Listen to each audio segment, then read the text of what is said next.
Hello, good morning and welcome cricket lovers around the world, wherever you're tuning in from. Big day globally today as we celebrate love. And here on the island, I know the locals love cricket. I'm Rico Full, you're watching European cricket and we are on tour in Malta.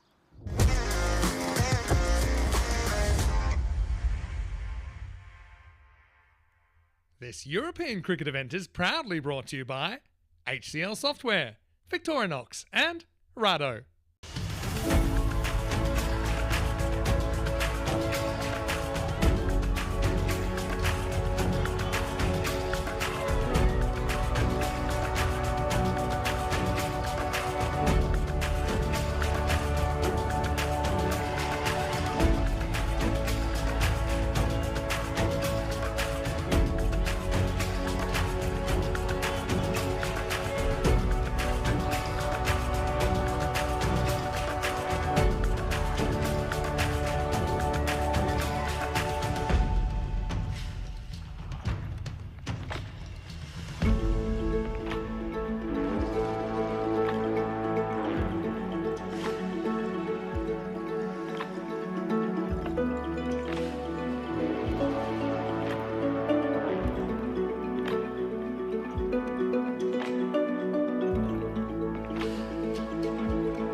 Happy Valentine's Day, everybody. And of course, it is also Friday, so happy Peacock Friday. And we have 4 matches for you from this beautiful Malta International Cricket Ground. We're going to start off with the power hitters now.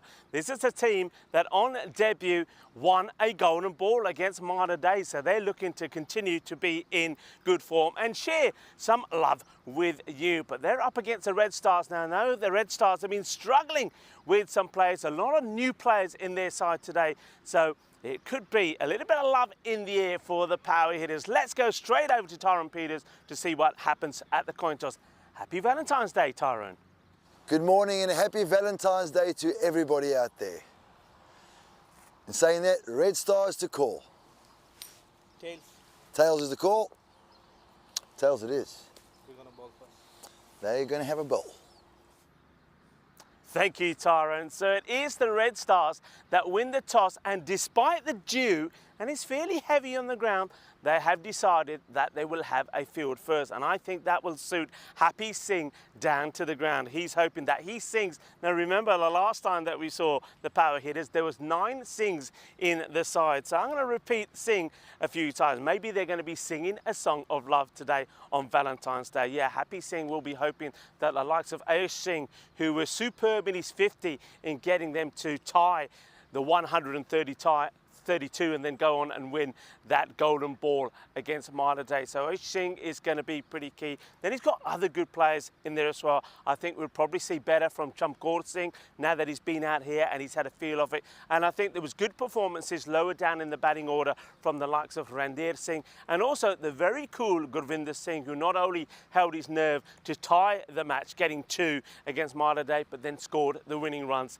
in that golden ball. The Red Stars, though, as I said, they're very light on personnel. They're missing the likes of Sangeet Vijayan. He was very key with his all-round performance when we saw them last time. And someone like Dijo Sebastian, he is not in the side either, and there's no sign of Jimmy James. So they really are going to struggle. But hey, we're seeing some new players on the network from them, and maybe one of them could be the stars here on Valentine's Day. Join me back in the commentary position, and I'll give you a little bit more news about the teams.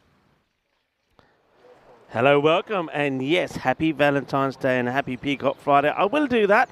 I'll also talk about what happened yesterday as well. But I want to welcome everybody to the network today. I think we're going to have a fantastic day. And of course, love is in the air. And I'm pretty sure that there'll be a bit of love out there in the middle as well. Yesterday, though, there was no love for Gazira United as they took on Southern Crusaders in the first two matches of the day.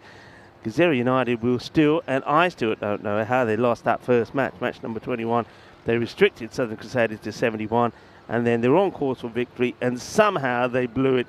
Even when they needed 9 of the last over, they hit a 6 of the first ball, needing 3 or 5, but just couldn't do it, never scored another run. So Southern Crusaders, they got out of jail and got that win. In the second match, they posted 106 and were also victorious. This time around, it was Gopal Thukar who stuck around. He had a few lives.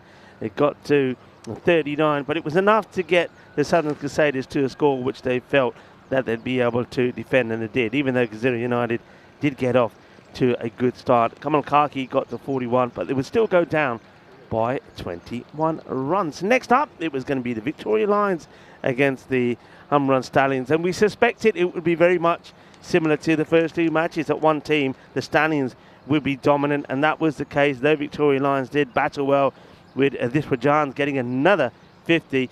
It was Morgan Dash show as he scored 76 in 29 for the Stallions, getting them a win by 9 wickets with 15 balls to go. Did lose out on taking all the points in that match, and it would be the same in the second match when the Victoria Lions, even though they got to 89 for 6, they managed to take the Stallions past that 7 over mark, though the Stallions would win. Michael Das did score 43 of 21, but the Stallions winning by 7 wickets, but would feel that they lost out on 2 opportunities to take all 4 points. Let's turn our attention to today. So the power hitters, they're very much the same as we saw them the other day. Remember the team that had that golden ball victory in match number 12. And you can see they are 63% to 37% favourites to go on and win this match against the Red Stars. Well, the Red Stars may be called the Red Stars, but the team wearing red isn't going to be a bit confusing, I think, at times. The team wearing red is actually the power hitters. So we're just going to have to get used to that for a moment. So power hitters are the team that that are in red. So we're getting ready to go here.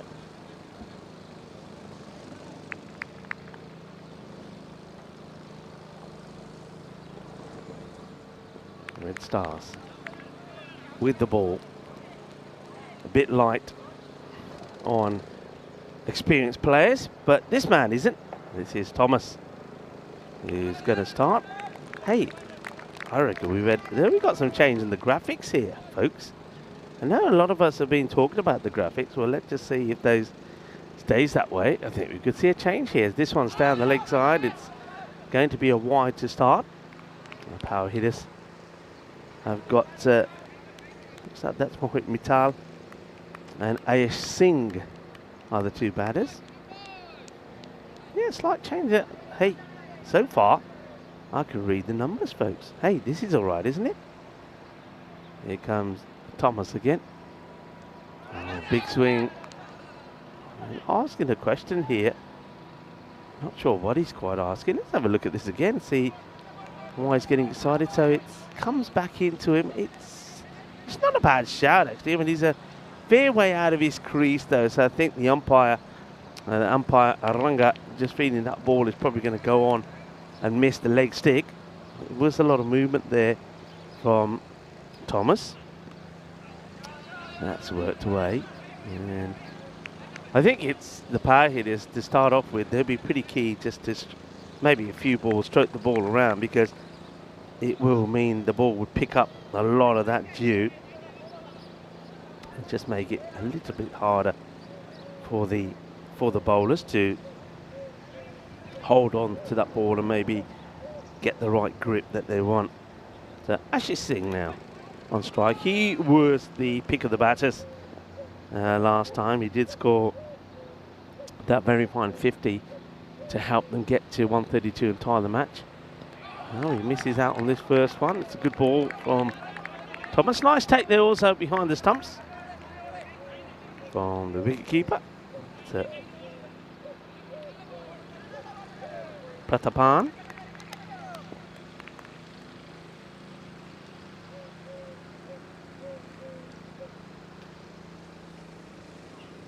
Oh, Wild swing.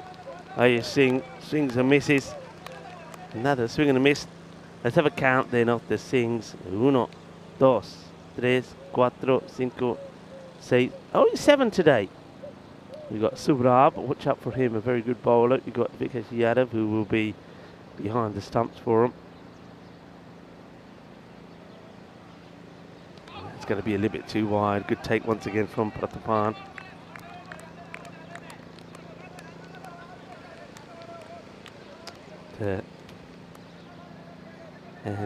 Yeah, nice. A few people are saying that the new graphics look much better. I have to agree. I have to agree. I think they're clear. I can read them pretty quickly and quite easily. So good job behind the scenes there. I know that quite a few of us, when those graphics came out, me including, were saying that I was having a few issues with it, but I like these. Crisp, clear and nice and easy to read. Well done. And yeah, on display on a Peacock Friday and of course on Valentine's Day. This one is going to be another wide. It's got some pace, been in the back, but can't get the ball in the right areas. Good morning to everybody. Hello to Nick. Nick, sorry to hear of your issues, but hopefully you make a speedy recovery. Hello to Rob Thompson. I know that Kroom was in the chat as well. As was Paul Kempin. Good morning to you, and Rajbir Sandhu. A few people were talking about the weather where they are, and a little bit cold. Some people were talking about minus temperatures. You can keep the minus temperatures. Let's have a look at some of the stats as that first over comes to an end. And it wasn't a bad one. It was just the runs were coming off the wide, just a couple off the bat. 5 come off the first, 5 without loss. Thomas starts well, but have a look at the overall picture here of the teams that are and their maximo rate. So no surprise that the two teams that are flying high at the moment, Swahili United and the Humron Stallions, are hitting most of the boundaries, and that translates to this. So maximum rate, look, it has gone down a little bit. We were around about 8, and that's because we did have some low scores yesterday, even though there were plenty of maximums. We have gone past the 200 mark, and as the scores go down and the maximum rate goes down, you can see that the runs per over goes down as well. So I did say yesterday that I felt that after day 6 yesterday, that would go down to that 110 kind of mark, and that's exactly what it has done. And it was, in fact, just the day yesterday on European cricket was a low-scoring day. The highest score that we had here was 115, which the Stallions got chasing that from Victorian Lions. So highest score batting force was 111 by the Lions. And it was very much the same there last night in Portugal, where the two teams, the Coimbra Knights and Fighters, that shared the spoils. Good job done there by Phil G. But yeah, the highest scores once again were 82 and 79, and we almost hit nicely down the ground, but there is a fielder out there who will make the stop. Yeah, we almost got that golden ball, didn't we, in Portugal? Phil G must have thought he was pretty close, but what a chaotic win that was for the Fighters, winning by 1 run, defending that 79. So Coimbra Knights and the Fighters sharing the spoils. So yeah, in general, it was a low-scoring day. Hello, Jeffrey Mobs. Good morning to you. That's worked away pretty well, and that one I think is going to go.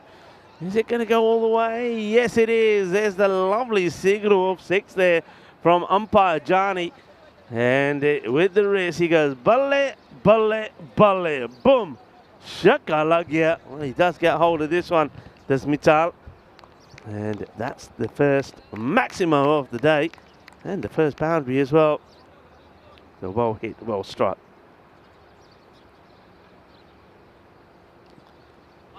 And well, this one, they are appealing now. What's this come off? Is it just the pitch? We'll have a look again here. Certainly does. I mean, hits something and just takes off. Let's have a look. No, I think they're asking more for the LB. It comes off the batter. But once again, I think the umpires are feeling that the ball was just doing a little bit too much. This is Ayub Karim with the ball.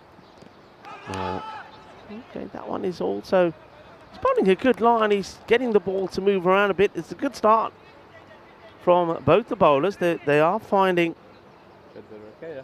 some movement. You can see that the golfers are starting early. And of course, well, it's Valentine's Day. It's a love of a lot of things. Love of sport as well.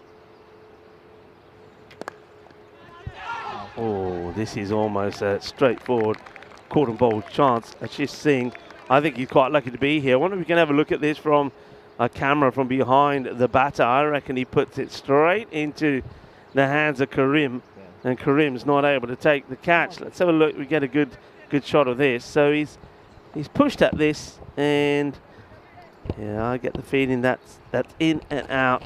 I know that Sri Kumar was slightly in the way. End of the second over, 14 without loss.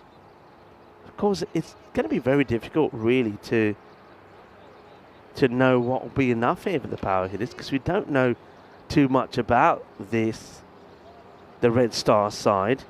What I can tell you is that they did have big struggles against Sweetie United with the bats. Sweetie United 198 to 54 and losing that one by 144 runs. That's an edge, and this one is going to get away from the keeper, and it's going to get away from the fielder as well. The man who's got number 20 on his bat the wrong way around, Paul Philomena, get this one completely wrong. He comes across, he should stop this, and well, he left the back door open and off it went.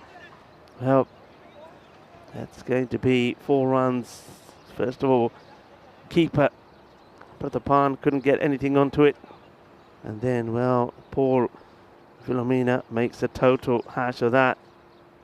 So a chance doesn't get taken. Hiran Teja with the ball. That gets worked away. It should be fielded by the infielders. It will be. So using some different bowlers. Yeah, we don't know too much about them, but what we do know is they did struggle. I mean, in the second match against Sweetie, they batted first. They got to 92. What I will say about them is they, in that match, they did work hard. And Sweetie United, you thought that they would be strong enough to get all 4 points, but they were taken basically to the end of the 9th over before they got the win. So they can provide some issues with the ball. Slow ball this time from Teja, just comes out wrong, goes down the leg side. Matt Hetherington saying happy Peacock Friday to me and everyone out there. Yeah, happy Peacock Friday as well. And Wayne also saying the font is so much better. Yeah, it is. And took a bit of time, but I like it. Edge again, this time over the fielder, but well done to the man at third this time. Doesn't let it go past him. So power hitters, they're certainly swinging. Now, last time they played, remember, it was those 2 matches against Malta Day on a day which we were pleased. That was day 2. We were pleased to at least get on after all the rain and stuff. But day 3, actually, it was, beg your pardon, day 1 and 2 were totally washed out. So day 3, the first match didn't happen. All right, this one I think you might get lucky here. It does. So they're getting a bit of luck and don't want to come back for the second, and probably just as well. It's a good arm from the fielder. Yeah, there was no power in trying to get the 96 to win against Malta Day. Only Chamkaur Singh got into the 20, 26 or 24. But against Malta Day, Ayush Singh's 50 did help them get to that 132. So they also probably relying on 1 or 2 batters to score the bulk of their runs. That's a pretty horrible. I don't know. It's through 1, through 2, but fortunately it doesn't go through the third. It will be a wide.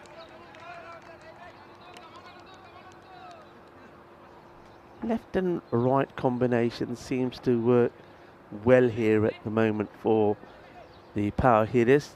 See the bowlers are struggling just a tad. Is that a ball out there on the boundary? What's that? Looks like a ball or something. Yeah, it is a ball, you know. I think that might be one that the golfers have thrown back over here from yesterday. Today, you can have this back. Right, in the air. This one won't quite go into the golf course, but it will go all the way. Balle, balle, balle. Ginna sona shaka lagyas. Mohit Mittal gets another one out of the middle of his bat. And that's 2 sixes to him. Ground looks fantastic, by the way.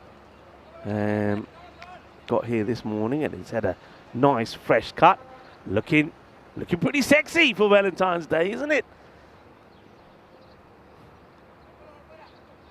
How was your morning, folks? Did anybody have a really, not too many details, by the way. You know what I mean when I'm going to say you have a romantic morning, like a nice little a tray of goodies for breakfast in bed. Did anybody go out and do it in style? You can tell me. Anybody? And end of the over.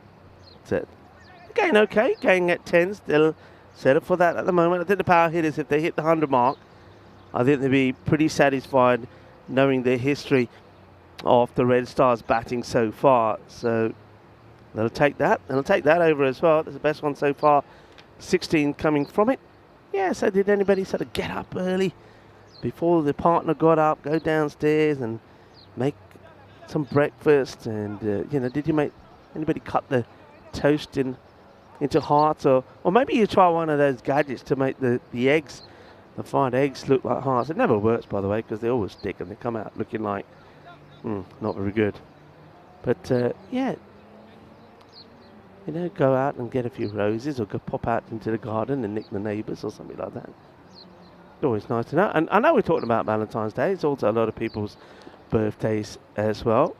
I know Emans, who's doing the hard work today in the Indian room, as that one probably is going to be a no ball. They might just check when this ball hits the ground. We might need to look at it side on, actually. Let's have a look at it side on as well, just to make sure. But I think probably the right call. Let me slow that down a bit. Just the umpires might want to have a look. And yeah, I think that would be a no. You could call from the umpire. Yeah, so Emans, the driver we call Emans. It's Granny's birthday today, so happy birthday to Eman's Granny. Have a great day. And also a very happy birthday to Ria Qureshi, who's working hard there in Scotland, in Edinburgh. Have a wonderful day, Ria. And, it's another chance. Well, he's given 2 chances back to the bowler as Ayush Singh, and neither one has been taken, and he's still there. So he's been dropped on 2 and on 3, and this time is Krishnamurthy that puts him down.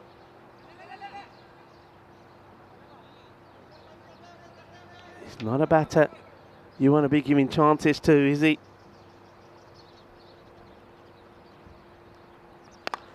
It's a big full toss. I think this probably would have been a wide.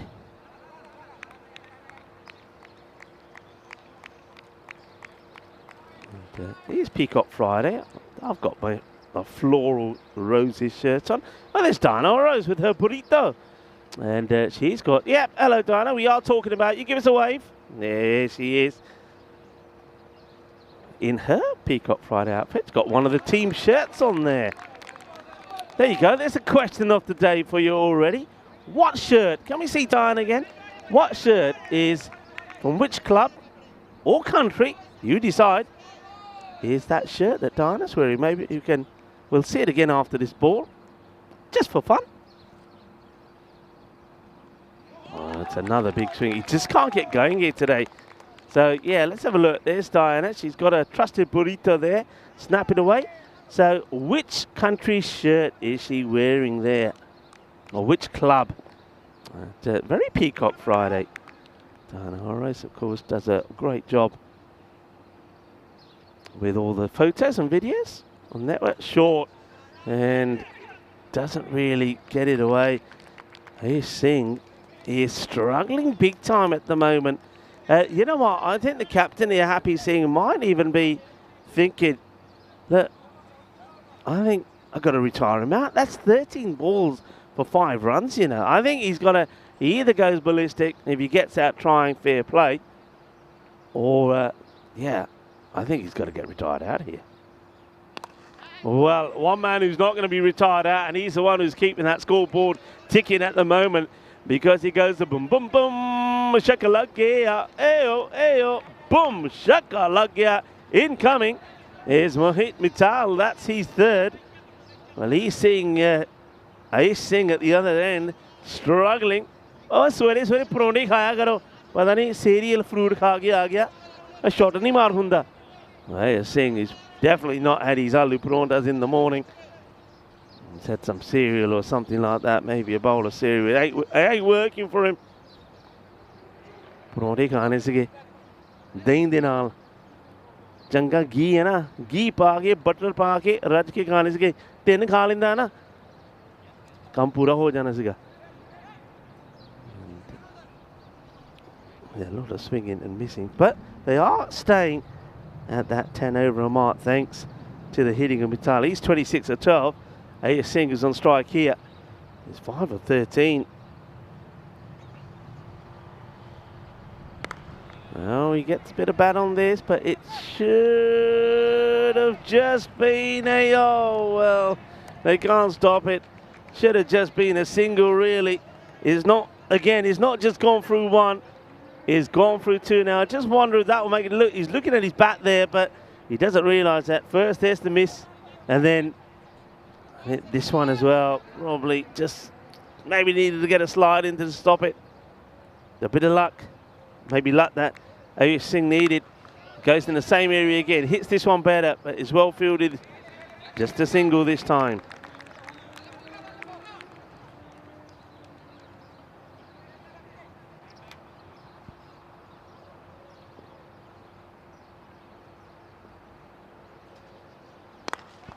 Down the ground. Not going to be a catching chance for the fielder. That is Tony Thomas, who is captaining the side here today.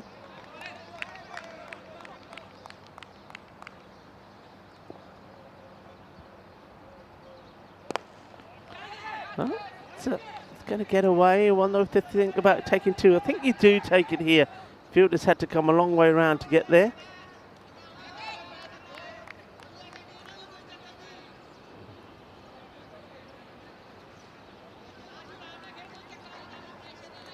Well, 12 Samoa was saying, it's nothing romantic, just him and his 8 cats. Made them breakfast in bed, but they followed me into the kitchen. Bless you. Well, hello to you and your 8 cats.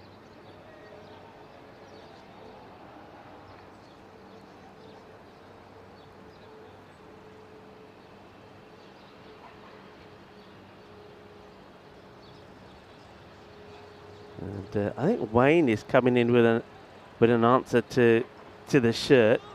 That's a shirt from the England's women's game. It was the Roses versus Europe. Yeah, okay. I'm not going to give you the answer yet because I think a few other people may want to have a guess, but good guess, Wayne, good guess. I'll tell you in a moment. Yeah, the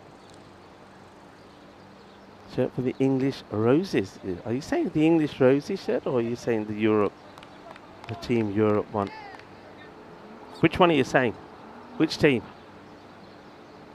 Short, hit hard, fielder giving chase and can't stop it. Well, I noted at the corner of my eye that one of those fielders out there ended up on the deck. Let's have a look. I don't think we'll catch it on camera.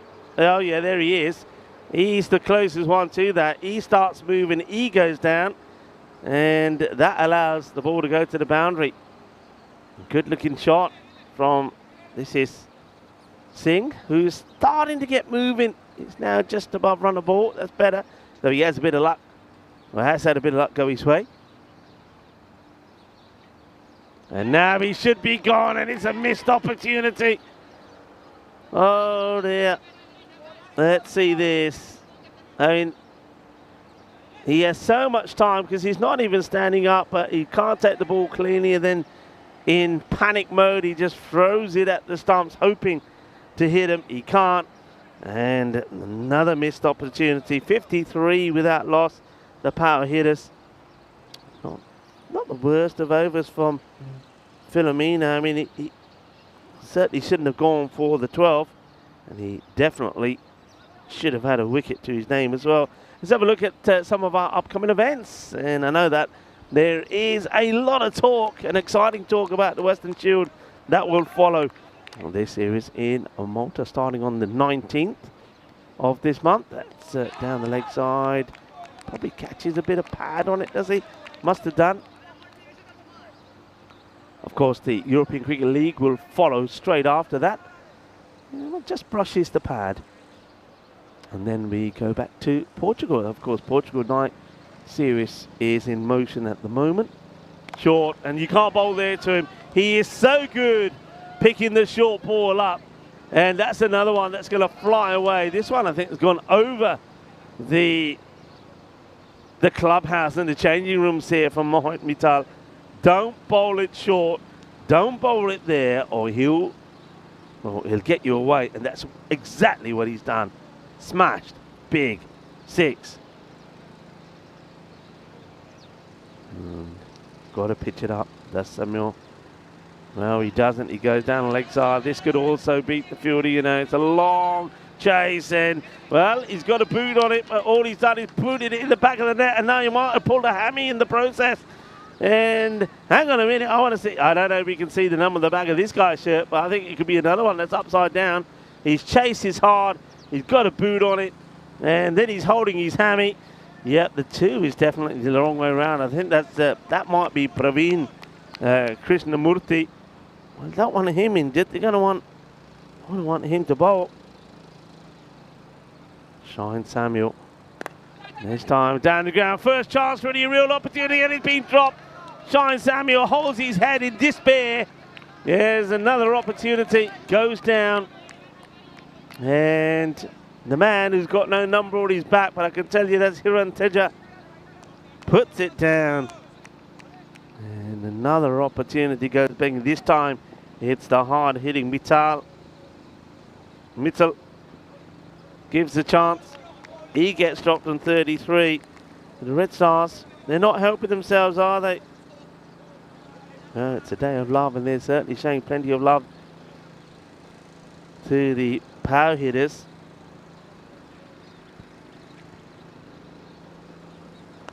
Oh, totally misses this.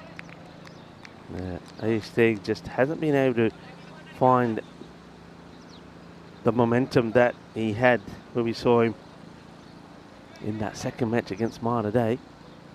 Hey, what do you reckon? You know they change shirts, teams in football. I don't know if they do anymore actually, but they used to change shirts after the match. I think they should change shirts after the 2 matches here today, and maybe the Red Stars should just hold on to the power hitters shirts because at least they're red. End of the over.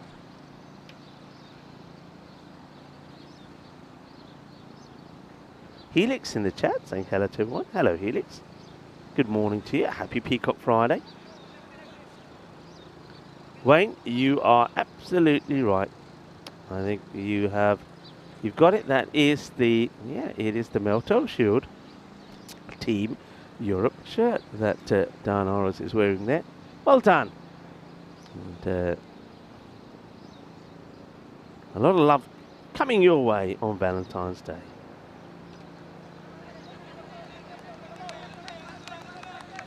Welcome to Paddy Smith, who the silver spanner as Paul Filomena comes back onto bowl, and after a ride, this gets played away. They're going to take him on here because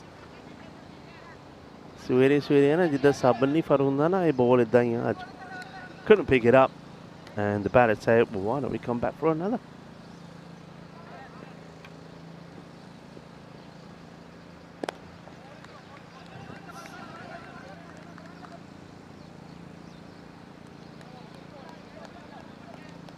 Single taken. haven't really, I mean, it's one of those, all right, they're going at just now, just over the 10s. They haven't lost any wickets, but they haven't really laid into the Red Stars, have they? I mean, they've been, well, that one's put away, fielder's given it chase, that's not going to be chased, that's 4 runs. So maybe Aish Singh is just starting to get and find his rhythm as he moves now into the 20s, but, you know, you just get the feeling that up until now, the power hitters, it's been a bit of a missed opportunity. There's been blunders in the field, catches have gone down, but they haven't really made them pay. This is up in the air. It will, well, the fielder will run past it, and Ayush Singh is running very lazily. And what probably should have been 2, only one. That might be because Mohit Mittal is saying, I need to have the strike. I want to go. I'm the one who's got to be going after this stuff.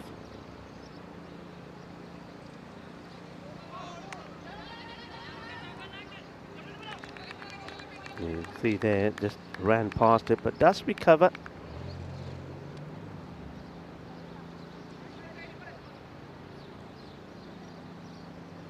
So in the 70s, 74, expected score about 115. I think really, you haven't lost any wickets. If they don't, I think they'll be disappointed if they don't get past the 120 mark, honestly. Some communication here between the scorers and the umpires. Not sure what this is about. Oranga's like he's waiting for some information. He's just, maybe they're just checking it. Number of balls to come. There was a wide the very first ball, so I think this should be still 2 to come in the over. Launches at it, but again doesn't get anything on it, and then just gentle trot back into his crease. So just still below run a ball. And we touched on the Western Shield. 5 days to go for that action to start. And it's going to be absolutely brilliant. We just saw one of the shirts there from the women's, the Mental Shield. And I was saying to Tina the other day, I'm really excited to see even just the shirts from, of course, Team Asia and the rest of the world that'll be playing this time. It's going to be brilliant. I know that there was 1 or 2 people yesterday in the chat that were saying they'd love to see, like, you know, a European T10 team take on like an Asian team. Well, you're going to get it in the Western Shield. It'll happen, and it's going to be top quality players as well.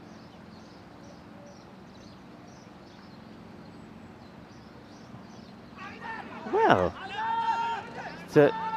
well, he's giving him out here. He's giving him out. It's an interesting one. I think if he hadn't given him out, it would have been sent him back. Let's have a look. He shuffles across, and well, the umpire has to decide if that's hitting. You know, I must admit, at first glance, I thought it was a little high, but he doesn't help himself by not playing his shot, does he? I mean, watch this. He just leaves this, and yeah, I mean, he's probably right in the sense that perhaps that ball is going to go over the stumps, but he doesn't play a shot. So, you know, I think if you're not playing a shot, you have to go. I actually don't think that's a bad thing, you know. I think that could work in the favour of the power hitters, because Ayush Singh, 22 of 24, it's not really the rate you should be going at, especially when you hadn't lost a wicket. So, it's a wicket, and it's going to be Ayub Karim who gets it, LBW. And it's up in the air. This is going to get over the fielder.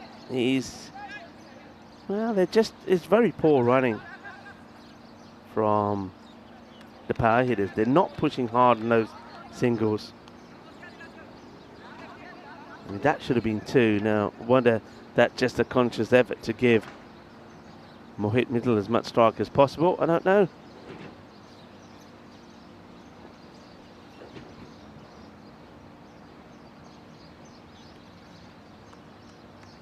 Dead ball signal there, just not right. Coming round the wicket, Karim. 1 for 9. He's bowled well. Full toss, and yep, commentator's curse, because I say he's bowled well, and then he fires a Valentine treat down the leg side, There you go. Have some Valentine chocolates. Thank you very much, says Mohit Mittal. Smashes another 6 away there on the leg side. Yeah, I wonder if that's a conscious effort now here from the likes of the batters as Shamkur Singh comes out to try and give him as much strike as possible to really accelerate and get to that 120 score. Julian Dawson was saying it was a bit nippy in Malaga this morning. 10 degrees. But I was going to say that. Yeah, and Julian goes on and says that himself. It's still better than the 2 degrees there in Berkhamsted. And gone. Wicket. Breakthrough. Mohit Mittal, they wanted him to have much of the strike, but he's not going to have too much more. After getting a little bit of a freebie, this one swings a long way. That's a great delivery, actually. What a good ball that is. I mean, look at the movement on that. That's a top seed. Let's see that once again. We'll see him walk off first. I mean, no shame in getting out to a ball like that. Well, he was given a box of chocolates to start off with, wasn't he? And then he got a juicy swinging delivery that came in a long way. That's the second wicket in the over from Karim. Watch this one. That is a great delivery. Just clips the top off the stump, and the second wicket goes, and it's 43 and out, or 22 deliveries. Really well bowled from Karim. And could have another, should have another, will have another. It's the first bowler, Ranveer Singh.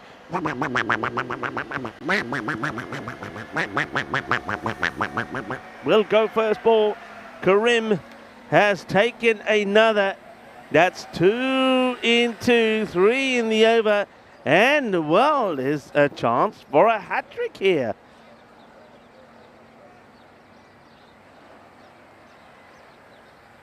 Well, hat-trick opportunity as well. Ranveer goes.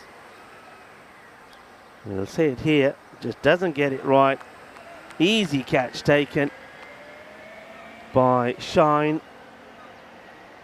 And, well, it's another one for Karim. So Karim has all the wickets. These are the hat-tricks we've had so far. Rahul Huda got a 5-4 and a hat-trick the other day. And Kushal was the first for Hungary. Here it is, hat-trick ball. And just get back, and he's not running. Says no, stay there. That's Happy Singh, the captain. Maybe he's not running because I don't know. Perhaps he's got more confidence that Shamkur Singh should be on strike. So that 115. Well, now that's in jeopardy, really. Good over, great over actually there from Karim. Ayub Karim, 3 for 15. And that over, just the 7 runs from it. Just the one ball that he got wrong down the leg side, which he got punished for.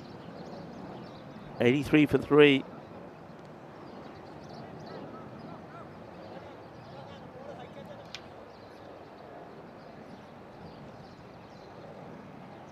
A few people talking about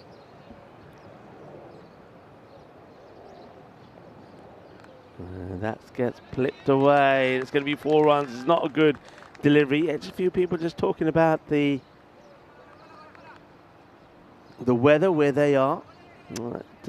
Weather here today, we should see once again a bit of cloud and sun. More sun than cloud, I hope. A bit like yesterday. Temperatures currently about 13, 14, but we should have them go up to around about that 17, 18. And if the wind stays low, it's very pleasant.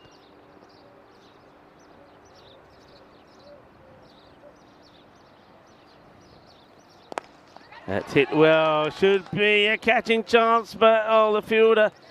I suppose it's one of those. I think if he attacks this is Kuva Purath. He gets a chance to take the catch, but he decides to save the boundary, and he does okay there. He just stays, doesn't make contact with it while he's out of the field of play, so saves the boundary. Now he gets another one here. This time he will go for the catch. Quite acrobatically. Is it a bird? Is it a plane? No, it's not. It's Navas Kuva Purath who throws himself at this. It goes under him. That's probably why he didn't do the same last time. He wanted to just keep it to 1 and not 2. At least it doesn't go for 4. I like the try, though, from him. I like it. It's a good leave, because that was very wide and it was always going to trouble the wicket keeper there. And Anandu Prathapan does get a bit of glove to it, but the batters do also change over. So fighting hard, the power hitters here to go back on track for that 115. That was the expected score for a long period of time. And that could be okay, says umpire Ranga. Batter wants the wide here. Of course he does, as Chamkor Singh swing and missed at that. He's batting very much on his leg stick. You can see how far he is from the stump. So if you sneak the ball in outside off, your chances of getting it, mate, it's pretty slim. He comes across, he will take a single. It's good running. You'll see that Happy Singh was quite happy to just put the stop sign out, but Chamkor Singh, yaar, not. So no run chahiye halle.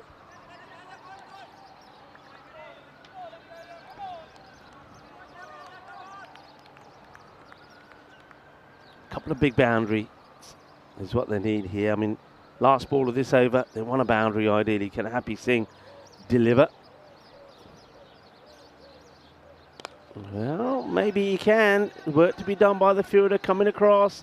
We'll get a foot on it. They should be coming back for 2 there. Good work.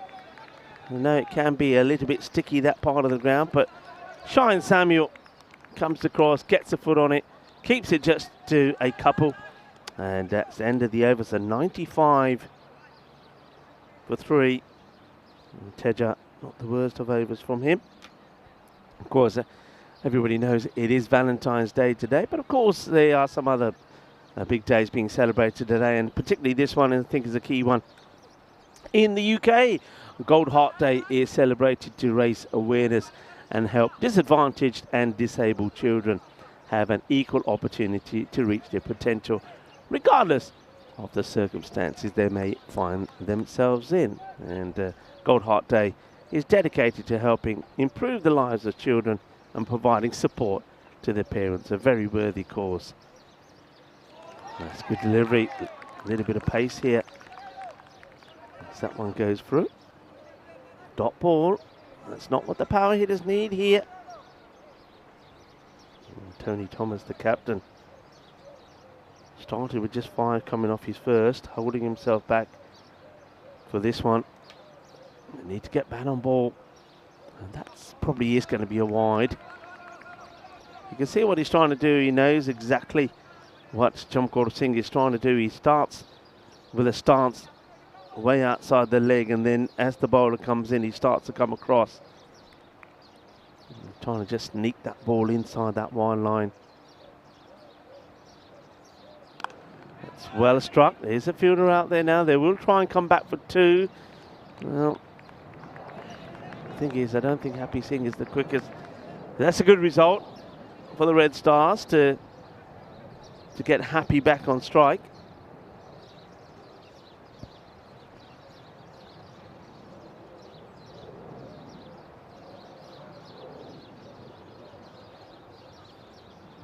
And that one is going to be just sneaked in.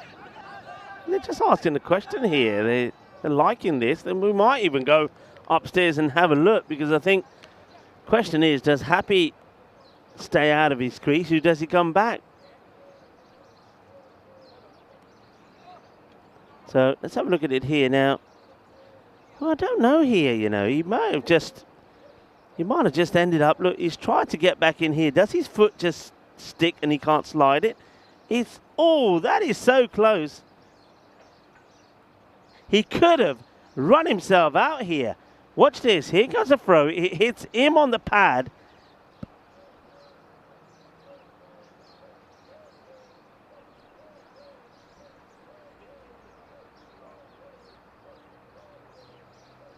So let's have a look. So he's not aware, hits him. Now, frame by frame here. I think, oh, it's so close. It's so close. Oh, is he going to get the benefit of the doubt there? I think that is so close, you know. I think you're going to have to go with on-field. And they decide not out, probably just gets. Yeah, I think that's the shot there. The bails, though, they are coming off his foot and bat is down. Well, that could have been a real comical dismissal. And they will run. They will be out this time, though. He might have survived one, but he doesn't survive this. And there is no way that I think Prathapan is going for the bowler's end here. Watch this, he's running here. Now, what's happened here? It just left by everybody and it hit the stumps. So he can't believe it. We can't believe it. Happy Singh can't believe it. He got lucky at one end, but he doesn't get lucky at the other. I suppose at least what he has managed to do is rotate the strike. Because, let's just say, Happy Singh, he just wasn't getting bat on ball, was he? He'll go for 4 or 5. I'll run out there in quite a amusing and comical way. All right, that's why they wanted him on strike. That is going to be 6 runs. That's a crunching shot from, oh, that's the Chamkor Singh. Whacks it. All right, that will help their cause. So they get to the 100. That was the minimum, wasn't it? That was what they had to get to. And now he's got a ball here. They're not going to get to that 110, but he's got a ball to, if he can crack another boundary, at least he sets that target at 110 for the opposition. In comes Thomas. And that's well bowled. It will just be a single. It may not even be that, and that could be out too, you know. It's a direct hit. The batters are still running. Well, hang on a minute. What's happening here? Well, he's going to be out one way or another. The question is, will it be 1 run or no runs? Do they complete the first? Well, this is going to be some work to do for 2 circles. Let's have a look at this one first. I think we're going to have to see if we can just slow this down just before he gets in. And I think he probably just gets the bat down there. So I think they definitely complete the 1 because he does slide that bat down. But he doesn't get back for the second. He's made to run, isn't he? And yeah, he doesn't get back there. Though I like that, at least from Govindo. At least he's there saying, oh, yeah, Raja, we might get another here. They're not going to. It'll just be a single. And they will finish with 104 for 5. A couple of wickets falling at the wrong time, really, for the power hitters. But it was really all about Mohit Mittal at the beginning. I mean, if he didn't get going, then they could have really been in trouble because Ashish really started very, very slowly. And then, of course, you needed Chamkor Singh to get that 15. And that one big boundary that he hit was important. But originally to the left-hander, they just couldn't bowl well to him. But there were chances. I mean, that was one. They got away, but it didn't just get away from the keeper. It got away from the fielder as well. Red Stars, their fielding did get better. The first 5 overs, they weren't at their best. There were catches that went down. There were mistakes. And remember, Ashish was dropped on 2 and 3. Both of them, actually, were balls back to the bowler. That was another one that got missed out on. But I think, if I'm honest, I think the power hitters had the opportunity, really, to go and get a big score here, particularly when things were going very much their way in the first 5 overs. But I think Ashish Singh just took an age to get going. And I'm very surprised that they didn't think about making a change, really. You know, somebody like Chamkor Singh, if he came up a bit earlier, and that was the LB. And, you know, I can understand why that's been given. He doesn't play a shot. In hindsight, you could say that the ball was probably going to go over the stumps. I think a few people on the chat were thinking the same. But look, if you don't play, you got a bat in your hand. If you don't play a shot, you're gonna be in trouble. Well, that was a Gandhi ball to start, but then came this, which was an absolute beaut from Ayub Karim that got the wicket of the dangerous Mohit for 43 of 22. And when he got out, then at that point, remember, the 115 was always on the cards. But as soon as he got out, you knew that they were going to fall short of that. And in the end, they did fall short of that. Some 11 runs short in the end, finishing on 104. And they needed that to happen. I mean, they were celebrating. But I think in hindsight, and sometimes I think teams probably, they don't realise that because you want the joy and the celebration of taking a wicket. But if you didn't get happy out and you left happy at that end, then he was going to swing and miss. And then there was this at the end. They do Scarpa through for one. They're trying to get a second and not going to. And Prathapan there behind the stumps. He had a good day. He had a good morning. Tom Cord would be run out trying to get the second, but he would get one to his name. 15 of 9 needed that not really from him. Did the power hitters. So the power hitting did come from Mohit Mittal, but not really too much from some of the other guys. And Red Stars, what they have done, they've kept themselves in this contest despite some of those earlier errors in the fielding and catching the ball. 1 of 4, 43 to Mohit. I think he batted well. He certainly put away the bad ball, the left-hander. Let's have a quick look here at the bowling figures. A little bit expensive was Hiran Teja. I think he'll come back well in the second match. But other than that, as I said, I don't think the bowlers bowled bad there at all. And 3 wickets for Ayub Karim. Very well bowled indeed. He's certainly going to be one to watch going forward. So we'll take a short break here around 10 minutes time, and we'll be back to bring you the second part of this first match on match day number 7. And of course, it is the 14th of February, Valentine's Day. It's also Friday. It's Peacock Friday. So enjoy the celebrations, and we'll enjoy this match number 25 when it comes to a close. We'll return in 10 minutes time. Hasta pronto, mi familia. Summertime, get ready, we are so divine. Blue water and yellow sand. Let's live our dream. Summertime.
This European cricket event is proudly brought to you by HCL Software, Victorinox and Rado.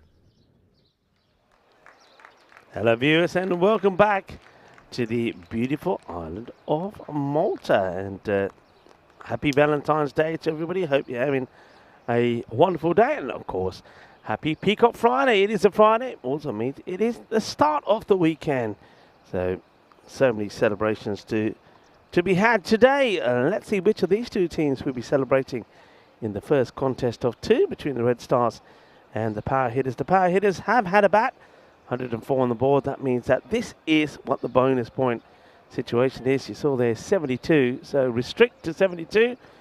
If the Power Hitters can do that to the Red Stars, they will take all the points. The Red Stars, well, if somebody can get off, maybe someone like Tony Thomas can smash some quick runs quickly, and if they can get to the target inside 7 overs, they will take 4 points. So it'll be an interesting one. I think Power Hitters will know that they need to try and take some early wickets. If they can do that, then I think they might have that opportunity to try and restrict the Red Stars. A number of changes for them. A couple of players. I mean, this Ayub Kareem, we've seen him play before. I think he has played for the Masida Warriors. So some new players that are coming in to the side here with some good background to their names, and certainly Red Stars will be hoping that they can put in a good performance. The umpires on Baranga are waiting for Rado, official timekeeper, to give us the heads up, the Swiss watchmaker. Here we go, here's the first. And it's played away nicely. It will just be a single that's fielded, and it's a Surab who's opening up with the ball.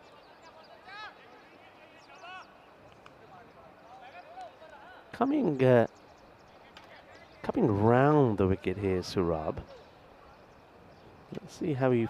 I know we saw him change to around the wicket the other day, but that was because he was having a few issues with his footing. And he comes again, so left arm round. It's good delivery, good areas. It's well taken by Vikas Yadav behind the stumps. Lithium gets a welcome to the Silver Spanner as well. And welcome. Hello to Thomas Martinez. Good morning to you. Buenos dias. That's not a good delivery. Oh dear. This is, well, it ends up being a very good save there on the boundary. It's a terrible delivery from Surab. And yeah, I mean, how you get it so wrong from there, I don't know.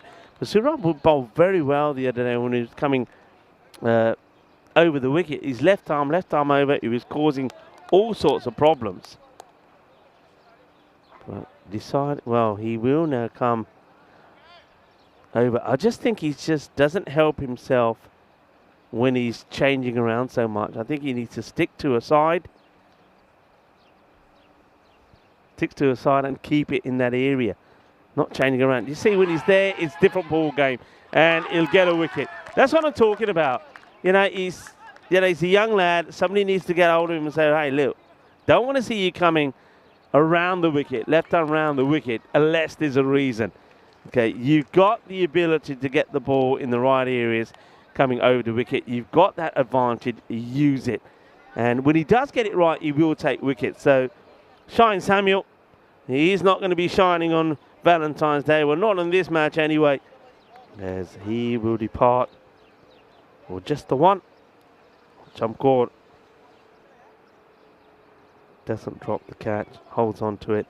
And Surab, after bowling a gundy ball way down the leg side, does pick up the wicket. So here's the captain now, Tony Thomas, who expected to see him up the top of the order. He comes out to join Navas at number 3. It's well struck down the ground. Diana Aurora's card. Diana, that was yours to field. All eyes were on Diana Aurora's there. ECN photographer And she just lets it go by. Well, this is the Diana of old. Diana, I thought she was going to pick this up one hand. You look at Diana, she says, no. I've got to protect those fingers. And those fingers earn me the money, she says. Lovely shot, by the way. Beautiful shot. Slow ball. This gets worked well on the leg side. Chases on. And it's going to be well stopped. Now, can the fielder stop? Well, he gets a foot on this. He stops the Grizzly. But needed a few extra yards to come to a stop himself. That's well chased. It's also well played. It wasn't the worst. The deliveries took the pace off it. And, well, he's still running, by the way. Watch out, tennis players. there's a power hitter on the way.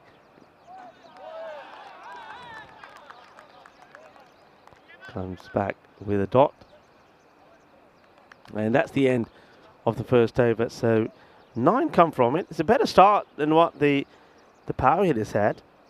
But they have lost that wicket. But I think wickets, as we all know, are not often that important. It's about the rate that you go at. 20 matches then since the golden ball almost came close last night. What a match that was there at the Miranda de Corvo cricket ground in Portugal, Coimbra. And they had some close ones there, didn't they? Between the Fighters and the Coimbra Knights. That's a nice looking shot. We'll get it just past the fielder. Should be stopped. Oh, wow. Does slip there. I thought for a moment he was pretty close to touching the rope with his foot. And that's Surab, who has to go chasing. Chamkaur Singh is the bowler.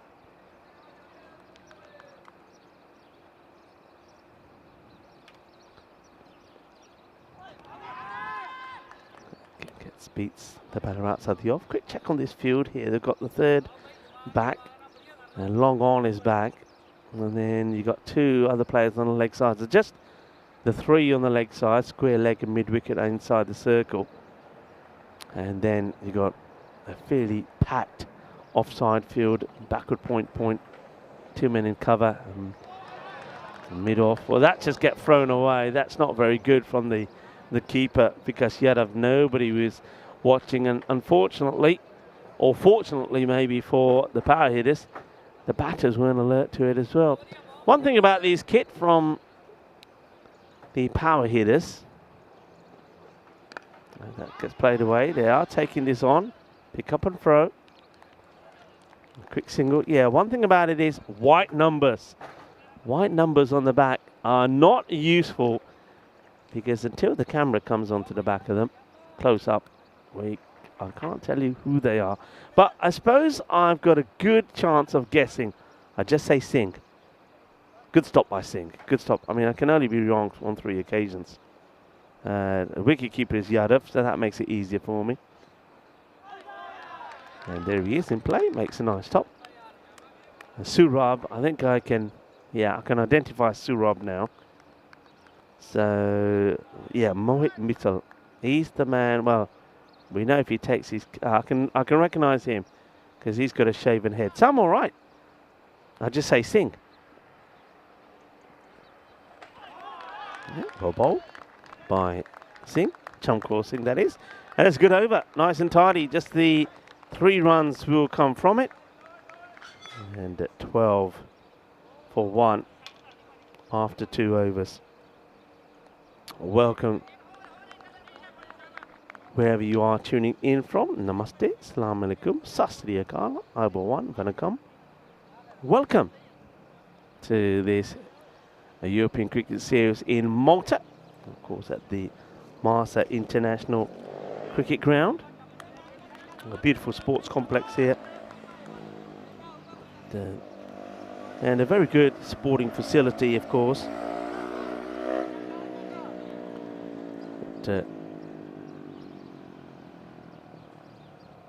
Clubhouse itself is inaugurated in 1902 by the British Armed Forces.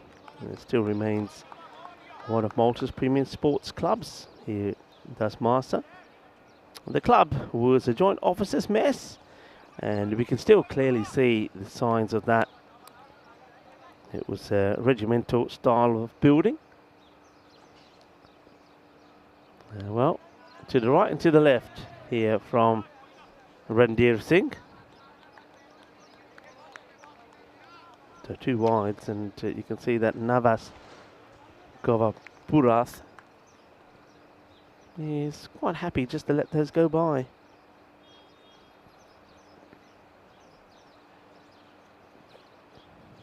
Swings at this one, and that probably maybe the one for the over. Has banged this one in short. Let's take a look at it here. I think just holds the ball cross seam and gets it through, and well, no, actually it stays under that shoulder height, so that's a good delivery. So now here the Master Club, excellent golf facilities, 17 tennis courts. We'll take the single, risky one if it hits, and he's gone. Brilliant, absolutely brilliant from Randir Singh. That there is your HCL Software play of the day early this morning on Valentine's Day, and there is a little bit of love in the air as Randir gets the wicket of Navas. Navas wanted to just hit and run. Randir was onto it and fires in the throw and gets the wicket. Exceptional work. Brilliantly done. Pick up and throw all in one motion. Knocks the stumps over, and that is out. No doubt about it. Excellent work there from Randir Navas. And looked like he was struggling a little bit. Goes for 3 of 7 balls. And then Randir now fires another one down the leg side, as this is Paul Philomena, who comes in at number 4.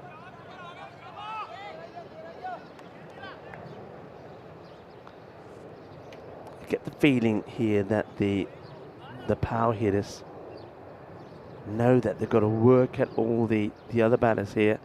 That's not good for here from Randir. Too many wides. That's going to be an issue. I think that was one of the issues that they had when we saw them playing against Malta Day. They gave a lot of extras away. Both teams were guilty of that. And Randir, when he gets it right, he can be useful. He just needs to focus on his line. He's trying to bowl fast here. Maybe he's a little bit excited after that run out, but he's got to focus on his line. That's better. No runs off the bat, by the way.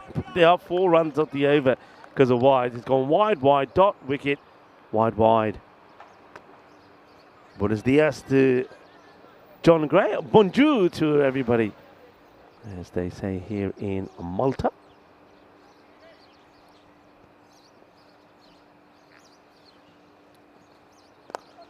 It's well struck, and that's going to be 4 runs.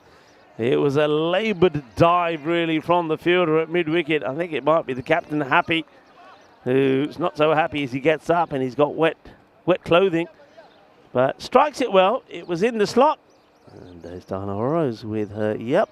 Wayne was right.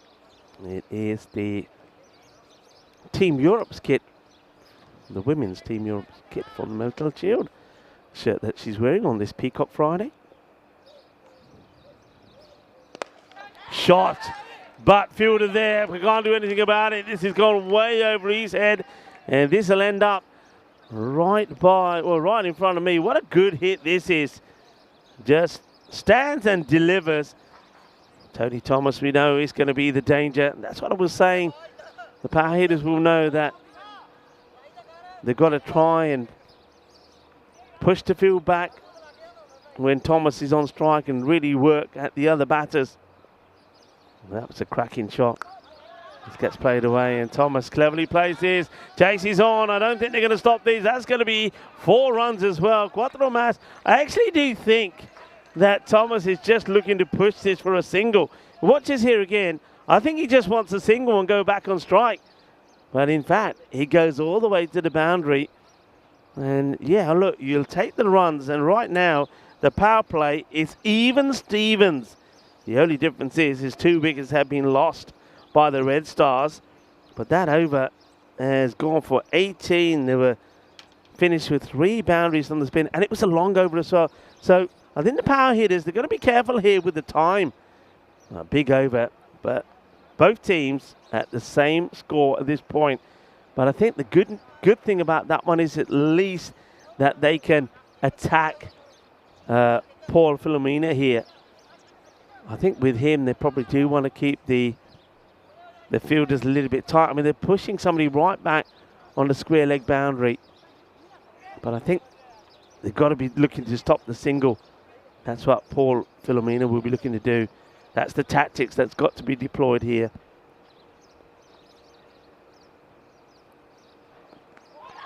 And asking the question and given by the umpire. Taken a long time, has umpire Johnny. It's been a very long appeal actually from Gurvinder Singh. Let's have a look here. Okay. And I suppose umpires called for me. Umpires had a long look and in the end decided, yep, you're going to have to go. So wicket. Paul Filomena is going to go very first ball. He goes for a golden duck. Off he marches. I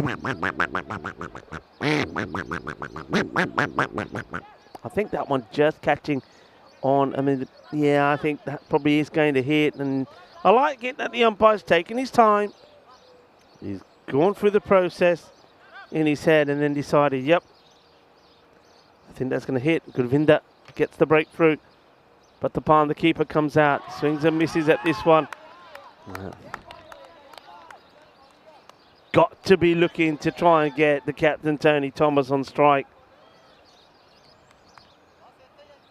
Power hitters look like they haven't cottoned on to that yet. They're not putting players in close to stop the singles. They're quite happy to allow Prathapan to get. I mean, if you ever look at this, they're going to go. And that is, you know, it's one thing. I'm not just going to say this about the power hitters. I think we've seen a lot of this. I think I was talking about it yesterday. I've talked about it with Tina as well. And I think a lot of it is more in the men's game. I think the women do it really well. The women's game, probably because I think they also know that maybe there's not so many big hitters. But they do put the squeeze on. They do know when to bring the players in and move them out. And that's just going to be 4 runs. The fielder just doesn't want to get down here at all. Cuatro carreras. But you can see the difference, you know, and I don't understand why the captains, and not just the captain, but any cricketer out there can't see that you've got to deploy a different field set depending on who's facing. So when Prathapan, until he starts hitting the ball, you've got to have it. You've got to have at least one close in either side to stop them getting the single. Hello to Ronnie. Ronnie Sparagon saying new graphics are spot on. In the air and over the fielder. 6 runs. Bolle, bolle, bolle. And Tony Thomas at the moment is looking to win this match for the Red Stars single-handedly. Still got a lot of work to do, but he's keeping them in the match. Hitting the ball well and hitting it hard. 6 runs. That rate stays at 10. Gurvinder Singh has a look at jump caller saying, oh, well, yeah, jump caller saying, nah, no chance. And another, well, I'm not sure why we see players also appealing to the square leg umpire for a caught behind. It's a dot ball, so it means that once again the power hitters will be attacking the wicket of Prathapan, but they know that they've got to try and find a way to get through Tony Thomas, who's on 30 of 12. And that over goes for 11. The over before went for 18. So 41 for 3. And now it stays even Stevens. Both teams, you can see there, we're on 41 at the end of 4 overs.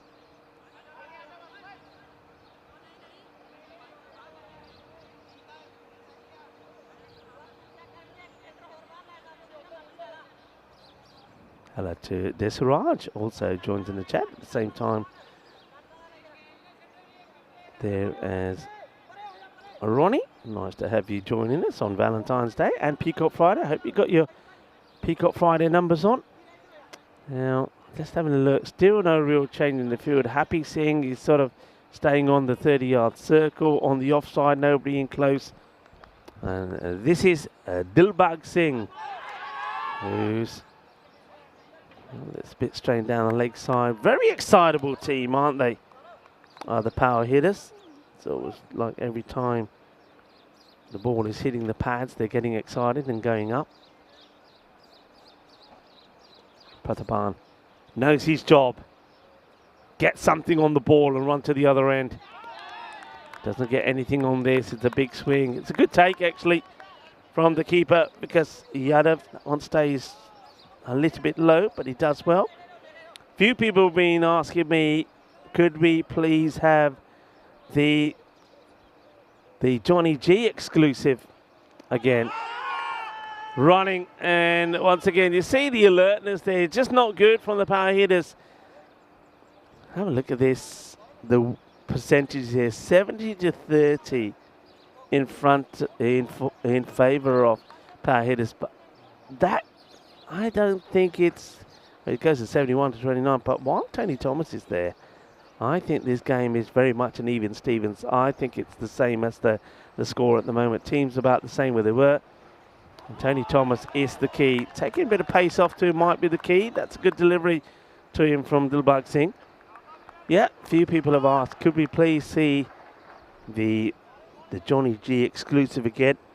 So, as it is Valentine's Day, and Johnny G does bring us all a lot of love. Smashed, big, and Tony Thomas brings a lot of love to the Red Stars. That is a biggie. It's a monster strike. 6 runs, 6 more. And I wouldn't park your car there, buddy.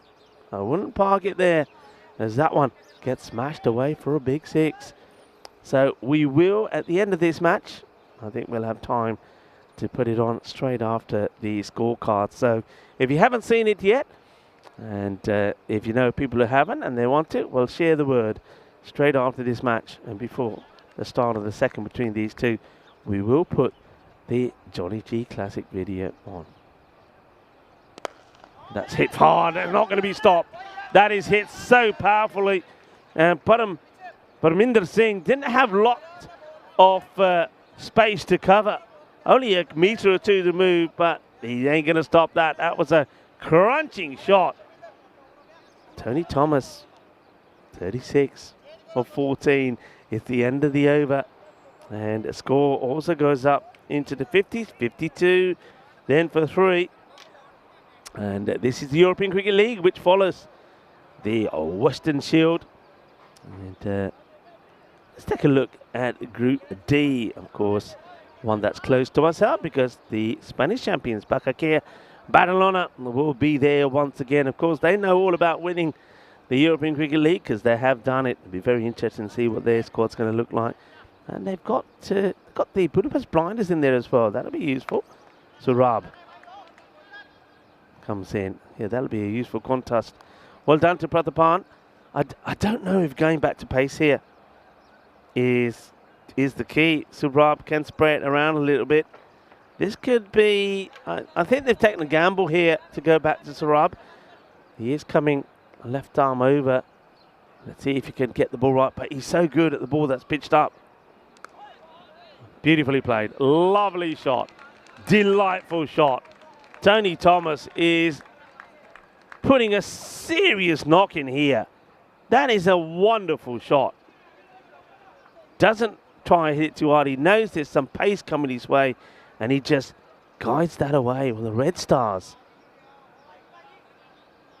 they're in this match, and despite what the win predictor was saying, well, it's changed pretty quick. We're in the Goldilocks.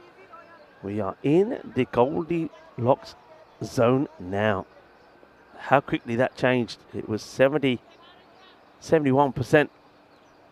in favor of the power hitters not long ago.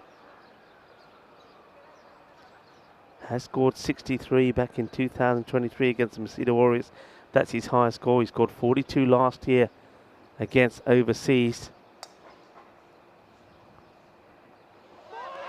And that's a good delivery. Once again, just getting excited, asking and appealing once again to the umpire at square. Not really sure why.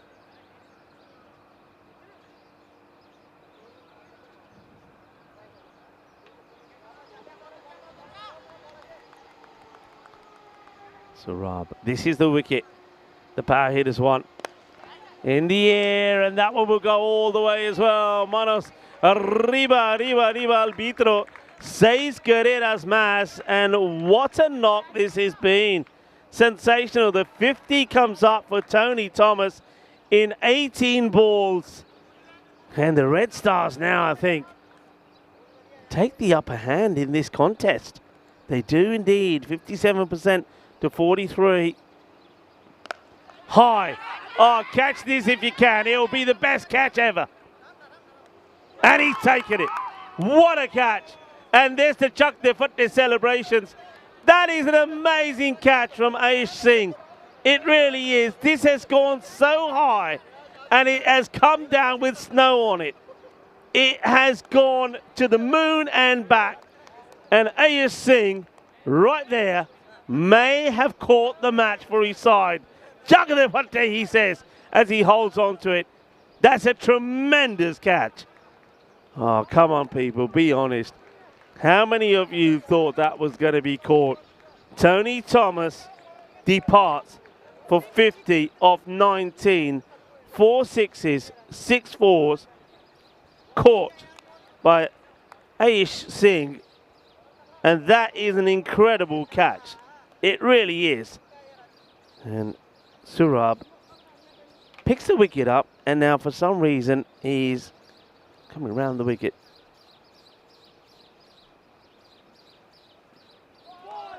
Gets this one through. Once again, the wicketkeeper, every time he catches the ball, he sort of squares up to get a kind of an appeal in there to the umpire.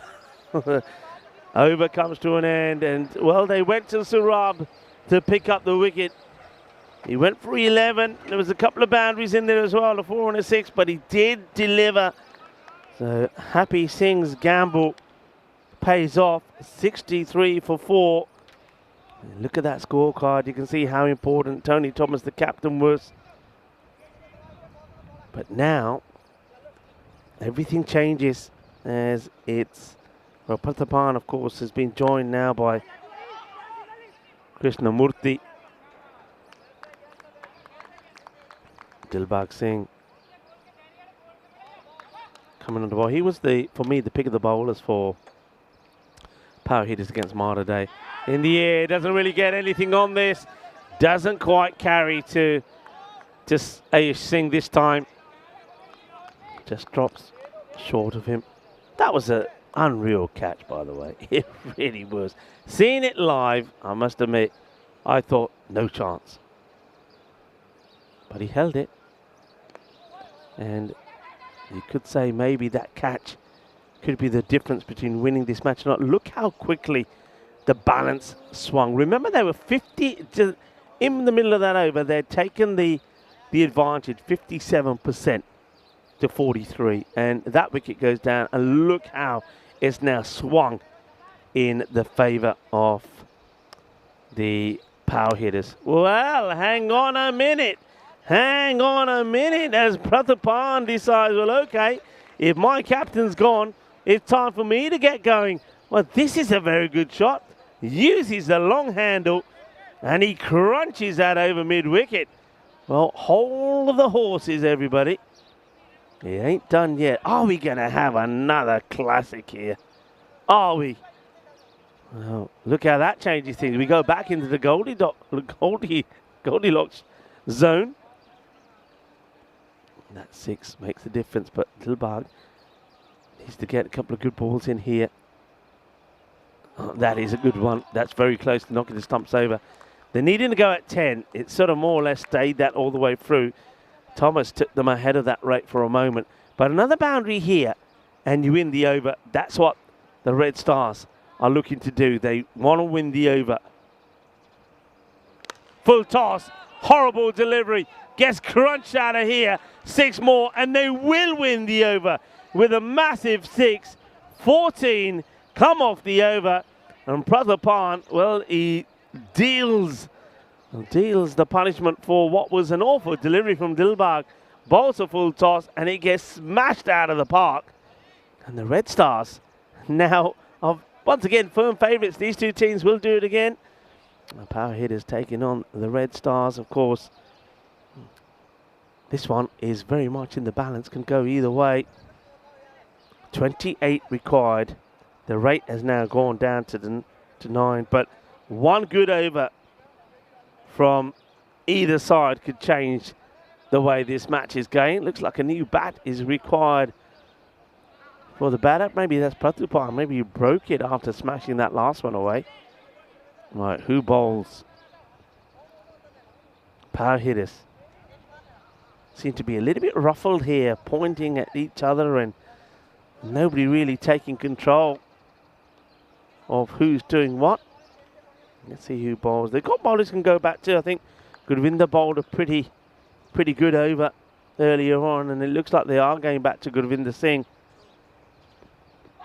That's well bowled from Gurvinder. Good start. He bowled well. He got the ball up. I mean, I think that's what, if you're the power hitters, that's what you're looking to do. Say, right, full, straight. Don't give the opportunity to Pratapal maybe to go across the line. Keep it full and straight.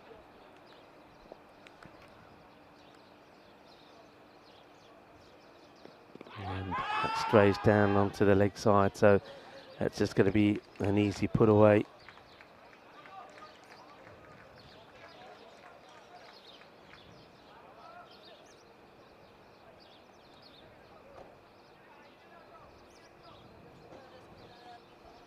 Okay, now this is where, let's see, this is what they wanted to do, to get the right batter that they want on strike. Pratapal. Highest score on the network was last year against the Royal Strikers, where he scored 18, so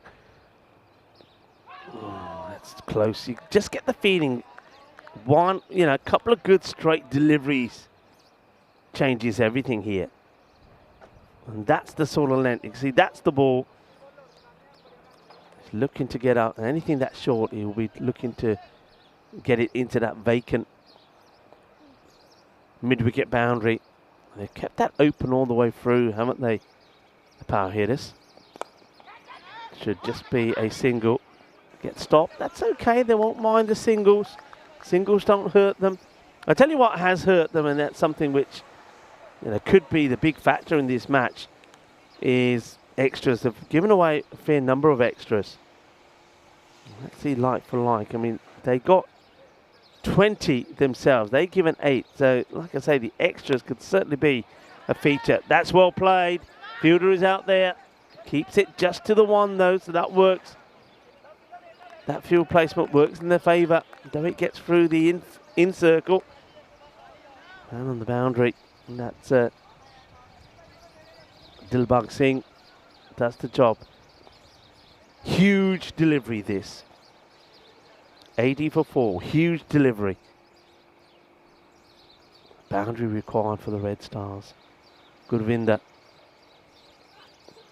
Does he sneak it in? No, he doesn't. Wide ball. See what he tried to do, but doesn't get it right. Goes back to his mark. That's 4 now off the over. But still, if he can still prevent going for a boundary, he'll take that. He doesn't. You can see what he's keen. He's not. Doesn't want to give Pratupal anything to latch onto. Like that. That's played away. But I think he's just happy to take the single. You understand that. He feels that he should stay on strike. So he gets a single. It's a good over from Gurvinder Singh. 5 runs come from it. And that just keeps this match so evenly balanced. 82 for 4 at this point. The power hitters were on 83. Look at that, folks. Tells you a story. So if you are tingling, I can understand why you're tingling. What a way this could be to start this match day 7. Peacock Friday, Valentine's Day. We're going to get a close finish here. It all happens in the 9th. And Jamkor Singh, who bowled a very good second over, which only went for 3, now looking to give the advantage to his side.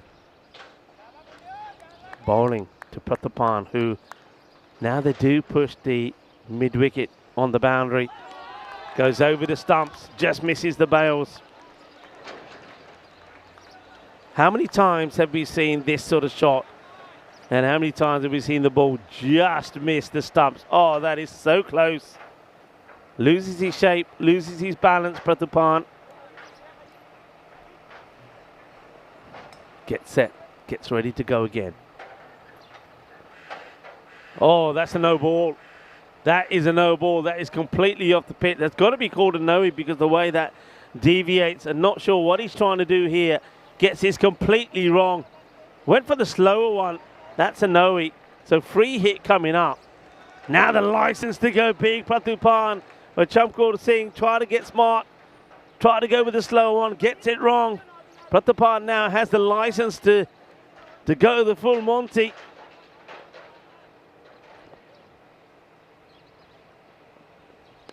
And he gives it a clobber. Gear.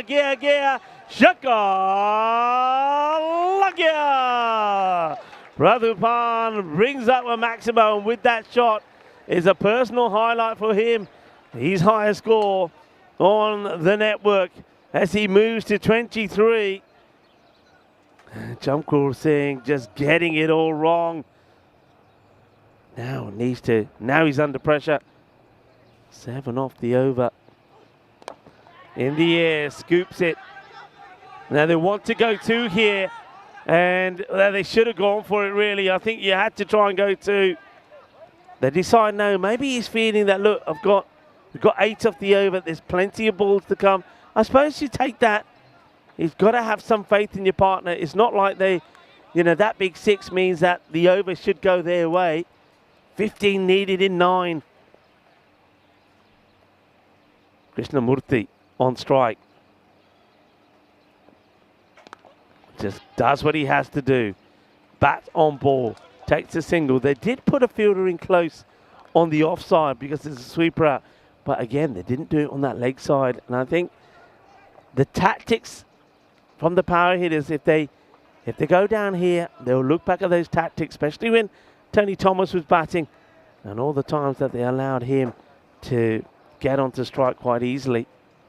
All right, Prathapan again. Hit down the ground and just going to be a single. Ayush Singh doesn't fancy this one. Doesn't think it carries. 1 or 2 of his players looking at him and saying, yard. And he said, no, wasn't a catch. Just a single. 9 off the over. That one is another which is straight to, and they're not running. He gets sent back. Krishnamurthy gets sent back. Prathapan wants the strike. He wants the last over. And we will go into the last over with a score on 92 for 4. That one goes for 10, so not quite as economic as his first, which only went for 3. We go into the last, everybody. And, well, surely they're not going to go with Randir Singh, who went for 18. So they're all coming together here. 13 required. And who's going to bowl it? That's the question. Who's going to bowl it? Are they going to try somebody new? Red Stars. They've got Prathapan on strike, 25 of 19. And they are going back to Randir Singh. So 13 required. And number 13, Randir Singh, to bowl the last.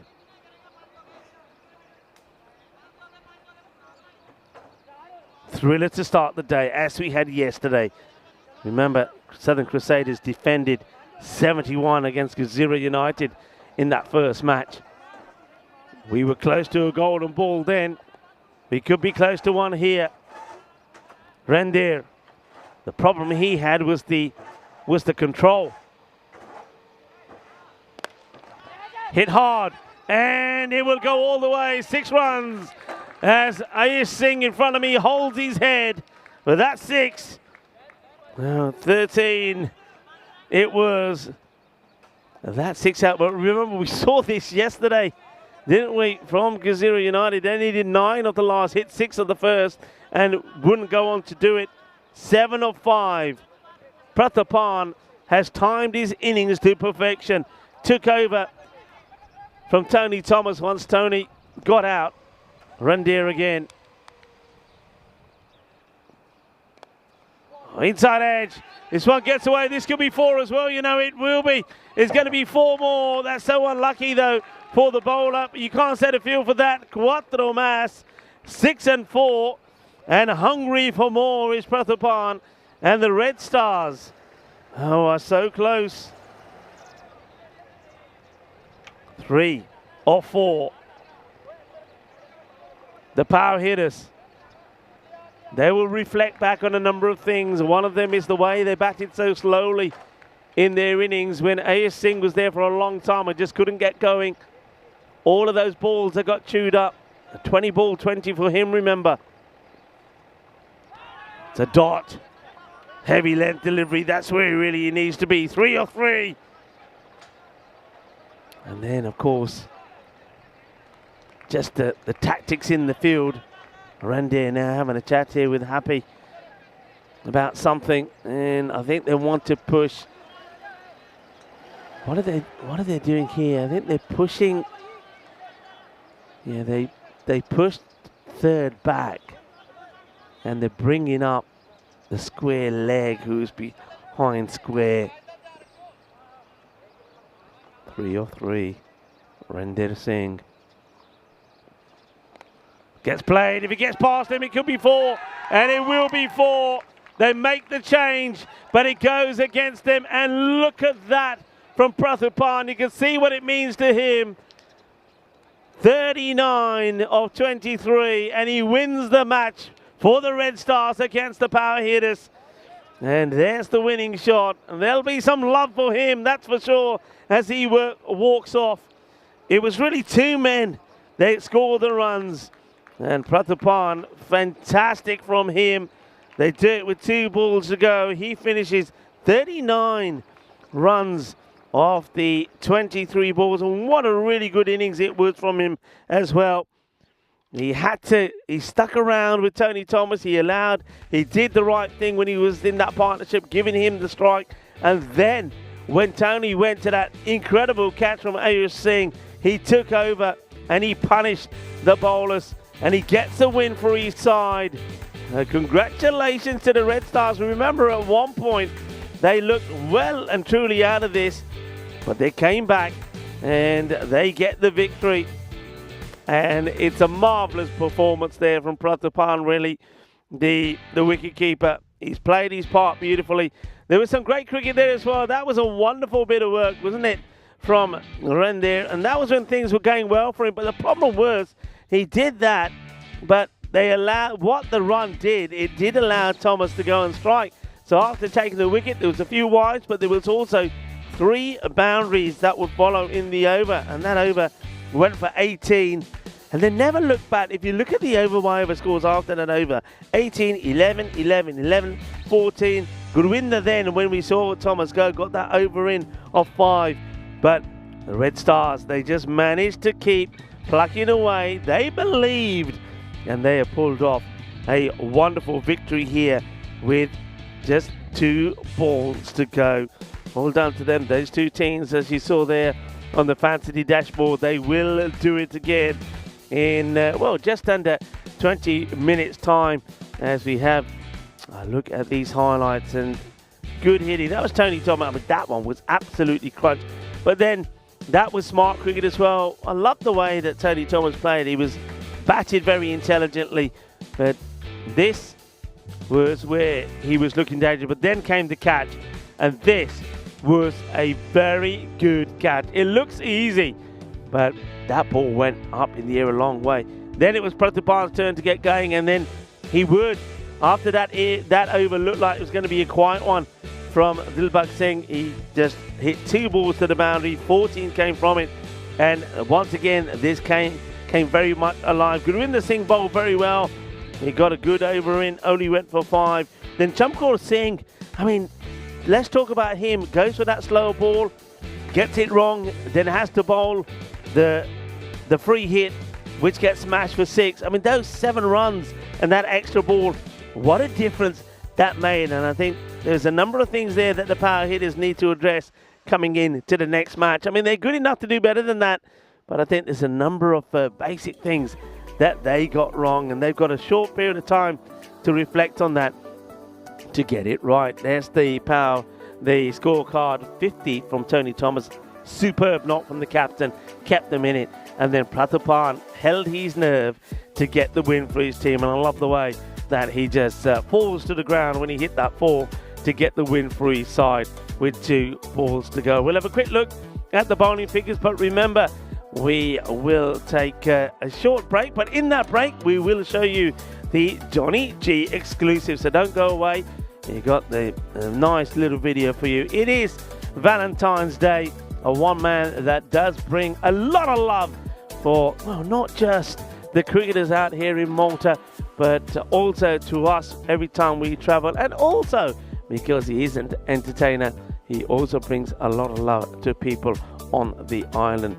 So we're going to leave you with that match summary just for a brief moment and then go straight over to the Johnny G exclusives. Join me back in about 15 minutes time, ready for match number 2 of the day.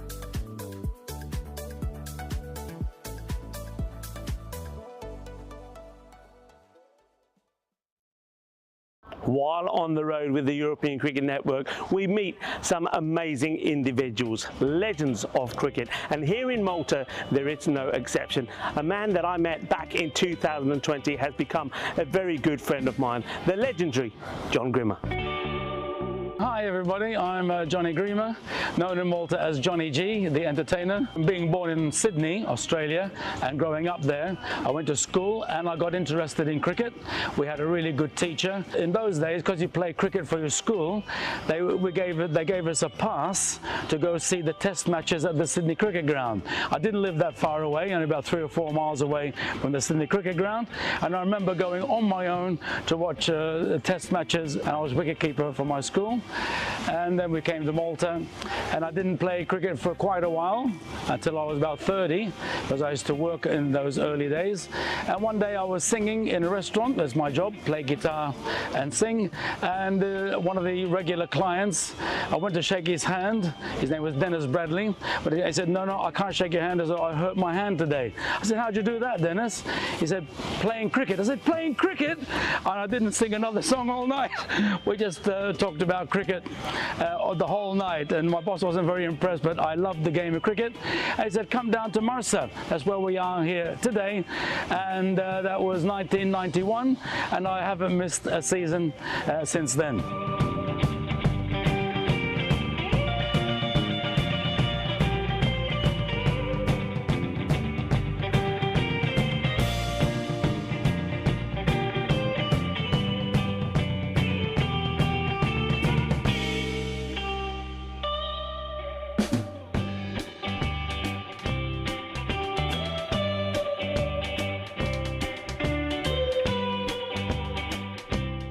Number is number 16, which was the number I entered the Malta cricket team, number 16, and that's a long time ago, in the second tour that the Malta cricket team did.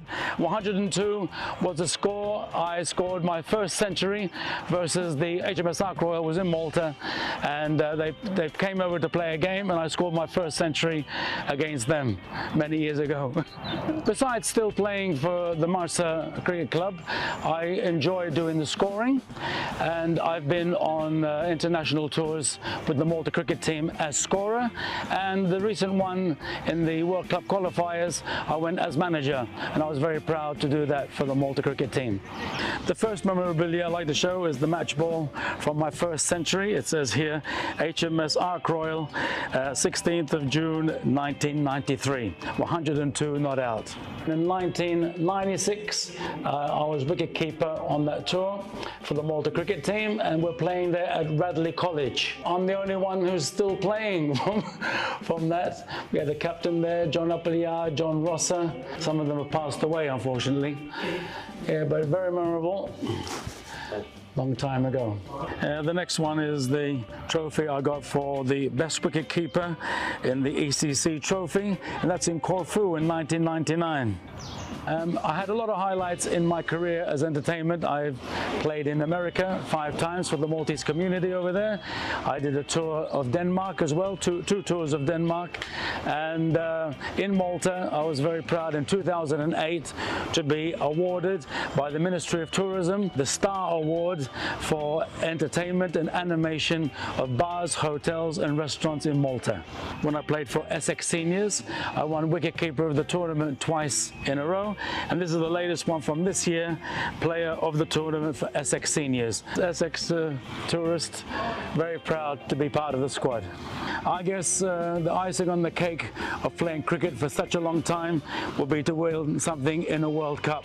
Here's the trophy I got for best fielder and the second over 60s Cricket World Cup in Chennai. That was this year. Very, very proud of that, to bring it here to little Malta and to this special club which has been my place for play cricket for the last 33 years.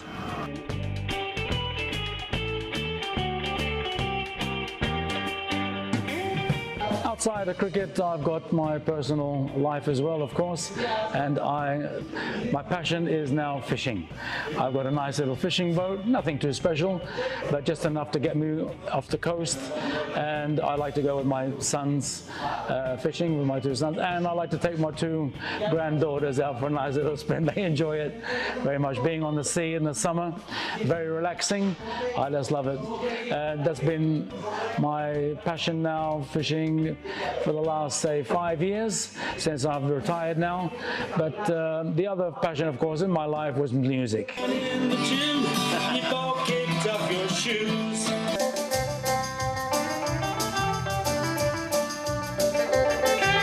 Country road, take me home to the place where I belong. I always played the guitar for a long time. I started off with my brother as a duo, and then we had a band, a country and western band called Silverado, very popular in Malta.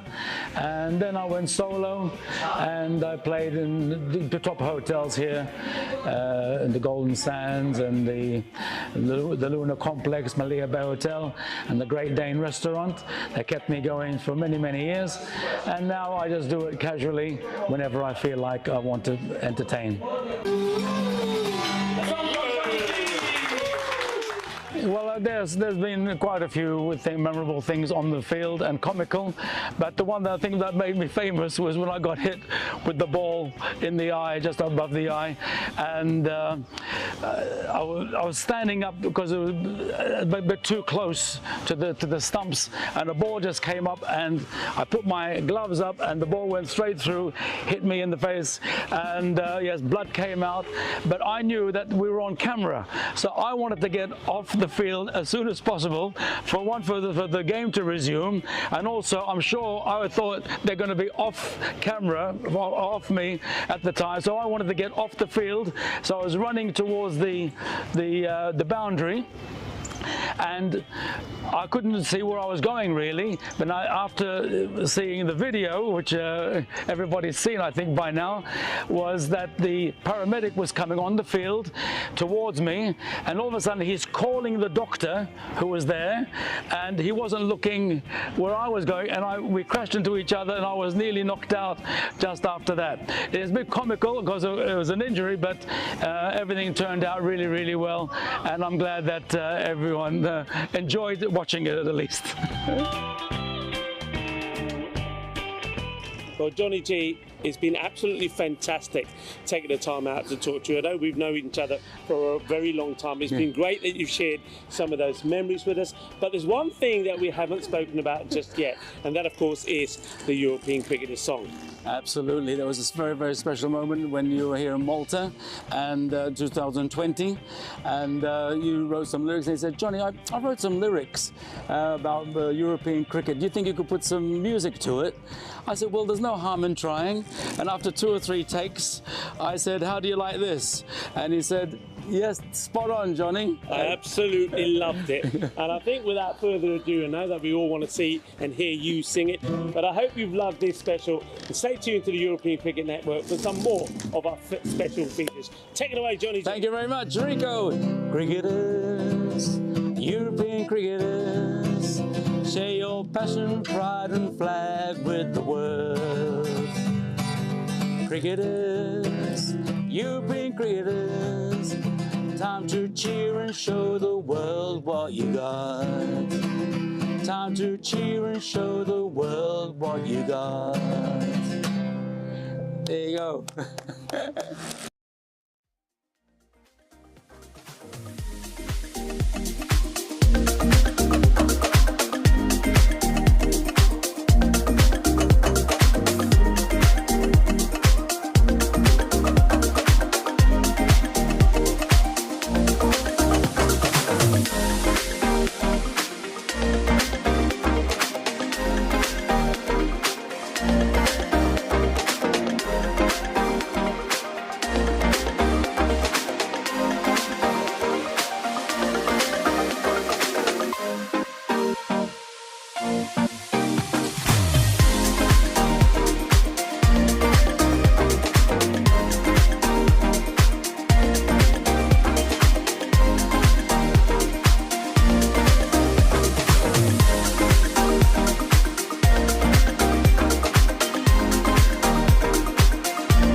This European cricket event is proudly brought to you by HCL Software, Victorinox and Rado.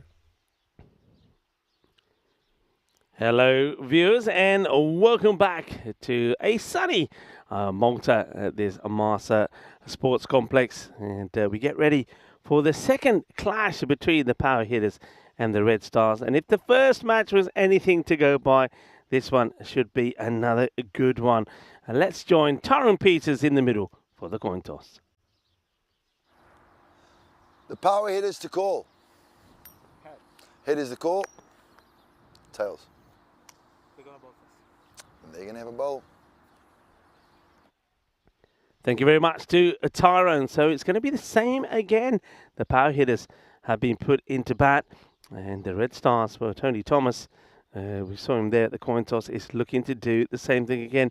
A bit of planned news. We had a slight delay in this match, and the reason for that was there was an injury in the warm-up to Jithu Prathapapan, so he won't be playing, and that means that the Red Stars will be playing one man down in this one. So the power hitters, well, maybe they get a little bit of luck in this one, and they'd like to level this little mini-series between them and the Red Stars. First thing they've got to do, though, is bat better, and certainly looking to see if they do make any changes to that batting order, because though we know that Ashish Singh, I mean, he is a good player. He did score 50 the other day in that win against Malta Day in the Golden Ball match. But in this last match, he, I think, he's got to hold his hand up with his strike rate and the way he was batting. And just to recap, when he was out there, he scored 22 of 24 deliveries. And, at the other end, you had Mohit Mittal, who scored 43 of 22. That's a big difference. And I think as a result of that, they weren't able to go on and put a big score on the board. They lost only the 5 wickets as well. So they could have gone and scored more runs.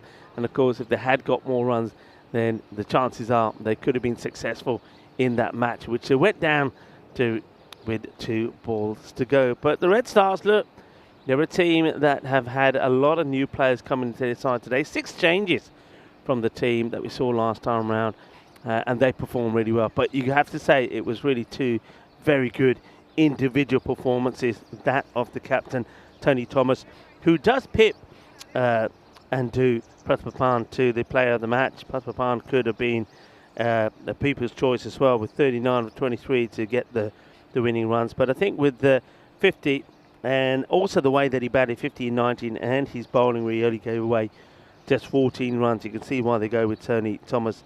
But other batters and other players will also have to shine for the Red Stars if they're to make it a double win here against the power hitters. The power hitters, they did go down first match to Malta Day and came back with a win.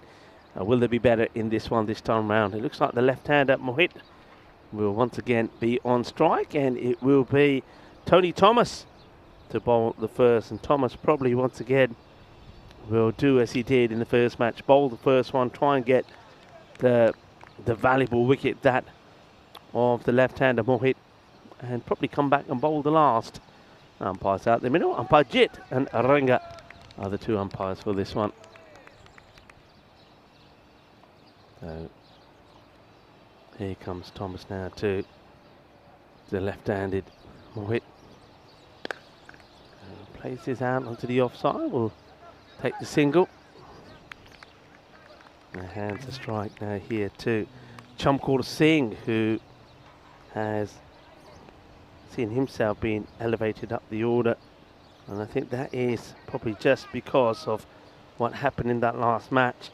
And sometimes it happens, you get players who are, the form can come and go. Chamkor gets it where he wants, but in the end it's just as, look, he's practicing it there, he's saying, how did I miss that? It's in the area where he likes to go across to the offside. He shuffles across, doesn't he? He's actually one that you want to try and angle the ball into him, and makes it harder for him. He likes the ball outside the off. He likes to play it there. Plays that away. Will get the single. Whereas we saw from Mohit Mittal, he does like the short ball. And that was his go-to. in the 43 that he scored of 22. Welcome back to everybody as well. I hope you're having a wonderful day. Jeffrey Mobbs, Thomas Martinez, Wayne, John Gray, and Ghulam Mustafa. And also Johnny Heesham. Good delivery. And of course, Emmanuel Robbins is saying good evening to everyone. Yeah, good morning, good afternoon, good evening, depending where you are tuning in from. It's great to have you with us. And, well, let us know what you've got planned for the weekend.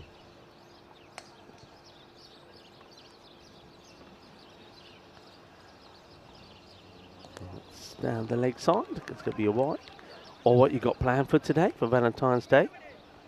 And maybe you've got a romantic evening planned. Do tell.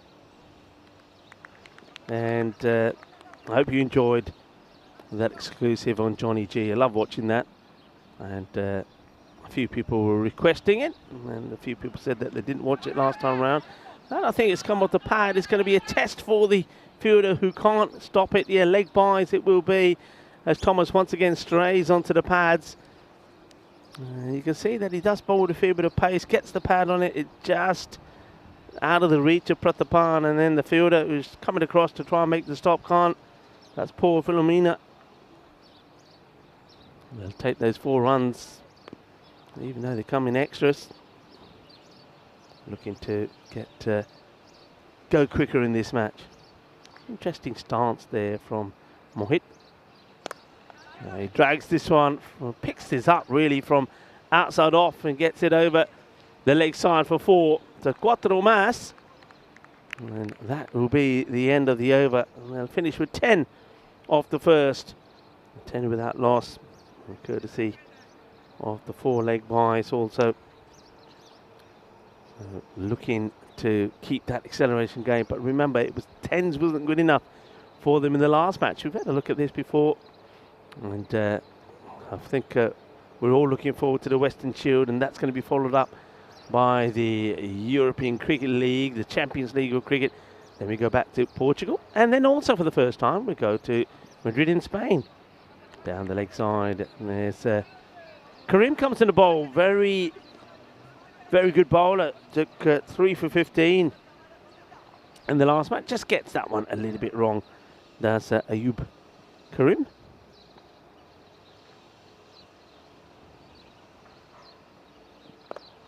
It's a better delivery. It almost goes right across his stumps there to play that one. It does get back onto ball.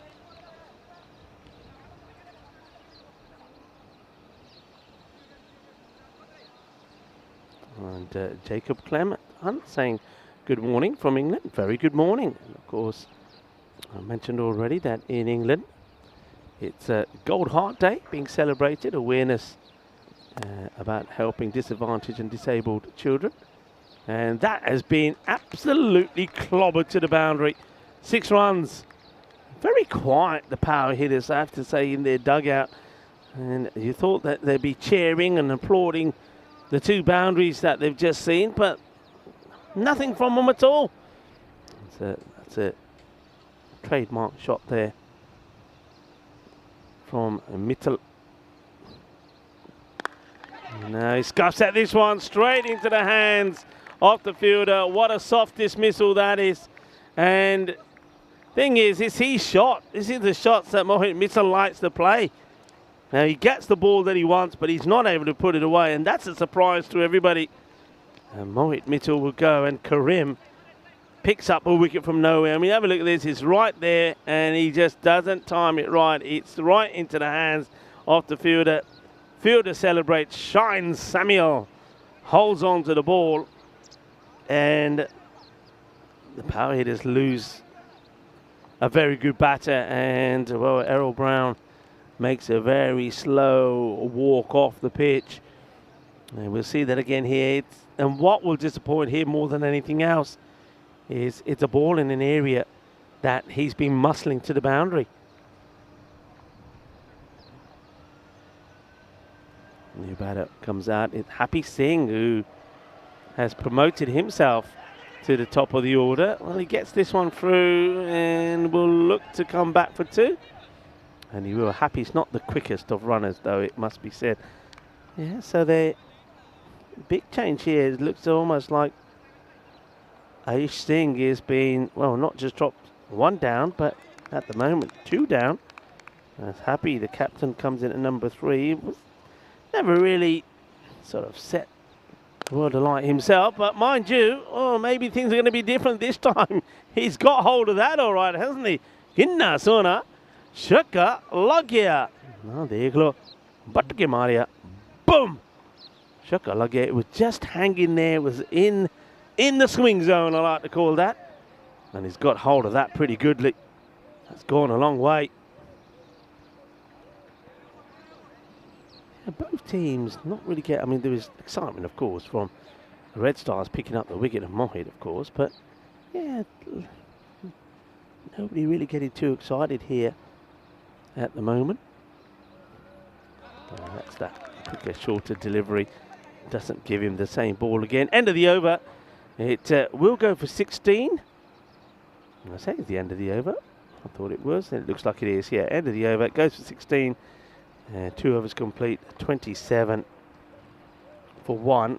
I think I've said this before, and I was saying it when the Red Stars were batting, that, all right, they were losing wickets, but you don't mind if you're losing wickets as long as that score is ticking along, because as we've seen, the number of times a team gets bowled out is not that high. I'd like to see a stat on that, actually, mate. I don't know if Ravi or somebody who works on all the stats could have a look at that, but the percentage of teams being bowled out. So I just think that batters are far better off going out there and just thinking, you know what, I'm just going to go for it. If I'm out, I'm out. That gets played away now. Happy will struggle. He will get there. I've said before, he's not the quickest, and they do attack his end, but he does get home as Chamkaur Singh once again is examining the bottom of his bat, but at least he does slide that bat in, Happy. He may not be quick, but he's got the technique.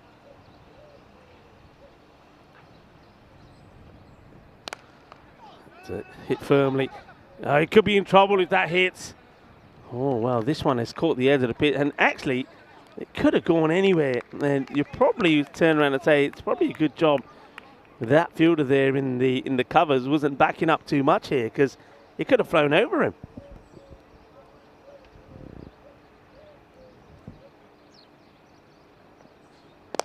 Oh, that is hit hard. Well, that one was an umpire killer, and he's going to go for 4. Well, no love for the umpire here on Valentine's Day, as that was absolutely clobbered. Happy hits it. Yeah, umpire Jit is not probably happy about this. That was crunched. Well, that was travelling. Have a look at this. Oh, well, that's why the umpires have to be alert. And unfortunately, the fielder who comes across, that's Navas, gets that one completely wrong. It goes for 4. Oh, that ball was absolutely walloped.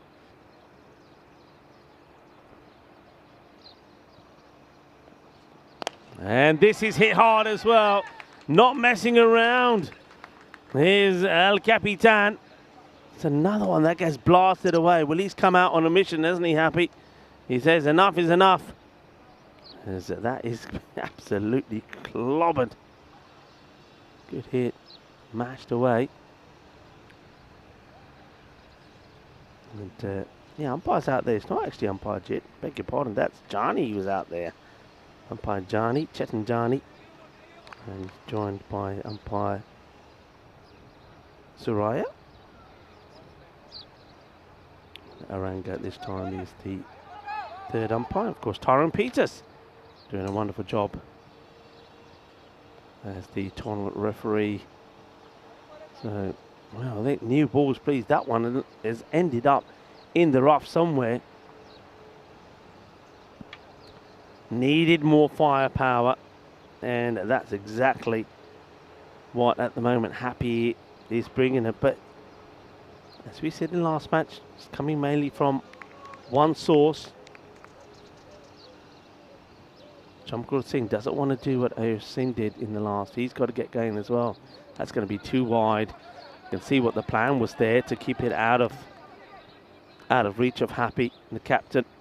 But that's too wide.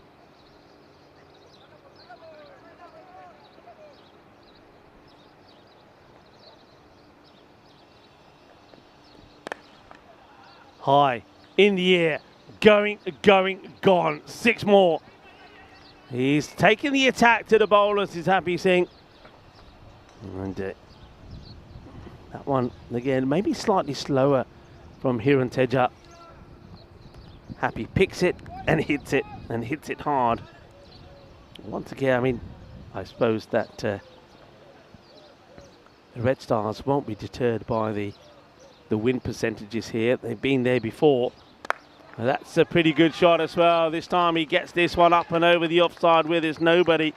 And really looking to cash in the power play. This is good power play batting. It's what was missing really from the power hitters in the first match. And that over from Hiran Teja goes for 22. And Happy Singh is clubbing it at the moment. 49 for 1. And automatically straight away you see a big difference in the power play. In the first match they managed to be going at 10s. Only 10 came off the first 3 overs. It got to 30. Here 10 off the first, and then it's gone 16 and 22. A magical over. The first magical off the day. Chamkort Singh though has to also play his part in this. And gone. Gets a snick. He's walking. He won't play his part. Swings, gets a snick, has to go. Disappointment for Chamkort. He'll go for 3 or 5. And Shine Samir, well, he is shining bright. Remember, took the catch to get the wicket of Mittal, and now he gets the wicket there, Chamkort Singh. So they needed that wicket, didn't they? Needed the wicket, especially after that last over. The Happy Singh will be now joined by another partner, and well, chances are it will be another Singh. Another wicket goes. Good catch there by Prathapan, who's having a very good morning so far as Prathapan, not just behind the stumps but also with the bat. Goes for the big shot, and he knows he snicked it, and he's walking straight away. I like that. A little bit of love, everybody, for Chamkort. He gets out but doesn't wait to be given out. He knows he snicks it. He goes. All right, Aish Singh, he's got a point to prove here, and he's out there with his captain as well after being demoted. Oh, that's just a hoik outside the off, but he'll get the wide call.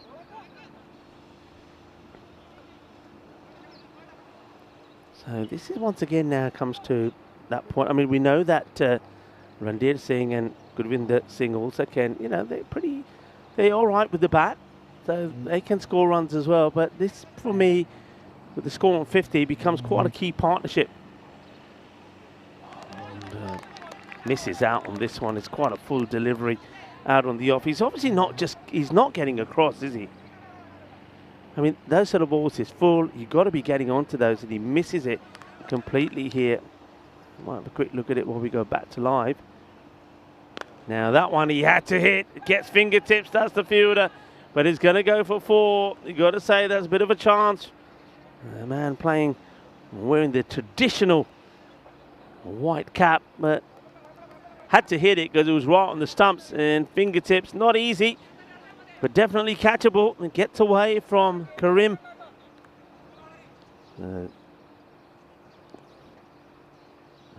Remember, he was dropped 2 times in the last match. Still didn't capitalise, and just leaves this. He looks to play at it and leaves it alone. It's another dot. Happy Singh is not happy at the moment. Probably saying to him, hey, look, you're not there to leave those. You've got to get onto them. Hits this one fairly well, and Karim this time tries to stop it with his feet. They're looking to come back for, I'll think about the second, but I don't think they're going to take on the arm of Tony Thomas. But that's not the way to do the fielding here. This is how you break a foot, and you don't want to be spending Valentine's Day in casualty, I can tell you that. It's in the air, doesn't carry. Oh, that could have been a huge moment. Happy Singh finds the thick edge. The fielder who's at third. I mean, look at this again. He just takes his eye off it, and I think third does well in the end. He could have overcommitted to it and got it would have gone past him. But terrific over there from Shine Samuel. Picks up 1 wicket, but he's unlucky not to have got another 7 come off the over. 56 for 2. Power hitters will be keen not to see that worm go downwards. They want to keep it on an upward trend here. So it's gone 10, 16, 22 and 7. And the next bowler is ready to go. Looks like Paul Philomena to bowl the next. Shot. That's a really good shot. And Happy Singh has found the middle of that bat beautifully. That is sweet. Sweet out of the middle. Sweeter than a bowler. Rasmalai. You can see he knows he doesn't have to run for those. Gets the weight into that shot quite beautifully. Look at him there. He's like Captain Caveman, isn't he? Just rolls his sleeves up and says, come on, give me another. It's well bowled, cleverly bowled. Drifting this wide of Happy, who's doesn't want to commit to it. Next one is short. Doesn't really get it away. It'll just be a single. A leisurely stroll up to the other end from A.S. Singh. I really think that Singh could be, if he gets a little bit more energy in himself, you know, if he moves around a bit more, looks a bit more bustly, it might help him with his batting. He just looks so tired and laid back as he swings and misses this, and he's having a mare, isn't he, Ashes? He is really having a mare. I'm quite surprised. I mean, let's see how he goes. He's obviously been told by the captain what they expect from him, and that's just out of the reach of the infielder. You get a single, but he's not getting anything out of the middle of his bat. And the power hitters, a bit like the first match, they're relying on all the runs really coming from one batter, and the Red Stars will once again be feeling that if they can get the wicket of Happy here, they can once again restrict. That's well bowled. And Happy swinging hard, but not able to get anything going. Yeah, we talked a little about Group D. Why don't we go right to the end and talk about Group G? Aroma CC, Independence, Marlow, Beveron, and of course the Mediterranean Vikings. And will all be very competitive. I think Marlow are getting some practice in at the moment. They're in Coimbra, playing in that night series. They certainly will be competitive, but I know that Roma CC, certainly a couple of big additions coming into their side. High in the air. Now this could go to hand. It won't. The fielder on the boundary comes across. Could have maybe made a play at it, Navas. Just be a single. It's another miscue from Ayush Singh. Nothing seems to be going right for him as the Red Stars start to slow things down again. Now Happy Singh has a big swing. He misses out on it. Into this 6 over now. I mean, if they go at the same rate that the first 5, they will get to that 120, which I think is what they want to get to. Remember, in the last match they were on course. Oh, that's a pretty wild delivery. In the last match they were on course for that 115, and then the wickets fell at the wrong time. They ended up only just getting past that 100. So they don't want to fall away here. Ayush Singh is once again going at run a ball.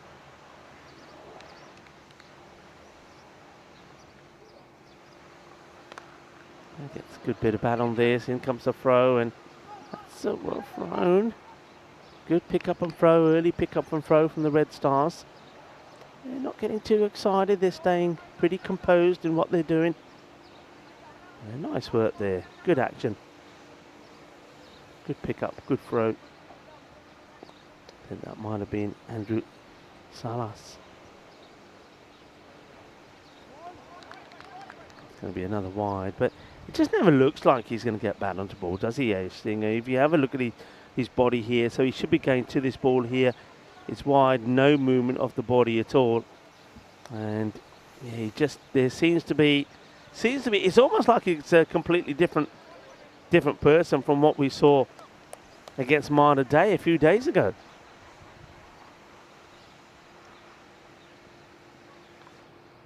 Now he misses out on a full toss. Can you believe it? I think the captain's at the other end. If I'm the captain, I'm saying, hey, guy, you got to go. You got to go. If you can't be putting these ones away, you got to go. And yeah, how long will he stick with him?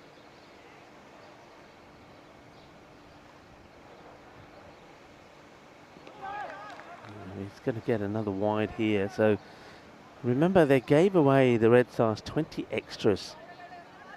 I mean, it didn't hurt them in the end. They managed to be victorious, but it's one thing that they certainly can work on.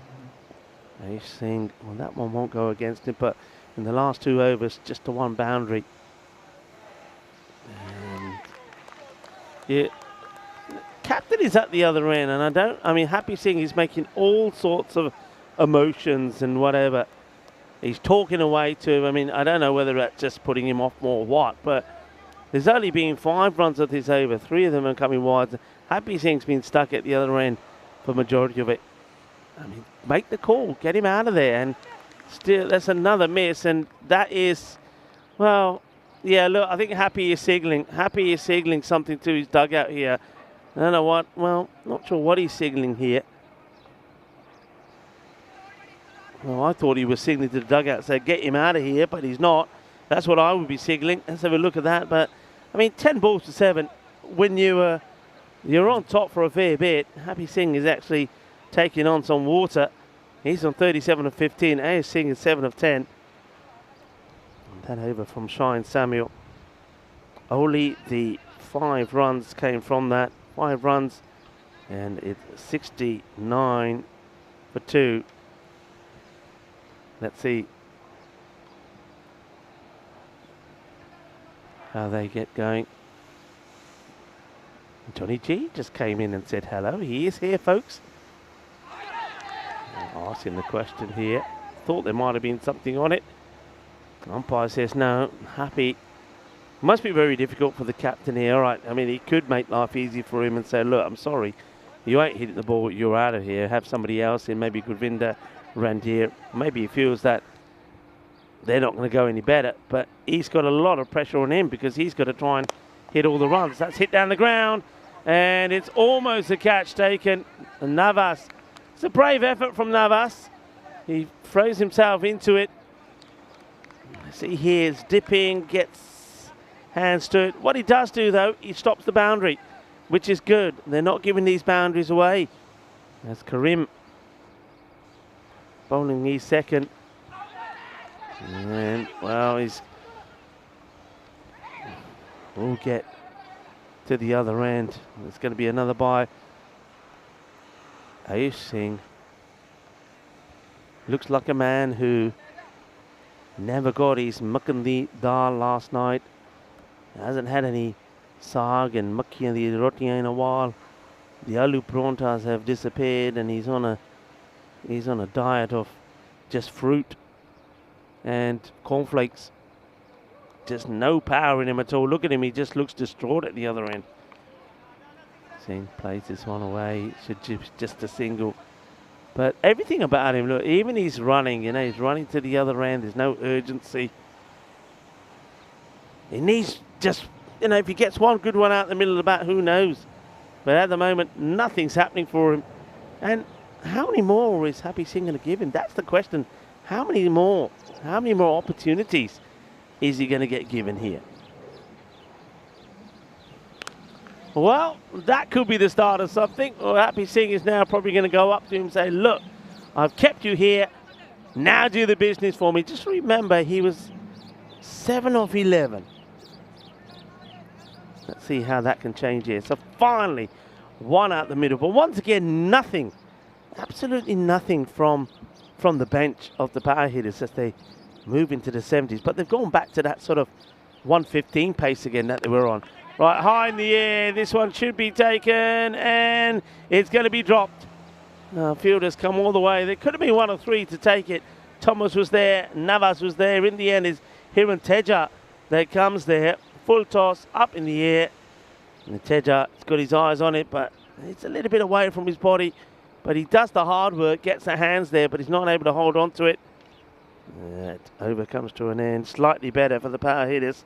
Here goes 10 from it.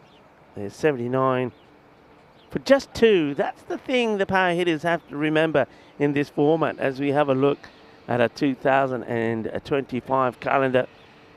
And I think yesterday got as far as talking about to Romania. Hungary, we got one venue to confirm. The European Cricket Championships. That will be another huge event happening there at the Cardamom Oval. We'll go back to that a little bit later as Philomena. Now it's well, he gets himself back on strike, but he swings and misses again. It's just the one boundary so far. How's he missed that? I mean, how is he missing these? It's painful to watch, actually. It is painful to watch. Even Ghulam Mustafa said, wow, he connected one. But how is he missing these? I mean, you just don't want to get him out. You leave him in there, Red Stars. Gets played out by Happy. Just be a single, so runs in terms of boundaries really drying up, and they've gone from probably that 125 to 115. Now it's going down to 112. It could be a very similar score again as the last match. They might just get past 100. Mind you, that will help. It's not a good delivery though from Paul Philomena. Plays that, it's down the leg side, and well, Ashish Singh gets that one away. So finally, just run a ball now. We're just under still run a ball, so it's not better yet, is it? He's had 16. Well, he's gone past that now. 18 of 16. Now, why isn't he hitting that? Why are you not hitting it? He's taking the wide, saying I'll take the extra ball, but he's not doing anything with the extra ball. It's in the same place as last time. Hit it. You see what I mean?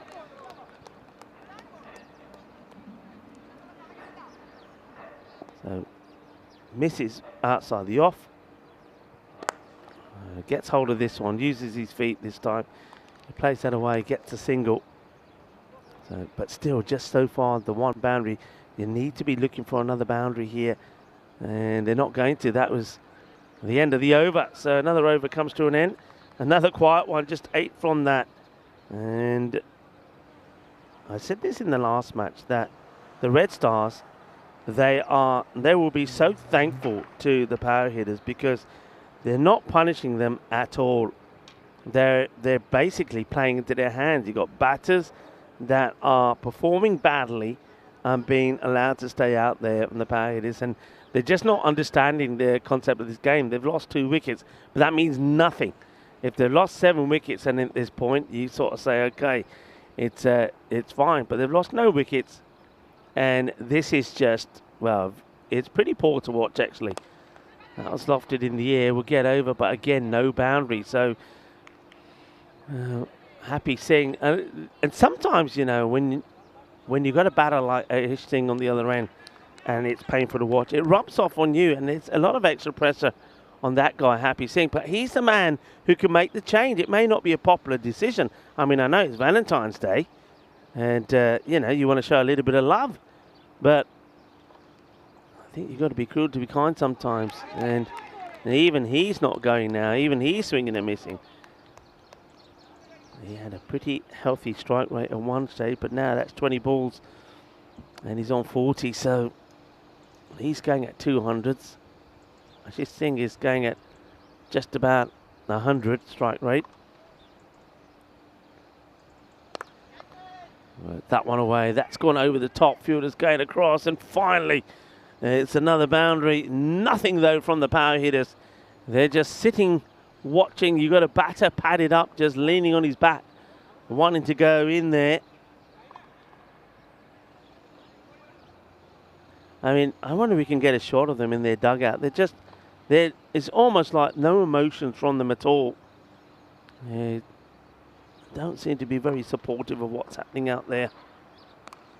That's a good looking shot. That one could be 6. It will be 6. Powerfully struck, so 4 and 6. Finally, back-to-back boundaries, and Happy Singh celebrates his 50. 50 of 22. He'll be happy with what he's been doing, and not be happy with what some of the other batters are doing, though. 98. He finally gets some applause from his teammates. Well, I think somebody had to go up to them and hold up a card that said applause, and they did. It's two different stories when you have a look at those scores from those batters. And now it's going to be, well, they could run here. Why aren't they running? Why aren't they running? Oh, how? No, come on. What is going on? Happy's got to be thinking, take the run and give a ball to Ashish, and then if he doesn't hit the boundary, at least you're on strike for the last over. Oh, the cricket brain here just doesn't exist for the power hitters. It's going to be, well, no ball call from the umpire. I think this one completely misses the pitch. So Krishnamurthy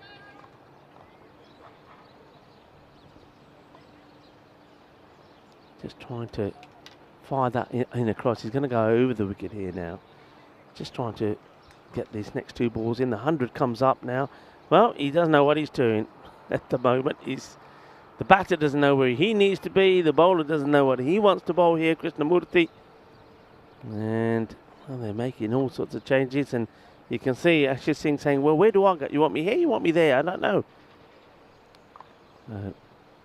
All sorts of discussions there at the moment.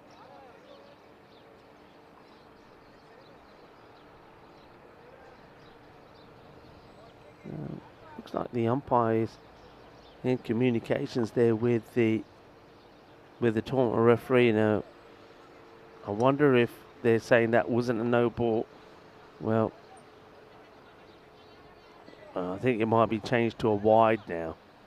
So not a free hit. It's still an extra. And that is right out of the middle. 6 runs. And blast that away. Well, maybe Happy Singh, he's got a crystal ball out there with him and he knew what was going to happen the next couple of balls. That's why he doesn't take the single. So they've gone past the score of 504. Thing is, how many more can they add? So that takes it to 106. There's still a ball to go in this one. And ideally, with the 7 balls to go, ideally, you're wanting the 14 runs. You want to go to a ball at least to get the 120 on the board. Up in the air, fielder coming across. Should be a straightforward catch, and it will be. So Happy Singh will depart. Plays the wrong shot here. It's a short delivery that he should have been getting inside of and playing away. He won't. You see here, he charges at it. I'm not sure why he does that. He would have been far better off just staying in his crease. And he would have been able to play the same shot again down leg side. As it is, his innings comes to an end. 56 though from the captain. He did elevate himself to the top of the order. At least well, no shame in what he's produced. It is Shine again, by the way. Shine Samuel, he is shining on Valentine's Day. And Krishnamurthy does and will pick up a wicket. Thanks to Shine Samuel's catch. Gurvinder Singh comes out. It won't be easy because we know that Tony Thomas will come back to bowl. High in the air, catching opportunity. Should be another, and it will be another because you know who it is. Yep, it can only be one man, Shine Samuel. He's in the action again, gets the wicket, and the painful paint drying kind of innings from Ayush Singh finally comes to an end. And 20 of 20, and that is after the last match. He scored 22 of 24, and I think the power hitters will be thinking, well, our name is power hitters. I think this guy, Ayush Singh, probably is not one that fits into the name that we have because there's no power from Ashish as well. And Shine does it again. Tony Thomas picks up another. New batter comes out and gets back onto ball. This is Amnish Kumar gets a single, lands a strike over to Govinda. So looking to see if they can. I mean, at one point 115 was up there. If they do get to that 115, they'll be happy with it. 4 balls to negotiate. That's a nice looking shot. That could go all the way to the boundary. What a lovely shot that is. And beautifully played. I think Tina would refer to this as the old hockey shot. This is beautifully played. Look, the no-look shot. I think he might have even gone through his legs. No look, nutmeg, 4 runs, and 111. Yeah, it's little basic things. I'm not saying that Gurvinder is going to hit every ball to the boundary here, but I mean, even that, you know, he's hit his first ball for 4. Why are you keeping Ayush Singh out there for so long? It just doesn't make any sense. Short. And that one now be interesting. How high was it? 1 for the over, says the umpire, as Tony Thomas comes back with a spicy short ball.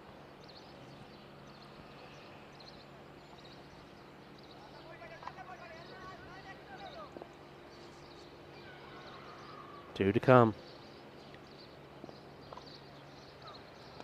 And that will do nicely. That one will be 1 bounce, 4 runs. There's no third back. They've pushed him up, which is probably a miscalculation really from Tony Thomas, the captain.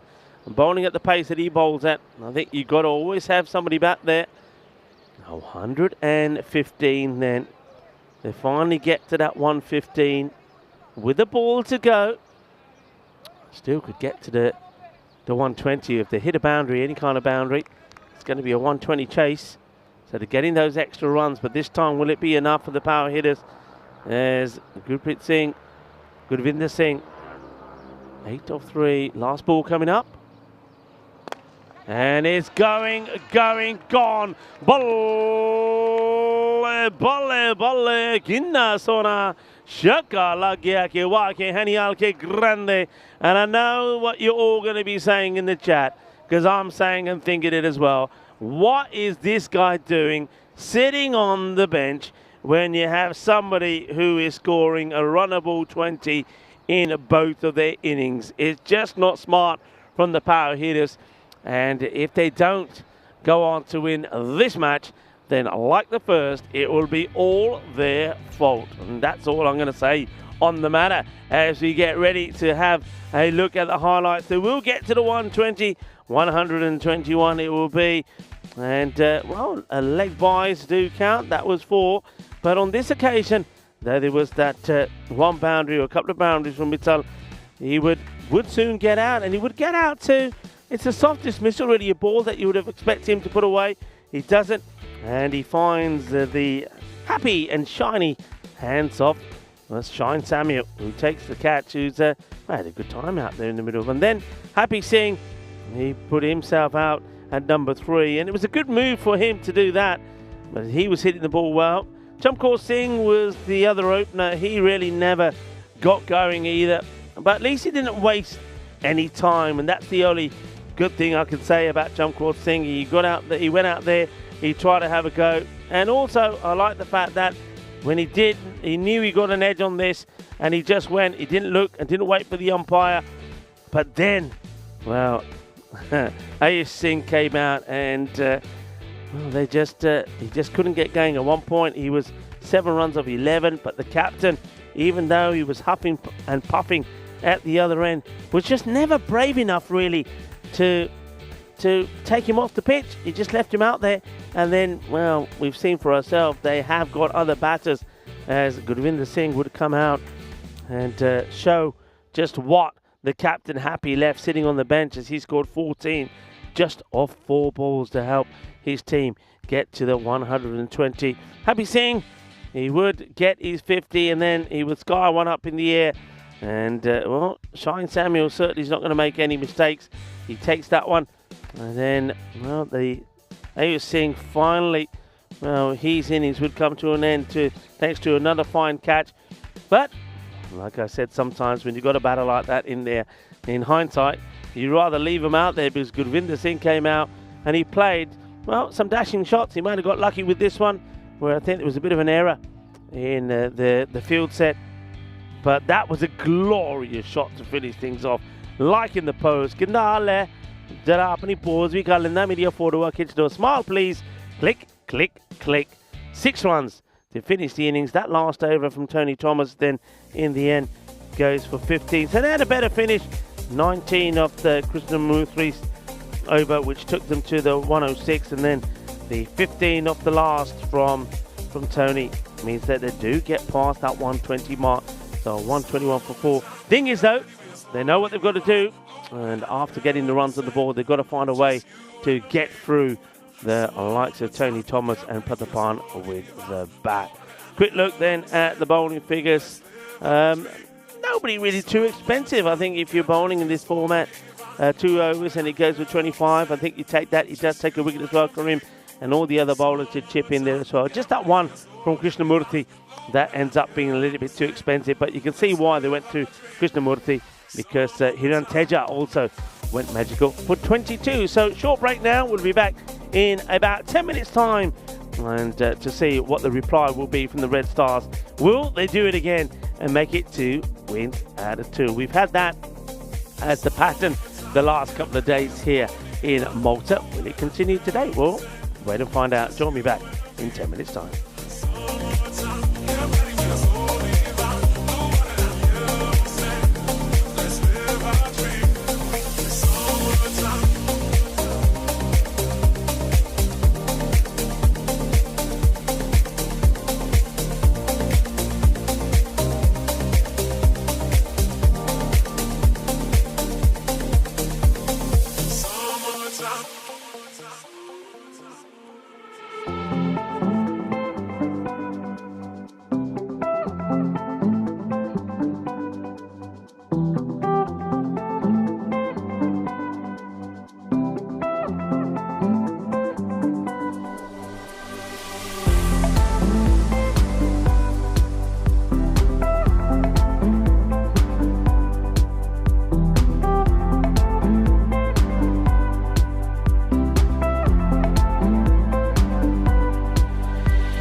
This European cricket event is proudly brought to you by HCL Software, Victorinox and Rado.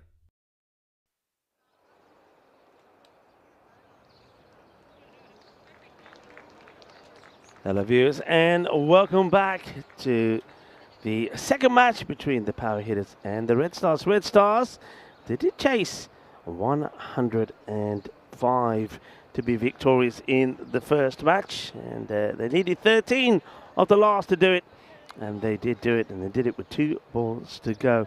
Now, well, they've got to go a little bit more than that this time round, so the power hitters, they've done themselves a favour thanks to some good hitting there towards the end from Gurvinder Singh. A quick fire 14 of 4 balls does get them to that 120 mark when, well, their mission to get to the 120 was hindered badly by Ayush Singh, who once again poodled along at a run of ball 20 of 20. And that was, I think, the issue for the power hitters in the first match as well. And once again, if they go down in this match, they would definitely be looking at that and saying, you know, we've only got ourselves to blame.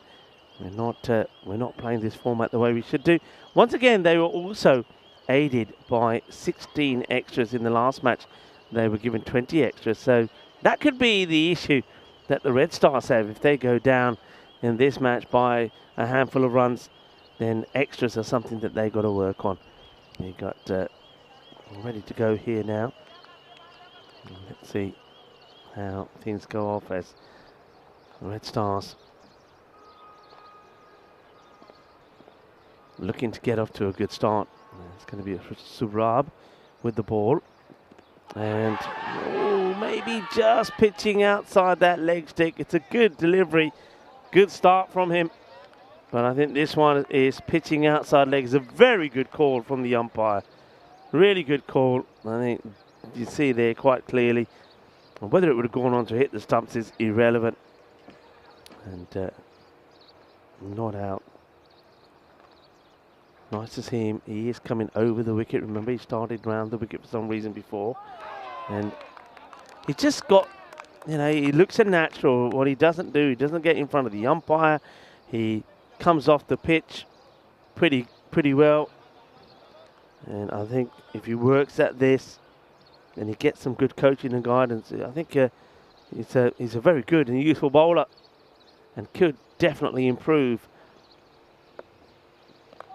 That's well bowled again, right on the money. It's another dot ball. Shine Samuel puts his hand out and says, wait there, that's 3 balls. And 3 dots to start. Could be the perfect start, this.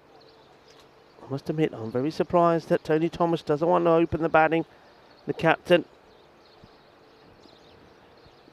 He certainly does pack a punch. Slow ball up in the air. Gets just wide off the mid-wicket, but long on comes across and does the fielding. So first runs on the board. I'm quite used to saying first runs on the board when it's an extra. It makes a change that it's actually coming from the bat. Chris Smith, we're all with you, buddy. It's Valentine's Day. We're all sending you some love, and hope your day today and the weekend does get better.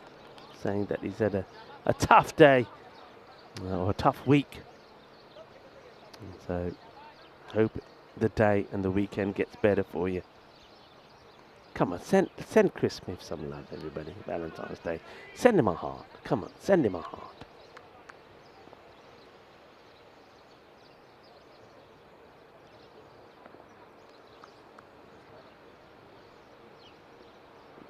That's well bowled. Good Yorker. This is such a good over, and that, I think, is the end of that over. So, wow, we have an over. Every ball a legal delivery, no extras. And as a result of that, the power hitters off to the perfect start, just 2 from it.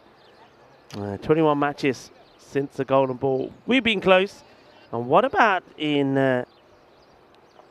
back there in Portugal last night? So the Coimbra Knights and the Fighters. First match was a win by 17 runs, 82 to 65 for the Coimbra Knights. But the second match, the Fighters, they defended 79 to 78. Edge gets away from the hand of the keeper. Will just be a single.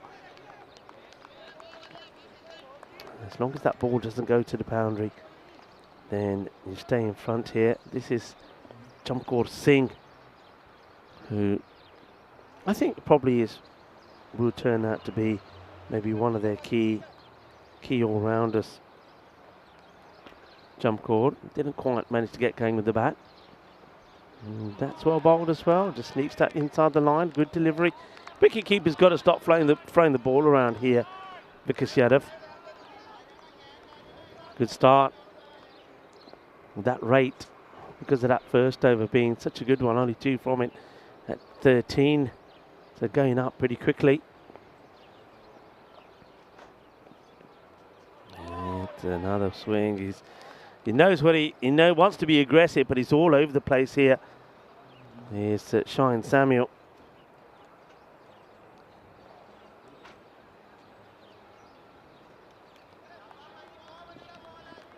Got Navas Kovapurath at the other end watching, and this one, I think he plays this into the deck and it bounces almost over the stance, but it's just another dot, so this is good. It's a good start from the power hitters defending that 121.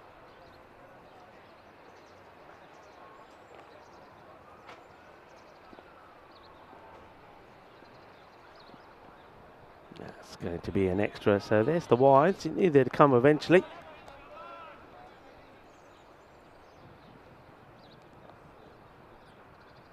Mentioned already, of course, a lot of people will be celebrating Valentine's Day, a huge day globally, but in the UK, Gold Heart Day, which I think is a very important day. Gold Heart Day is dedicated to helping improve the lives of children. And children with taking on the single, they'll might even think about 2 here, but decide in the end not to, as Surab tidies things up. Yeah, it's a day to raise awareness and help disadvantaged and disabled children and give them equal opportunities, and dedicated to helping improve the lives not of just the children by providing them support, but also, of course, to the parents. And also International Book Giving Day celebrated today. And just floated that up, but wide called here by the umpire once again, just missing that line. So this was the kind of the issue from Chamakur. He bowled 1 very good over in the last match, only went for 3, but that second over, when they needed it to be tidy, he went for 10, and he bowled that slower ball again that he tries there. He just hasn't got it right in that crucial over he bowled. He bowled it. It was a no ball because it didn't hit the pitch. And then the next ball was smashed for 6. And if you can bowl that, you can stick with that. He doesn't need to change it. So 4 come from it. The score is 6. So they are well ahead here.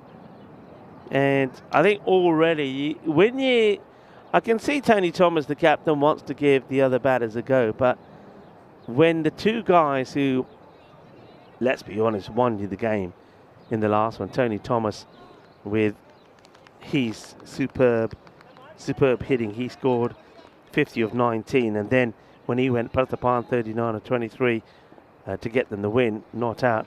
So when you're not using those 2 guys, any one of those 2 guys early on, you are going to struggle, and that's what's happening here. Oh, that would have been outstanding. It's 4 runs. So the first boundary comes in the 3rd over, but that would have been an outstanding catch. We'll give that man a cape. If he had a cape, he would look like Superman. Look at him flying through the air. That would have been a sensational, well, catch, stop, whatever. What an effort. When it gets played away is Gurvinder. His first ball gets hit for 4, getting the treatment he gave out. Won't like that. Now high up in the air. It's not going to go to the boundary. They will come back for 2. And, well, what's he done here?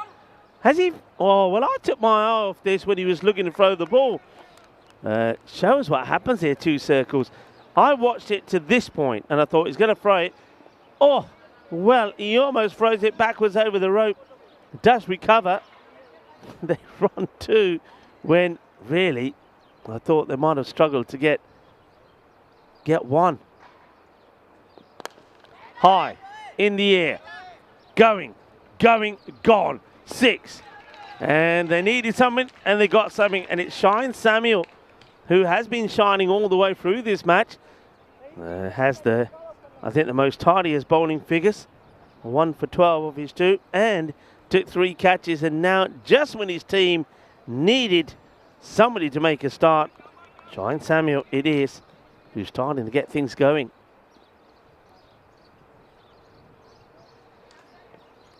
Gone. And that's a good delivery. That's what he was after, Gurvinder Singh.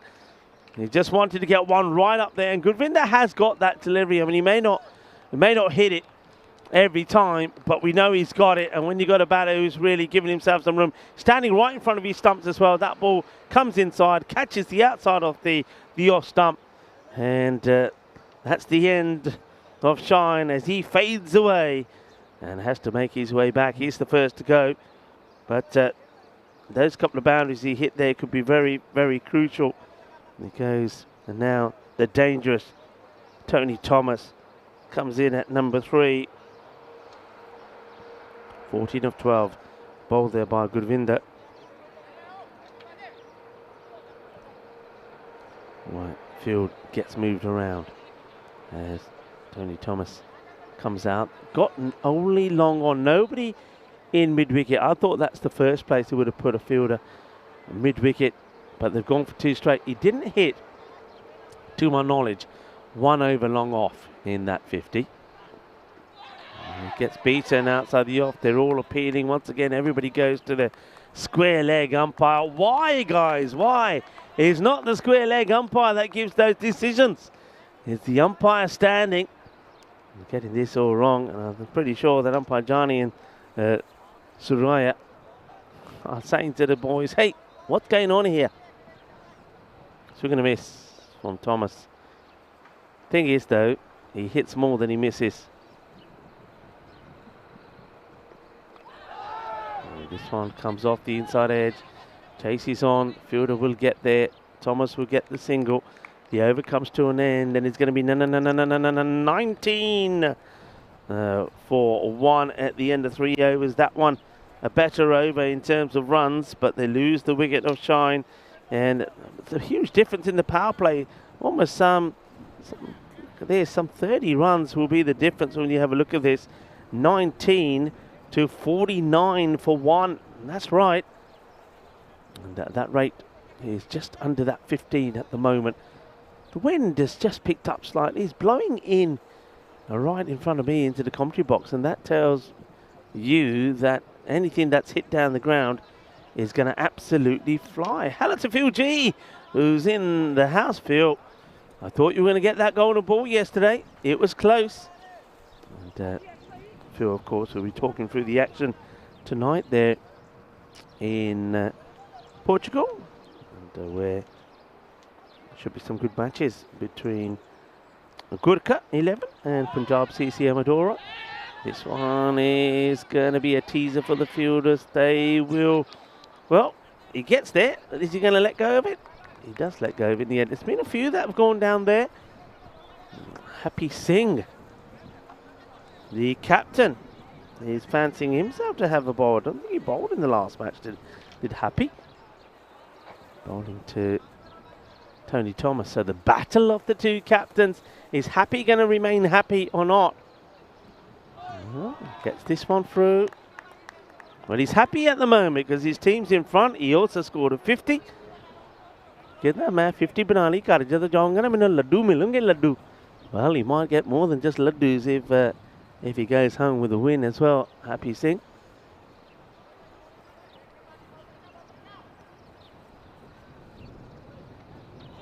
Might be a close one when he squeezes this in. Maybe we can see this one again. I think he must have just got this inside that line. Let's have a look at the height first. No issue with the height. And yeah, that's a good ball. Oh, that's well bowled as well. This time, Tony Thomas wants to try and go out and get to the pitch of this. Spicy take from Vikas Yadav. I quite understand why he doesn't want to stand up here. Happy does throw this through pretty quickly, or bowl it, I should say. Oh, that's well bowled again. This is just the right line. You can see it's just short of a length. So if he comes out to it, he's not getting to the pitch of it, and he's sort of in uncertain minds what to do. Come out, not come out. And now he gets a Gundy ball. That's one that is easily swivels on. But even with that boundary, it's still a very good over. 6 come from it. And that means that the score now 25-1. I mean, things did slow down a fair bit for the power hitters once they got past the halfway point. They were, at this point, they were on 56 for 2. They then got 8 off the next, and the next sort of few overs where they had the issues, and then they finished well with, I think the last 34 came off the last 2 overs, a 19 and a 15. So if Tony stays there, there's every possibility that the Red Stars can do it the other way around. They may have started slowly, but they could pick it up. They've got to deal with this guy, though. It can be a difficult one to deal with, but he's got no support out on that leg side. You've got to get the right field. So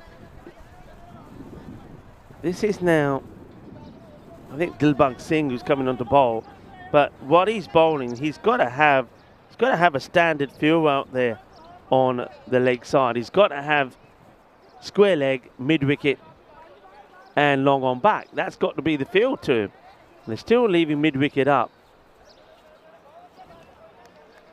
And I don't think he needs third on the boundary. Well, I tell you what, he gets this one straight through as Navas Kova Putharath decides to go down the ground. Well, after getting one boundary, he wants another, but he ain't going to. He's going to have to settle with the one. And Dilbag Singh bags the wicket. And it's the wicket of Navas, who goes for 6. 6 of 6, just straight through. Look where he is there. He comes a long way out. If you're going to come that far, then, well, you've got to make contact. If not, you're going to be in trouble. So Dilbag gets one through. Yeah, I mean, having the third all the way back on the boundary too. Yeah, and now that's what, yeah, that's better. Dilbag has seen that. He's now pushing the mid-wicket on the boundary, and the third comes up. Look, if it goes over third at this pace, you just have to accept it. A new bat comes out and slices this away. He'll do the fielding himself. But that's one thing they haven't, and I wonder if they go back and when they look at the matches, if they do and analyse, one thing they'll know is that's what they do wrong. New batters just come out here. You could have, that's when you have that mid-wicket in close in the offside. You literally don't want to give them the singles away. So, well, hang on a minute here. I'm talking away here. And first things first is that wicket. I was thinking, well, why is Navas still there? He's still there because it was called a no ball. So no ball was called. My eyes are not deceiving me. Navas is still out there. I'm just looking at the scoring there. So no ball called. I'm guessing it was too many. It must have been too many out. And asking the question. Probably strained down the leg side. So Navas. Cover Putharath. Well, we thought he was gone. We thought he was bowled there. But I reckon there was too many fielders out. That's why that field change was happening. Well, here he is again, Navas. I think he got that one, played it onto his toe. He's struggling a little bit here. And yeah, he's struggling. The umpire, that's umpire Soraya comes up to see if he's okay. And hopping around. Here's a medic on hand. But definitely has got a lot chillier the last 15-20 minutes. Always, let's see a few more cars parked there in the back, a few more people going to the golf course. Quicker ball, bat on ball. Oh, if he took it cleanly, it could have been a chance, but they'll run the single. Now, key thing here, there's been one boundary in the over, and it was Navas who hit it himself. Can Dilbag not go for a boundary?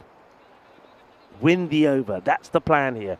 Win the over and take that score required per over into around the 18th. Well, been spiked away. Fielder should get down, will, and he won't go for the boundary. So at the moment, the power hitters remain firmly on top. 9 come off that over.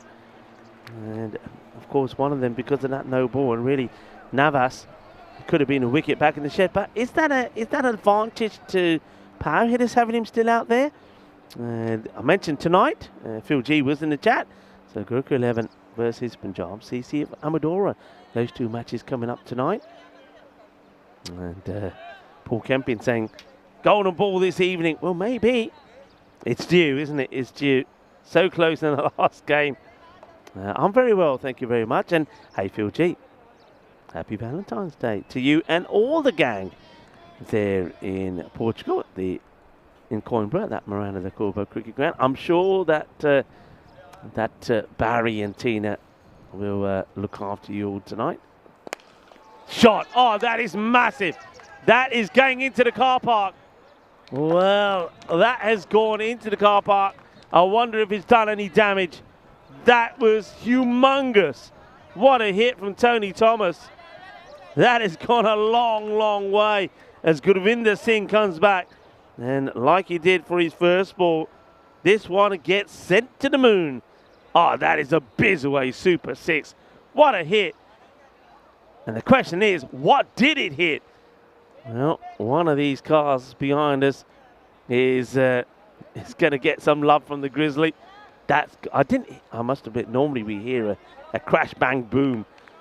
Didn't hear anything. Wow, what a strike.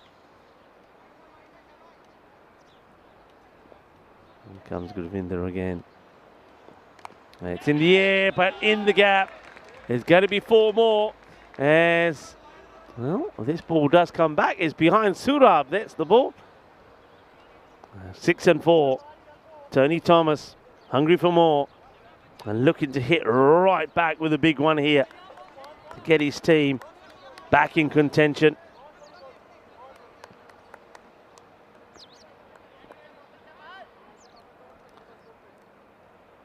And good morning to May Webb, who's saying good morning to me and happy Valentine's Day. Likewise. And that's another one. It's going to be 1 bounce 4. And Tony Thomas, I've said this before, this is a guy you got to see the back of, and look how quickly, just as that rate was getting close to that 18 mark, here he is. He's doing it again, and look at the percentages. So momentarily, it's 83% to 17 at the moment, but look how quickly that will change. Gurvinder Singh, 6, 4, 4 off the over. Need to get this wicket. Need the wicket here of Tony Thomas. They know that.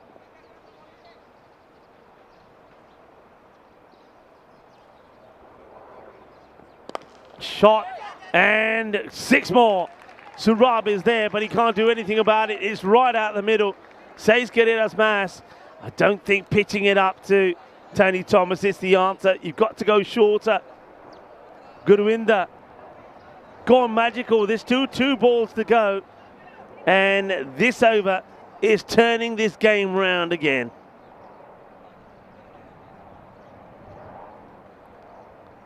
Can he get that trusted Yorker in? That's what he's banking on. Can he get it right? And that is that slightly shorter delivery. Gets the dot ball in there. The rate goes back down to about the 15. Thomas was just trying to carve that, trying to get it in that gap. He's played that shot very cleverly as well. You got an extra cover, point and long off back. And then on the leg side, long on and mid-wicket. Square leg is the only other player on the leg side. Inside the circle, slower ball. That's well bowled. But Thomas will get the single. The over will go for 21. And just like that, this game is back alive. And the Red Stars looking to be the Stars at the end of this day and do the double over the power hitters. So 55 for 1 after 6. And they're catching up pretty quickly with an over like that. We only saw the one magical over in that last game. It was over number 3. Well, we've seen the second in the day now. Over number 6. There's yeah, the wind certainly a lot chillier now. A few more clouds coming over. I mentioned International Book Giving Day. Special holiday that is celebrated by book lovers all over the world. It's a day to share your love for books with someone, especially children. That's a nice looking shot, and 4 more runs. They make a change in the field as Happy Singh does come back. I think I hear some rain, folks. I'm definitely hearing some rain on the top of my tent. There's a bit of pitter patter here. And hopefully it's not gonna, yeah, you can see it on your screens. Well, the wind has brought some rain with it. Now this just complicates things even more now here for the power hitters. Happy Singh does get this one through. The captain, the 2 captains do battle once more. Yeah, so on Valentine's Day, International Book Giving Day, is about 2 things. Love of books and the love for fellow human beings. Oh, that's nice. Launched, gone, adios, 6 more. Got to find a way to get this wicket. And the other interesting thing here is now is, well, keep an eye on the net run rate. That could be so key, because if this rain gets any heavier, this match, well, it could be decided by GLS. That was the extent. The rain is definitely getting heavier. I'm keeping an eye on Tyrone Peters and the 3rd umpire, Paranga. Now, I wonder what the decision is. High. Oh my, that's gone. That's 6. Where's this landing? And that's just to the side of me. And that's clonked something. Just to the side over here. Well, smashing shot. I think this is caught. There is a car behind me here, and I think that might have just caught the bumper of it. 6 more. And I think that, well, I think they're ahead here now. Be seeing fires this one in. That's, oh, it's going to be called a wide by the umpire. I don't think there's worse, to be honest. I think there's nothing wrong with that ball, and little margins like that make a big difference. That really should be the end of the over. It won't be. And that is going to be a wide. Gets that one completely wrong. The over should be done, is not done. Tony Thomas on 46 of 21 has changed this game around again. The rain is still falling. High, mighty, gone, 6. And that's the difference. Oh, that call. Happy Singh will also go magical. That over will go for 24. 45 off the last 2 overs. And they, I think for me, are back ahead here.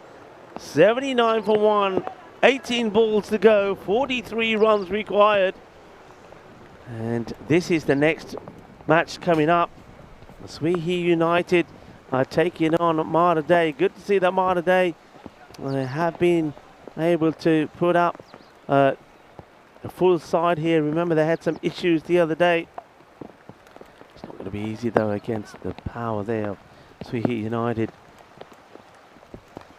Straight up in the air, should be caught, and it will be caught. You can see what the plan here was from Navas. Just wanted to get bat on ball and get the single to get Tony Thomas to strike. Now, wicket could make a big difference if we go to the DLS formula, if the players do come off. So it's very important that you take your chances, take the wickets. I think the power hitters know that they've got to try and keep Tony Thomas on strike, who, by the way, did bring up his 50 in just 22 balls, that massive 6. So what a day he's having. But look who's coming out. Yep, it's Pratapan. It's going to be a wide, though, to start off here. This first one is Chamkor Singh, who's bowling this over as the rain is getting heavier. And I don't know how much longer they could stay out there, you know. So DLS definitely will come into play here for sure. And that's been stopped. No run. I mean, dot balls. Dot balls are good balls. That rate under the 15. Dot balls are good balls. Power hitters, I think, will probably just want to. I think they don't want to. They wouldn't want to chance the net run rate here. Get a few more wickets. It's another good delivery, short of a length. Haven't bowled too many of those, have they? They've gone for the stumps, they've gone pitched up, and they've been put away. Rain continues to fall here.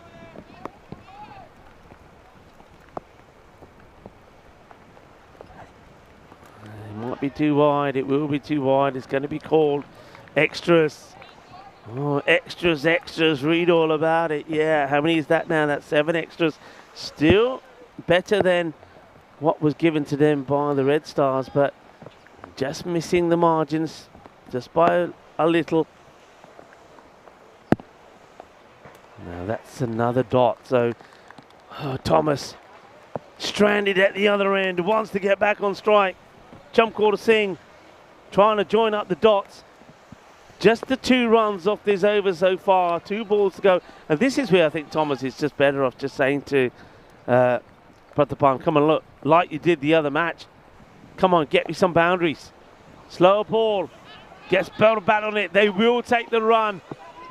Now this is still, I think, a bit of a win-win situation, as long as there's no extras here now for Chamkaur Singh. So he's bowling at Tony Thomas, who's going to be looking to blast it, but even if he hits his ball for 6, that's 9 off the over. You take that, you win the over. You take the rate back up again. So just got to not bowl an illegal delivery. And he will. Dear, oh dear. They're not listening. What can I do? They're not listening. So that's 1 more. And still, so now a big boundary can take it to 10 off the over. Just needed to bowl a legal delivery there, whatever the outcome. Chamkaur playing about with his pace. And, well, he gets the dot ball in. And that's a good result in the end. He'll take a wide and a dot afterwards. 4 come from the over after the last 2 overs. Went for 21 and 24. 83 for 2. Rain is still falling here. And just after coming from nowhere, they just fall behind that rate again. 39 of 2 overs. The rate goes to 19.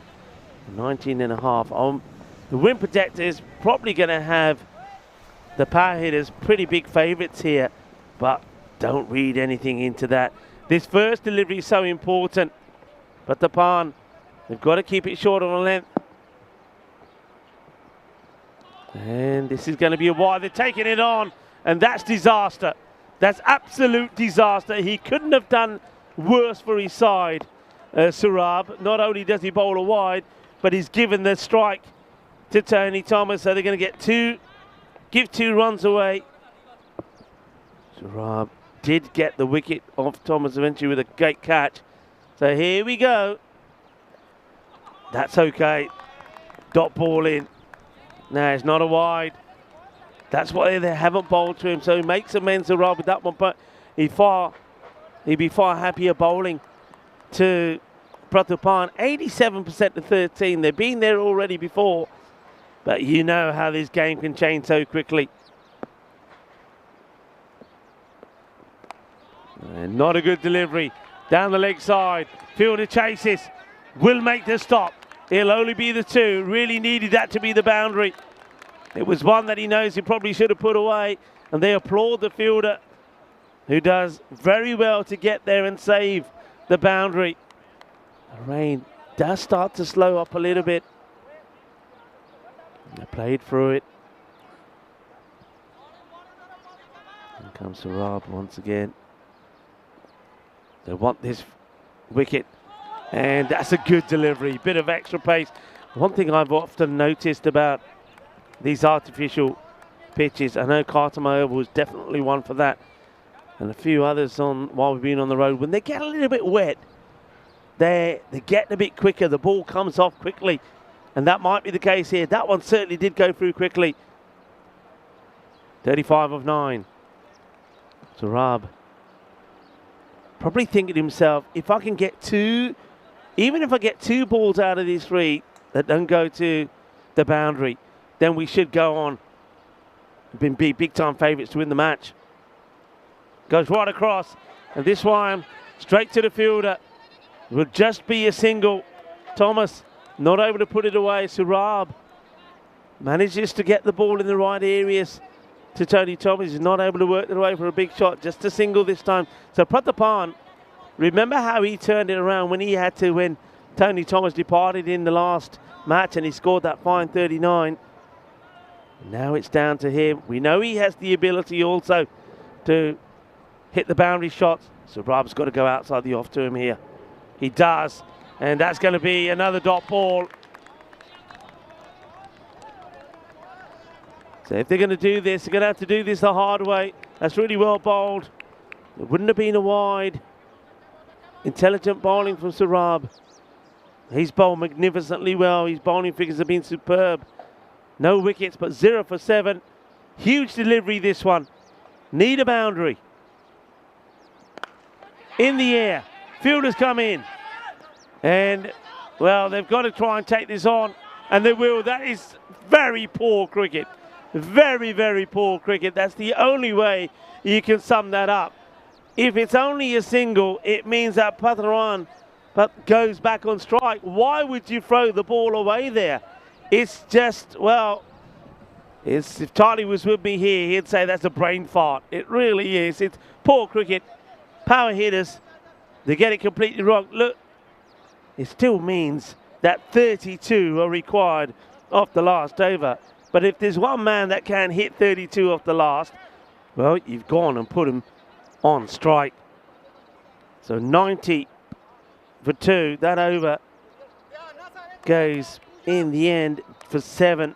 Should have been just 6. And they're going to go with spin here. Wide. 32 becomes 31. Dilbagh probably feeling the pressure. Rain has, I'm pleased to report now, more or less totally died down. It just needs, you can see what they're saying to him. Get us a good ball in. A non-boundary ball is what we're after. And that one won't be it. That's going to be 4. There is no protection out there in backward point because they have gone with 3 on the leg side.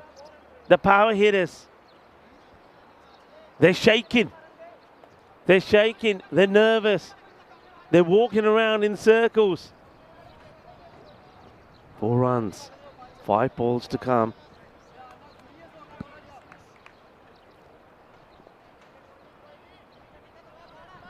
Can't do it in 4s though.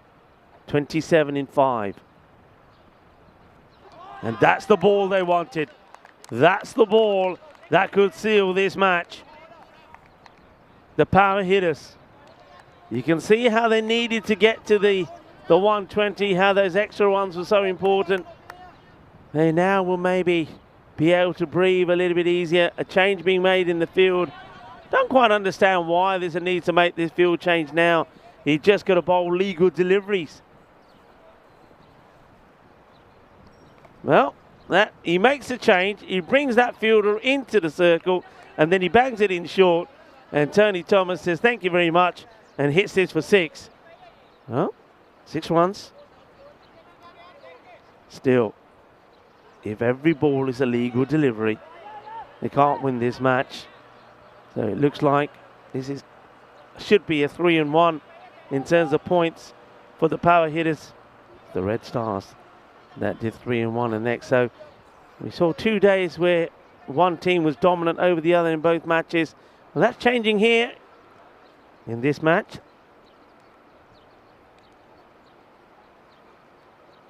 Dilbagh Singh. That's a good delivery. Yorker length ball. You can't get those ones away. And I think Tony Thomas might have wrapped this onto his toe.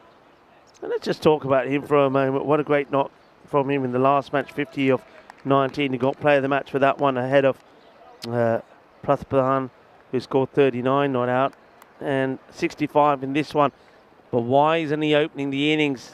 That's what the question has to be. You can't be coming in at number 3 when you know that if you're going to go on to win a match, you hold the key. But it has been a good performance from the captain. And the power hitters, they'll learn a lot from today.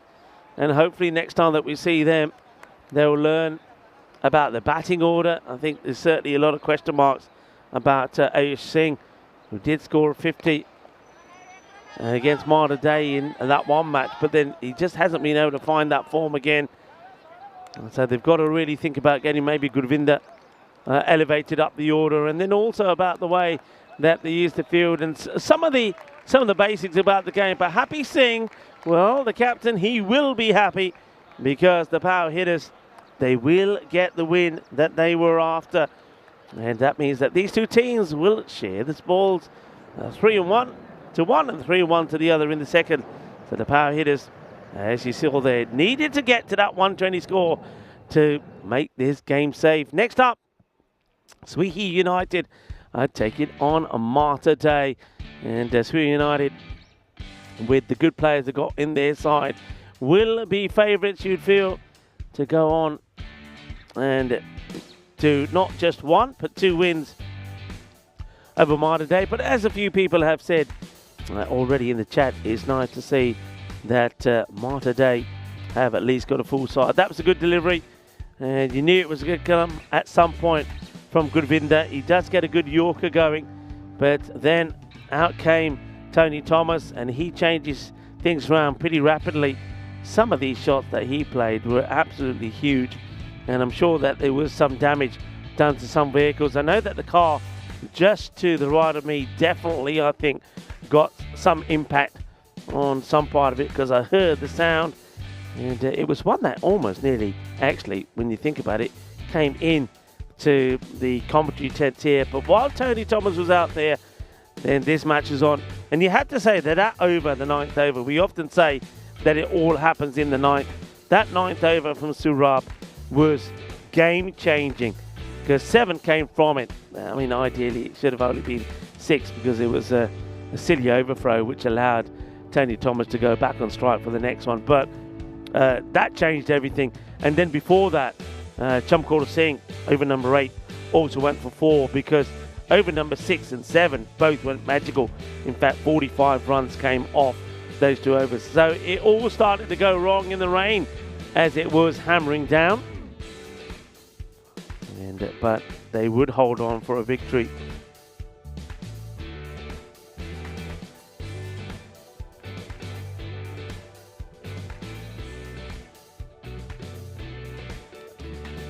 Just looking at some of the stroke play there, and that one that's got through, but at that point they needed 6s. At least 6s would win it. And that was when we saw that bit of a field change there from Dilbag. Not sure why he did that and then banged it in short, but he would finish with not a bad over, just 12 coming in that last one. He also did ram in that Yorker. So 102 for 2. The Red Stars got to. The power hitters would hold on despite another marvellous knock there from Tony Thomas. But it just makes you think, doesn't it? I mean, let's just think, if Tony Thomas came in as the opener, then that's 12 more balls that he faces. And I think we all know that means that would have been the match. So that's something certainly that he, as the captain of the Red Stars, needs to think about. The way he's playing at the moment and the form that he's in, he certainly has to be out there as one of the openers, because, well, otherwise, games like this, which come pretty close, you're going to end up on the losing side. On the bowling front, I've said it already, I think the bowling there from Surab was absolutely fantastic. Really bowled well. I mean, those bowling figures, those 2 overs, I mean, they're player of the match figures anyway. Chamkaur Singh also picked up a wicket and only concedes 8. So that's where they win the match, really, because if you ever look at the other bowlers, Gurvinder goes for 34. Happy Singh, after a good first over, went for 30.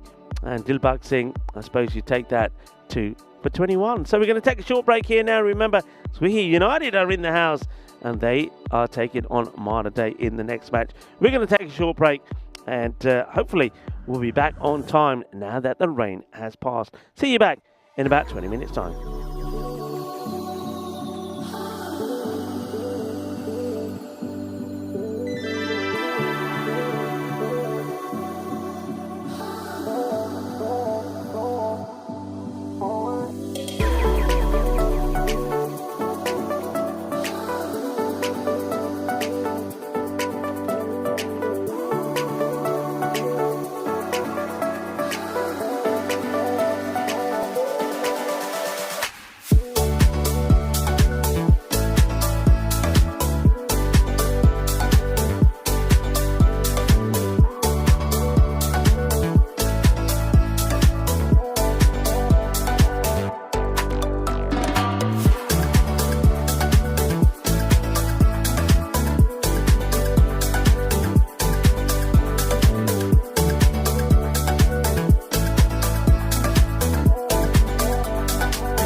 just you and me.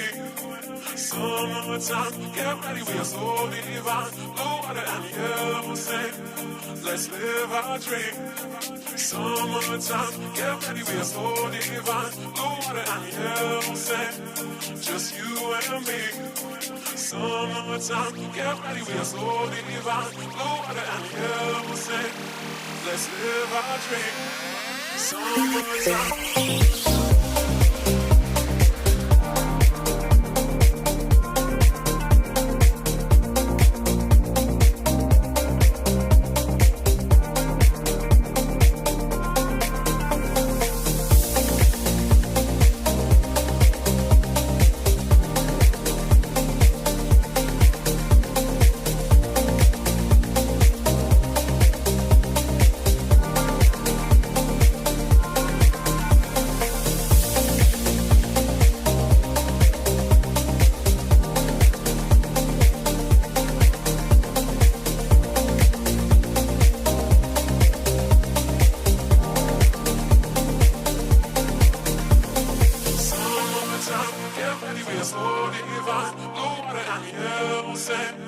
Just you and me.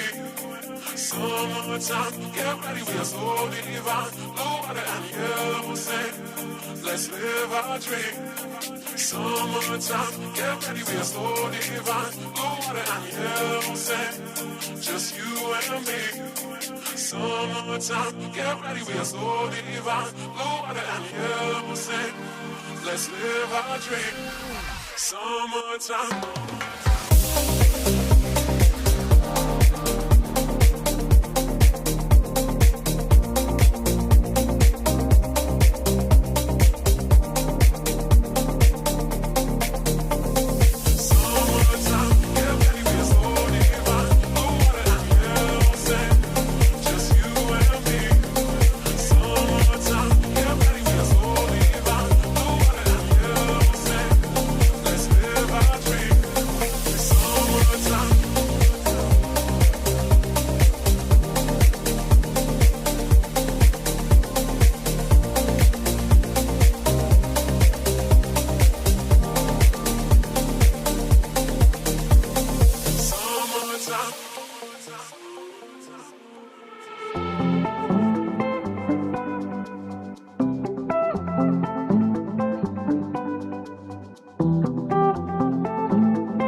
This European cricket event is proudly brought to you by HCL Software, Victorinox and Rado. Hello viewers and welcome back as preparations are on the way for the start of match number 27 and 28. This is going to be a double header between Swihi United and Malta Day. Of course, slight concerns. We saw a bit of rain in that last match and we can see that some of the clouds are gathering behind me here now. But on the forecast, it just shows sunshine. So let's hope that they move away pretty quickly. Sui United then taking on Malta Day. The coin toss was going to be very, very interesting, because I think if Sui United won the toss, they certainly would have wanted to have a bat. And guess what happened? Yep, they won the toss and they are batting first. I know that it is Valentine's Day. Well, this one could be a Valentine's Day massacre. It really could, because Sui United have been very strong. You can still hear some of the rumbling of that thunder, I'm sure, in the background. But if they do get out here, I think the likes of Mahbub Ali, remember, scored that sensational century the other day. He's in good form. Mohammed Kasim in good form as well. And when they didn't click at the top of the order, Arif Mohammed came out and put a good performance in as well. And Jaspal Singh was fantastic with the bowling. Malta Day have had their troubles. Muthu Kumaran will be the first to say that he struggled to get the right guys playing for himself. So something like Surjai Patel is going to be the key player for them. But don't forget, they have got some good bowlers there. I think Shubu Dasgupta did really well the other day. He took 4 for 22, so they're hoping that he'll be in the wickets again. And a good all-rounder in the fact of Azim Abbasi could be pretty key as well in this match. So fingers crossed that the rain does stay away. Join me back in the commentary box and I will give you a full list of the players for this match. Hello viewers and welcome back. A lovely shot of this beautiful ground. This is the Malta Oval, if you like, here at the Malta Sports Complex. A lovely setup. You can see some of the other facilities around there. We know that the tennis courts are here, as well as normally you can see the archery range, but yeah, a lot of tennis played here, and of course golf, squash, paddle, amongst other sports activities. So Sui United taking on Malta Day. Malta Day, remember, we saw them lose twice to the Knights. One was a big loss by 82 runs the last time we saw them. They did better in the second when they were defending just 85, and they did take the Knights to that last over. But no surprise there, Sui United, who I think many people, including myself, feel that will go all the way to finals day, maybe even could be victorious if things go their way. 86% to 14% favourite to win this one. Mahbub Ali scored that fine century. Mohammed Kasim scored a half century last time around. Well, they got the likes of Jaspal Singh, who was in good form the other day. No Jaspal, though, in the lineup here today. And you can see that Arif Mohammed, though, is listed. He was instrumental in making sure they did get that win against the opposition the other day, when they just had that slight little stumble, didn't they? It's almost like they changed their batting order slightly against the Red Stars, but they would hold on, getting to the 93 that they required, and they did it with 6 balls to go. But that was a match where we didn't see Mahbub Ali with the bat. He did, remember, go off ill in that second match for a moment. I did speak to him afterwards. He said that he was feeling that he's caught a bit of a bug, a virus, but he is out there now, and he'll be looking to make a good start. And Pintu Ghosh is going to be bowling to him first. Umpire Ranga is out there in the middle this time. Just having a chat with Muthu about something. So, welcome back to everybody. So I hope you had a nice bottle of lunch. We certainly did. This one just gets played back into the ground. Dot ball to start. Yeah, nice bit of pasta. Thanks very much to the caterers here at the Malta Complex, and also to the Federation of Malta Cricket. Very quick change in the field already. There's a long on comes up, and a sweeper gets put out on the offside. Played into the ground. This one, well, just going to be a single as the player does chase it up. Good to see that the sun is back. There was a lot of rumbling of thunder while I was out there talking to you during the introduction of this match, but fortunately that seems to have moved away, and the sun is trying to come back out again.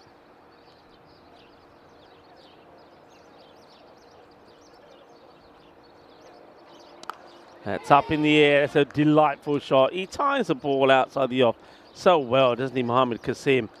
And when Sui United did put that big score on the board against the Red Stars, 198, remember, Mohamed Kasim made the better start of the two. He got to his 50 pretty quickly. And Mahbub Ali then would catch up with him. But he made 69 or 20. He's a very good fluent stroke player, though he does have the knack of finding a way to get out early sometimes. Oh, he wants to take it. He's running to the danger end. And he will get there.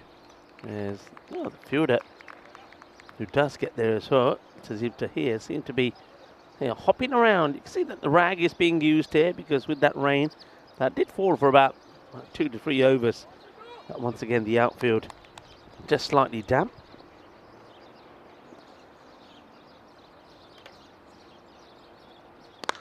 Smashed. That is going to be 6 runs. No question about it. It's a big man, isn't he? He's a giant of a man. He's Mahbub Ali, Lala as he's known. And sometimes the bat just looks, it just doesn't look right in his hand. He looks too small.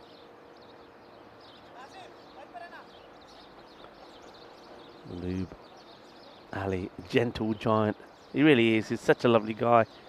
As I said, I had a chat with him at the end of the other day when he wasn't feeling very well. Said he's got a bit of a virus, but he said he was going to go back and rest. And, well, he looks like he had a good rest. Every time he hits that ball, it's that thud, the sound. You just know that it ain't coming back. It clobbers it. I mean, there's timing and there's clobbering. And he does clobber. Paul Kemping saying afternoon to me, afternoon to you as well. Oh, and happy Peacock Friday and happy Valentine's Day as well. I must admit, a lot of people are very shy to not mention what they have been up to or got planned for Valentine's Day. Maybe we're saving that for the last match. I don't know, but if you want to share, do let me know. Well, I'll share what's happening in our 2025 calendar. And there's too much to talk about in one go, but just absorb that. And what I always say to people is get your phone out and take a screenshot of it. Plenty of action coming up. And nice to see that the sun also starts to come back out. The birds are chirping away.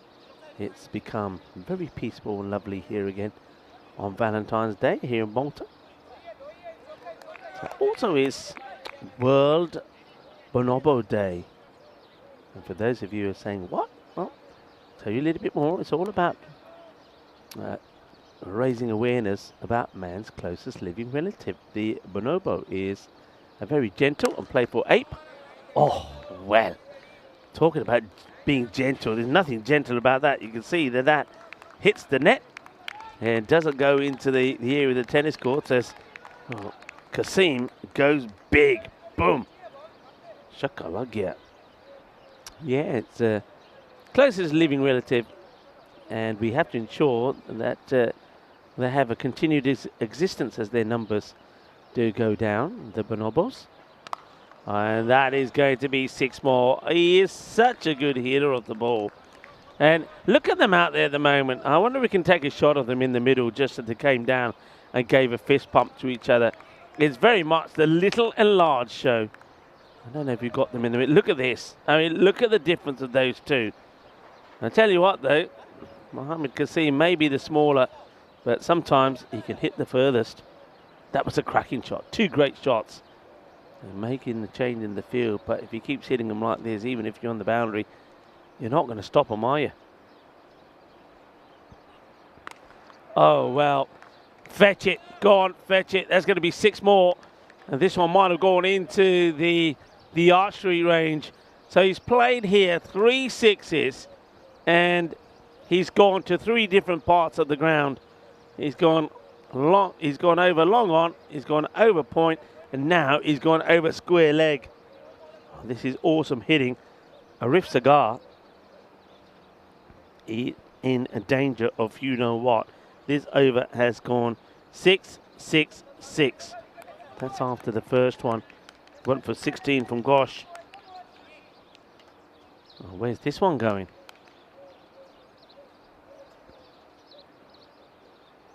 It's uppish, but it's not going to go to the boundary this time. Just a single.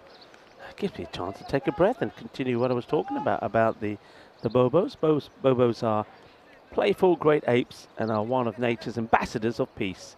It is fitting that they are to share a holiday dedicated to love, as these creatures are some of the most loving. Unfortunately, though, the gentle animals are endangered, largely due to human activities. World Bonobo Day spreads awareness about these mammals and educates people about them and the threats that they face, as this one is, well, the threats that I'm facing, as this one ends up at the foot of the wall where I'm above, because it's going to be another boundary. Boundaries do come, and now after Mohammed Kasim takes a rest at the non-striker's end, it's the Lala that does the hitting. This is going to be a huge over.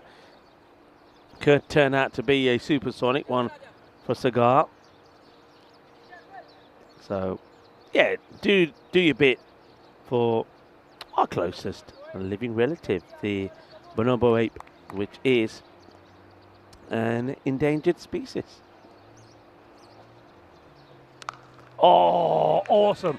Absolutely awesome. Well, that probably had the match officials shaking in the boots. It hits the top of the marquee, and we have seen a supersonic over. Every ball bar one went for 6. And Tyrone Pete is there. Well, look where that's lodged.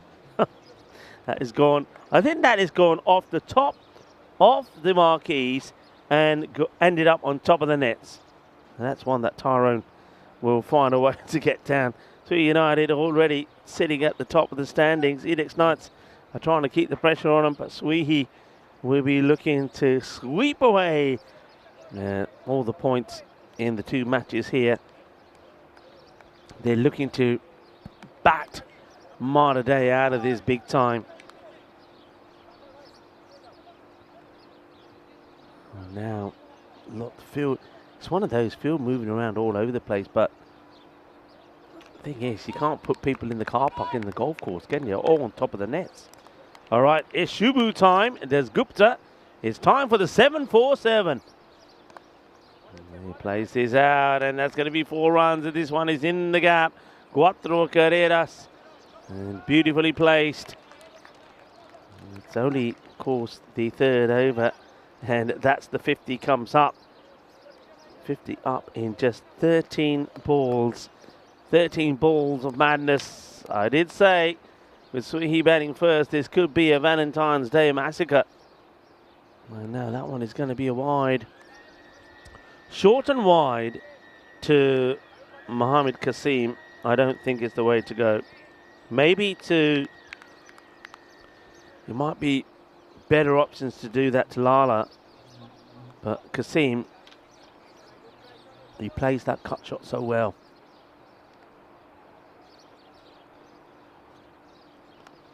We'll just nurdle this round the corner. That also will go all the way to the boundary. There's going to be 4 more runs. This one's been ill-directed, and worse to come for the bowler, as that ball is going to collect all of the moisture on top of the outfield there and come back nice and wet. And it's going to need some work done on it. Where's the Ragman? The Ragman's going to have to be kept busy here. Shubu Dasgupta. Remember in that second match, and Malta Day were trying to salvage something from the Edix Knights. He bowled brilliantly, took 4 for 22, and he, at one point, he almost had them in top. Oh no, well, that doesn't help, does it? The bowler just looks up to the skies and walks back as the fielder sort of runs right past this. Complete misfield. And that will go all the way to the boundary. That's a Tazib Tahir that gets it wrong. There's no let up here at the moment.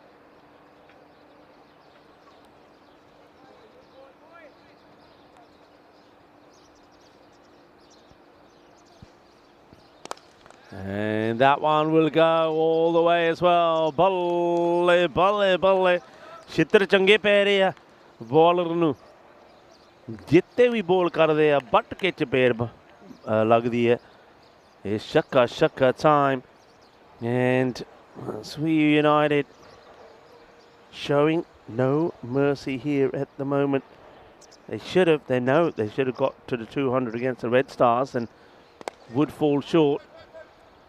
Wait, there's a call there. Definitely is a single there, but it's almost like Mahboob is saying, nah, I want to save my legs.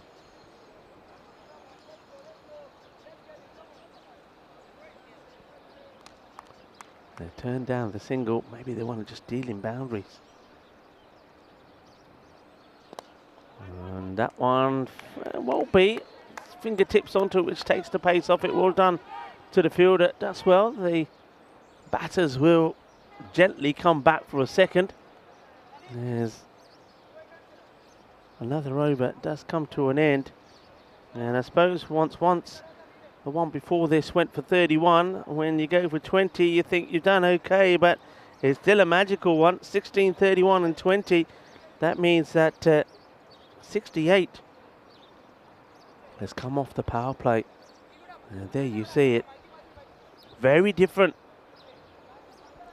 so far from what we've seen or what we saw yesterday.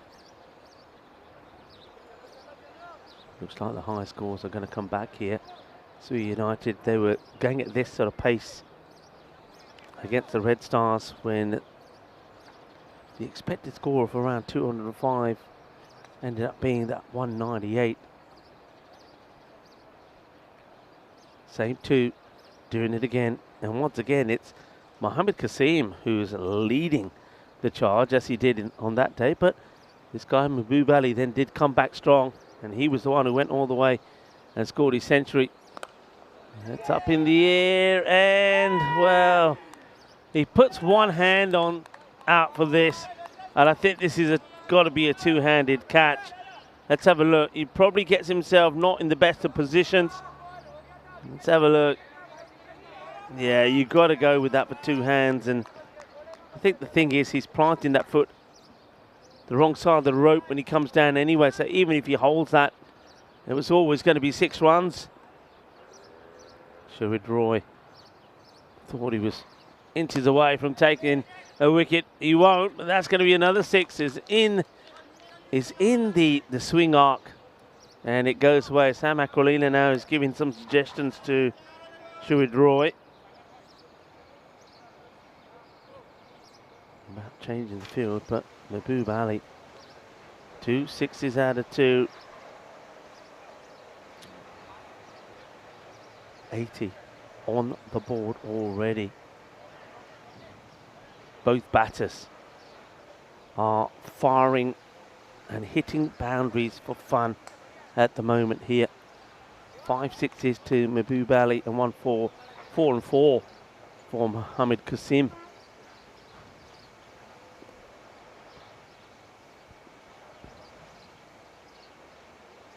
It's going to be 3 on the spin.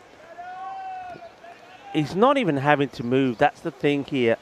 This ball is being floated up and Mahboob is just waiting, leans down, almost goes on one knee and comes up, hitting the ball hard and over the top.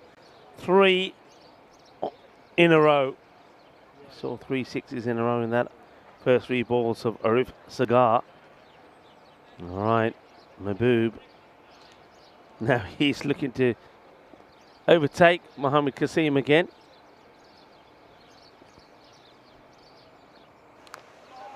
A dot ball, a rare dot ball, which gets applauded, quite rightly so, not just by Malta Day, but by the spectators around the ground. Always get a nice, healthy number of people watching. Quite often, a lot of the golfers will stand and watch what's happening.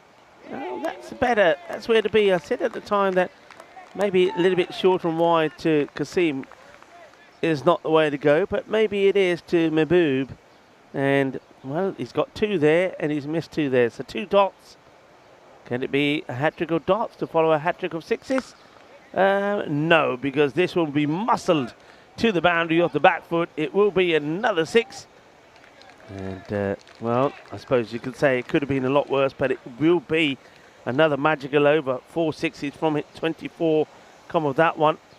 So 92 now without loss of just 4 overs.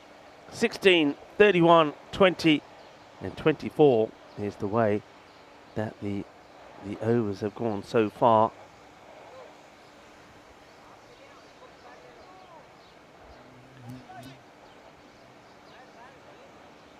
Muthu Kumaran looking to bowl the next one. Make some final adjustments to his field before he comes on to bowl. Bowling to Mohammad Qasim, who goes after it, and I think he's going to get enough of this as well. It's just raining sixes at the moment. Well, we did have a bit of rain, and it was some of the wet stuff during that last match. And the thunder and the threat of further rain for now has disappeared. But the sun is certainly shining on Swihi United because, well, it's 6 after 6 after 6 at the moment. And Qasim brings up his 50 in just 13 balls. That's not one that he can't get to. You can see that Mahbub Ali is not interested in taking a single. 98. And Mohammad Qasim, that 50 coming up, 13 balls, 5 sixes and 4 fours.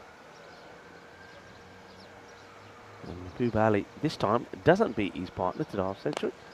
And that's going to go all the way. It's a very good shot. It's a little bit into the pads, but he gets into good position. And just watch the bottom hand here. Watch how he gets right under it, whips that over the top. 6 more, 100 is up. And we're not at the halfway point yet. Already a lot of people in the chat saying this could be a big one. Right, now is his catching opportunity. Nobody can get to it.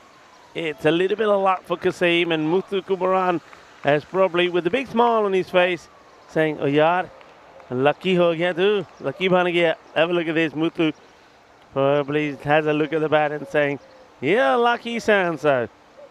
Right, Mahbub, time for him to have a go. And not a good delivery. And that will be 50 now to Mahbub, and he too brings up his 50 in just 13 balls, the same way that Mohammad Qasim did. And, well, that's probably a bit of a sign, isn't it, for Malta Day?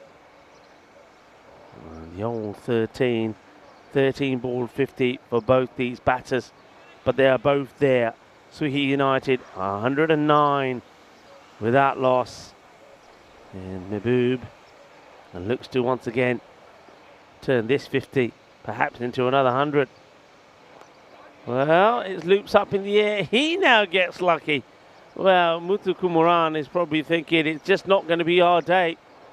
As both batters, after they get to 50, chip the ball up in the air, and both of them do get lucky. We've talked about some of our upcoming events. Well, why don't we touch on them again?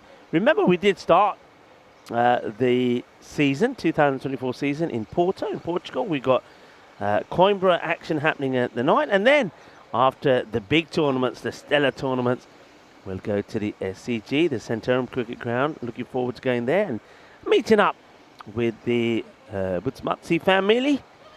And then we go to Spain, Madrid for the first time. In between those, we have the big tournaments, the Western Shield, and also the European Cricket League. So stay tuned. And of course, some good work being done behind the scenes by our content crew. You can go and read up all about some of those big players. And of course, a lot of people are very excited, and quite rightly so, about what we like to call the icon players that are going to be taking part on that. You can see some interviews on social media on those. I think we've heard from Kevin O'Brien, Ross Taylor, that you've got the like of those two, by the way. So Kevin O'Brien playing for the British and Irish Knights, Ross Taylor for the World 11. That is 6, there's no doubt about it. It's short, it's wide, it's outside the off, and this time Mahbub Ali just leans back and carts this over that point boundary. Yeah, Ross Taylor will be with the World 11. Then for Asia 11, Sahid Ajmal. I know that he's very excited to be coming. And then, of course, Joe Burns will be leading Team Europe. It's going to be absolutely brilliant. Rise and shine is what we're saying. Rise and shine, make it mine.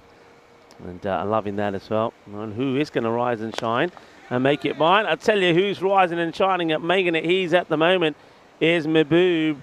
And sometimes you don't even think he's trying to hit it. If you were to watch this shot here now, I mean, there's no real aggression, is there? You know, he's not like some of the batters you see where he's swinging mad, he's falling over himself. It's just all upper body strength. 120 has been passed. That's a better delivery. It's more kind of a Yorker length as Dasgupta gets only a single this time. Shubhu Dasgupta, first time we saw him with the 747 in his back. I think some people were calling him Jumbo. Boeing. High. And Nazir. Oh, he's dropped it. Michael Nazir, who over the years has taken so many catches here at the Malta International Ground, gets an opportunity to give Shubhu Dasgupta the first breakthrough with a score on 123, and he's put it down. And Kasim will survive. And well, at least that one doesn't go to the boundary so often. We're used to seeing a drop. But Kasim survives on 57, and Nazir puts him down. Now, hang on, free hit. It's been signalled, so Kasim, after being dropped, has the license to go the full Monty, and he will try. Michael Nazir this time can't do anything about it. It's going to be 6 more. Manos arriba arbitro, as the score now reaches the 130 with a ball still to go in this, the 6th over. This certainly is looking like it's going to be a massive score, as this is another one that's launched out of here. And Dasgupta, well, he won't get the nightmare of knowing that he's gone for 50 of his 2 overs, but not far from it. 49 of his 2. That one will go for 28. And at the end of 6 overs, it's 138 without loss. And I feel that already Swihi United has probably gone and got more than enough that they need. Dasgupta will know that he should have at least been rewarded with 1 wicket here. Michael Nazir, well, after putting the catch down, the captain quite rightly says to him, well, all right then, you dropped it. Here, have the ball. Now it's your turn. And Halala just carries on from where he left off as he crunches this one for 6. Oh, this, well, I did say, didn't I, folks? Valentine's Day massacre could be on here if Swihi United batted first. And that looks like what we are seeing here.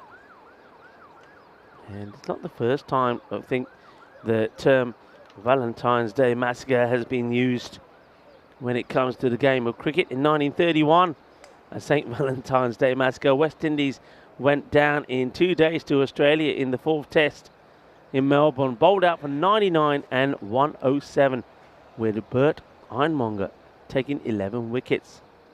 There was also a luscious 152 from Don Bradman to add to the 223 he made in the previous test.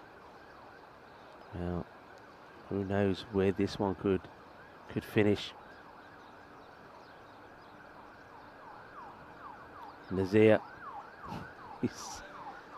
gets the ball back here.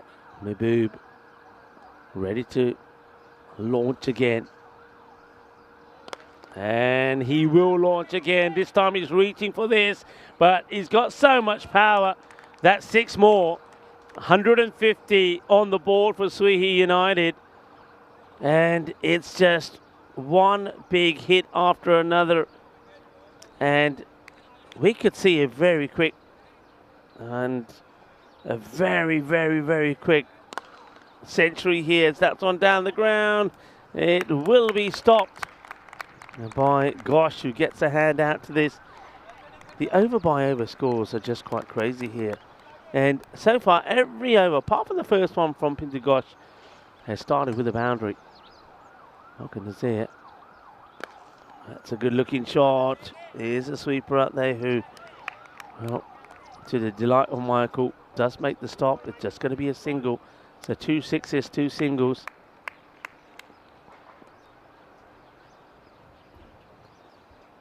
Well, that's going to be too wide. He does go reaching for it, and well, quite awkwardly also Mahbub almost loses his balance completely here. He just, as he almost turns his foot over. It's another one. That's going to be up and over. 6 more. The problem with this is there's no change in the pace from Nazir. It's, some people will call it lollipop bowling. And it's hit me ball after hit me ball, perhaps. Especially when you've got 2 guys who've got their eye in like this. 15 of it. And that's a better delivery. You haven't seen too many of those. And of course, look, Malta Day will know all about Mahbub Ali. Remember, he did play for them. And last year, he scored 330 runs for them, playing for Malta Day. And let's just say, he's not doing them any favours, is he? He's not saying, well, look, guys, I played for you last year, so I tell you what, I won't play against you, or look, I won't go crazy against you. Oh, he's going crazy, all right. As we've seen a bit of la-la time. 7 overs then completed. That run from Nazir, 22 from it. It's another magical 160. That loss.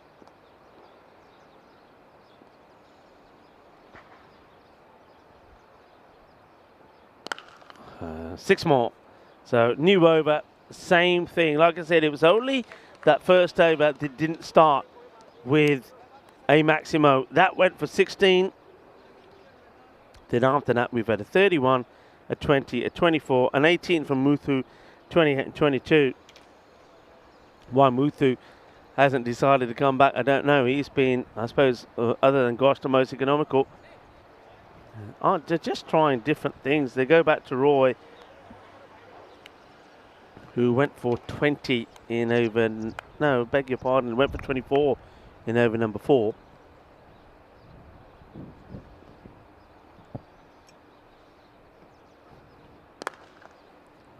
This one just gets played straight down the ground. So Mahbub closing up onto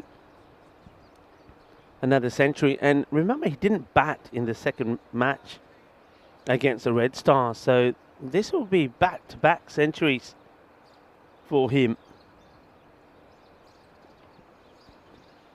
Kasim is also on the hunt. He falls a little bit behind, but he has, well, that takes him to 77, but he has had, at the moment, 4 balls less than Mahbub. I know there's still a long way to go here, but remember, I think only on one or two occasions on the network have we seen 2 batters in the same innings score a century. I think Hungary comes to mind. Kasim plays that out. You can see that both these batters, they're not thinking, are they? If you have a look at them, they're not thinking, okay, we've done a job, shall we let somebody else in? No, they're not thinking that at all. They want to stay there and go big. Kasim even seems disappointed that he's had to give up the strike here. Gone. It's in the slot. He's so quick on it. It's almost like this is batting practice for Lala. It's almost like they're saying, right, okay, we've set the machine. You just stand there and you just keep hitting. And he's saying, yeah, okay. And he hasn't had to, apart from a couple of shots where he's hit over the top on the offside, he hasn't had to do anything different. And 99 then, Mahbub, looking to make it back-to-back centuries. Not many players have done that on the European Cricket Network, that's for sure. Here we go. Right, he goes for it. He goes in the air. Sam Akolina don't know where it is, and the fielder can't get to it. And Mahbub Ali will get a century. 100 of 27 deliveries. Well, maybe the word hasn't got out to him as yet, but it will do at the moment. And he'll be, I'm sure, taking the applause of these players. But the 100 comes up in 27 deliveries, 14 sixes, and just the 2 fours. That partnership now worth 181.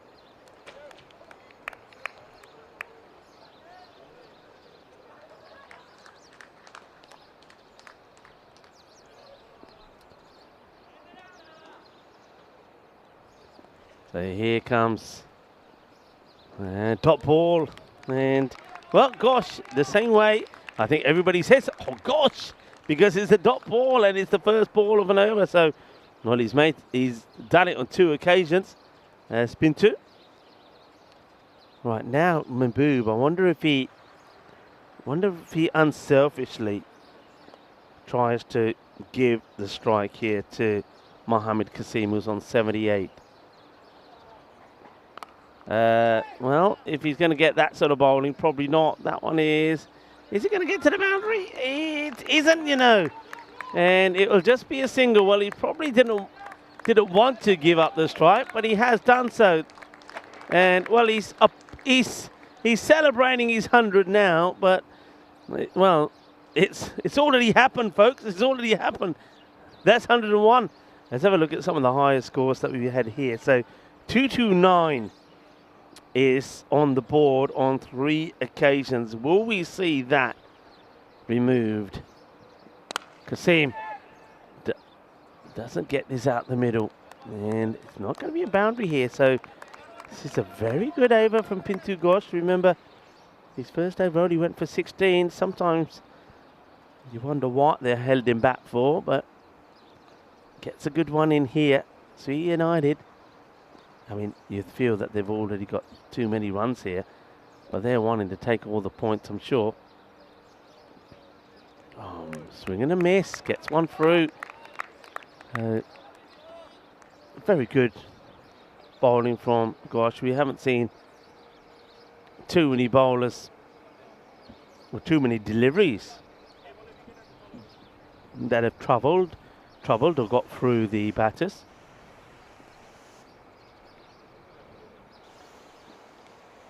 And tries to get funky, can't. So well done. He's no boundary in the over. This is going to be one of those rarities where you look at these over by over scores, and then all of a sudden you'll see one and say, huh? What happened there then? They were 181 at the end of the 8, and it's 183, and that's out. So they've got the wicket. Mahbub Ali will get to his 100 and get out. 101 as he gets the sneak. Well done to Pintu Ghosh. That is, you know what, sometimes we talk about bowling figures when bowlers have been on top and the number of bowlers have done well and you focus on them. Very rarely do you talk about bowling figures in this sort of scenario. All the other bowlers have been taken to the cleaners, but Pintu Ghosh has bowled wonderfully well. Gets the wicket of the Centurion. 2 centuries on the spin for Mahbub. Scored 105 the last time he was out there in the middle, and this time he falls for 101. But very well bowled indeed by Pintu Ghosh. That partnership, by the way, worth 183. So just like the other day, I guess, they may not get to the 200, which looked like it was going to be on the cards. Wide ball then to start. Quite an amazing over that. Quite amazing. When you have a look at that, when you have a look at the over by over, it really will stand out. Muthu flights it up. It's up in the air. It is a catching opportunity, and the 747 has put it down. And what are they doing out there? What are they doing? Mohammed Kasim, he doesn't even run. He could have had 2. He would have come back for 2. Then when he should have had one, he decides, no, Gurjeet, you stay there, I'll stay and strike. Oh, nothing from it. And there will be something for this one, or will they? Up in the air, and this has been held. That will be the end of Kasim. And nicely held with the man who's got the bucket on his head. And luckily, he doesn't cover his eyes, and he holds on to the catch, gets this wrong. And how about that? Another wicket falls with just a run between the time when Lala went and Kasim. So both openers out within, oh, I suppose, one legal ball between them, or two if you want to count the wide. And Kasim, oh, he will also get out. But I think here, I mean, they're not, you don't think they're going to win the match, but funny things can happen. But more importantly, they were destined to get the 200, you would have thought. We were talking about the higher scores. We even showed you the graphic. And, well, they may not, but then also they may, because this man, Arif Mohammed, when they needed him to perform against the Red Stars, when they were in a spot of bother, when, of course, their top order were blown away, he came out and hits a good shot. So that will take them to 190. Still 3 balls to go, but needing really a couple of boundaries, a couple of big boundaries or whatever here to get to the 200. That's hit pretty well, and it's over the fielder, who tries the best he can to try and get something onto it. He can't. And sometimes 51 meters will do the trick, and that's what this is. Does everything he can. No shortage of trying. So, okay, 196 with 2 balls to go.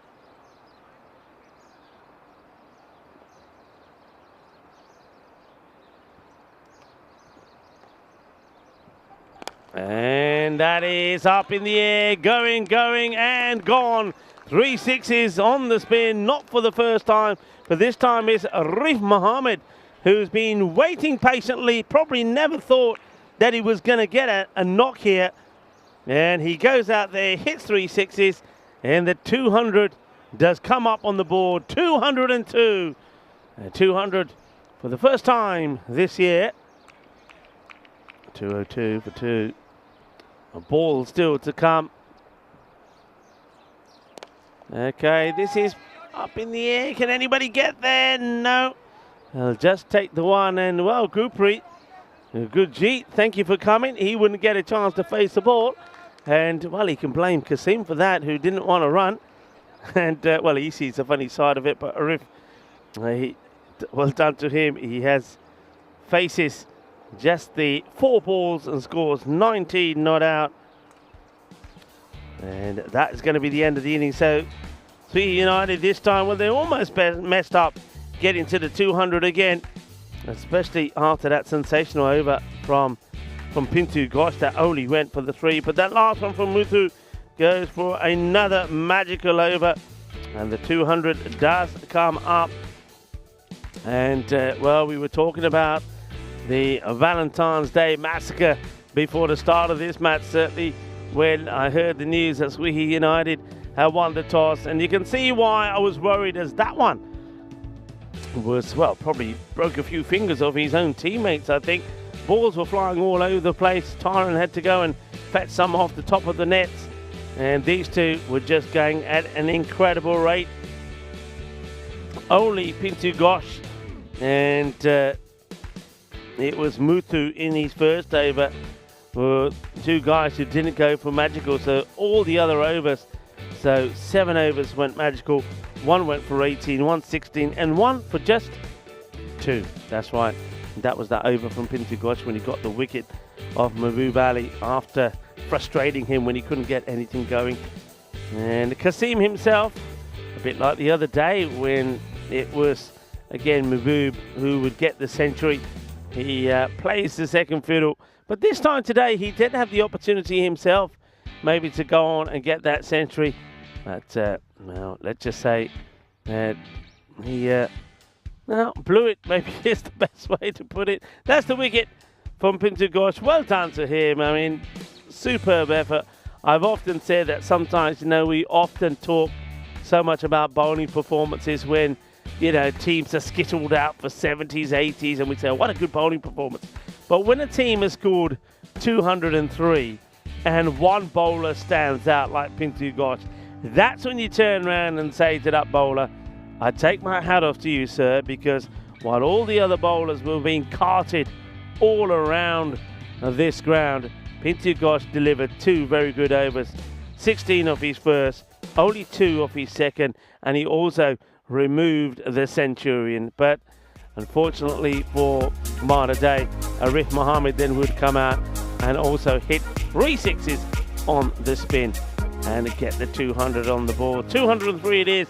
That's that scorecard. Mahbub Ali 101 of 32 deliveries, and that included 14 humongous sixes and only 2 fours. Mohammed Qasim 79, 9 sixes and 4 fours to him. Gurjeet came out there and never got a chance to face the ball. Arif Mohammed 19 of 4. Here's the bowling figures, and yeah, Pintu Ghosh, take a bow, outstanding. 1 for 18 of his 2 overs, and the next best after that, only up to 1 over with Mark Nazir, who went for 22, and Arif Sagans 1 over, went for 31, but there was punishment for all of the bowlers. We're going to take a short break here now, and we'll be back in about 10 minutes time to see what, if anything, Malta Day can salvage from this situation. And they will need someone like Surajay Patel to go big, but who is going to provide him the sport? Hasta pronto, mi familia. Volvemos en 10 minutos. Let's live our dream.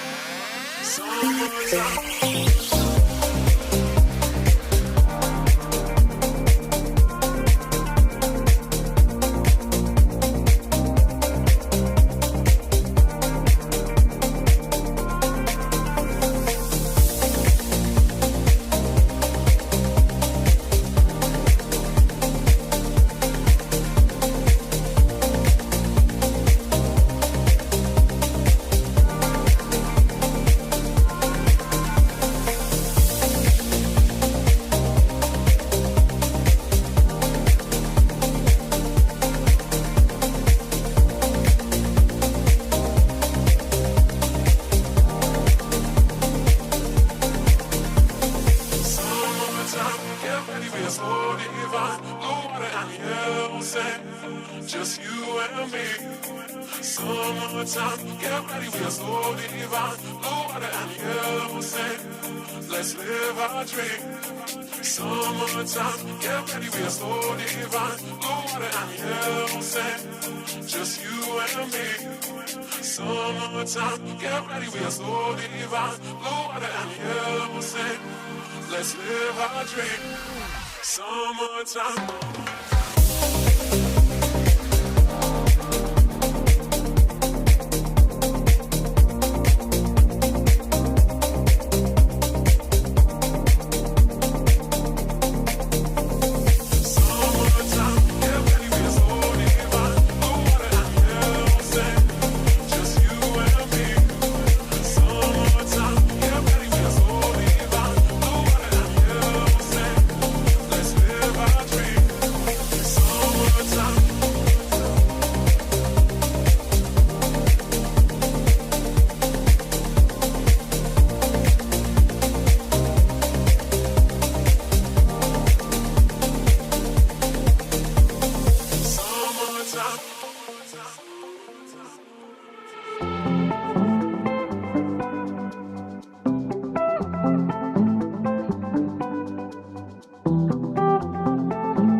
This European cricket event is proudly brought to you by HCL Software, Victorinox and Rado.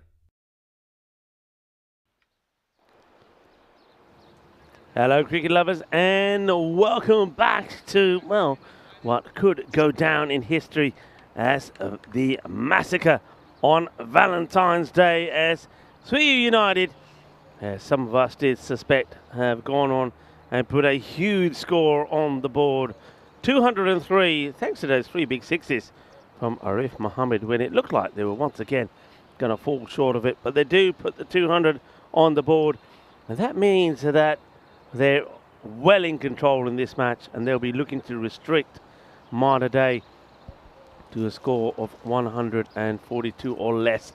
And if they're able to do that, they will take 4 points away from this contest and increase their lead at the top of the standings in this clash. And remember, these two teams, they will also do it again second time round.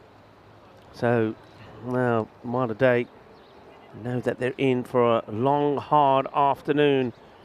But let's see what they can salvage from this. Welcome back to viewers around the world, wherever you're tuning in from. I hope you are having a wonderful Peacock Friday and a Valentine's Day. Ghulam Mustafa, well, it's not April Fool's Day. He's asking, golden ball, anyone? I tell you what, if it is, it will be the most sensational game of cricket ever. That's for sure. I don't see it happening. Hello to Paddy Smith. And 200 up in some style, says Paddy. The man who's got all the sevens on his back, Asif Shah, to open with the ball. This gets played away quite nicely. Going to be 4 runs as Surajay Patel works this one away. One thing we know about Surajay Patel is keep him outside the off. That's where he has some of his weaknesses. But bowling into his pads, onto his legs, well, he'll take that all day long. And straight away, you see Swihi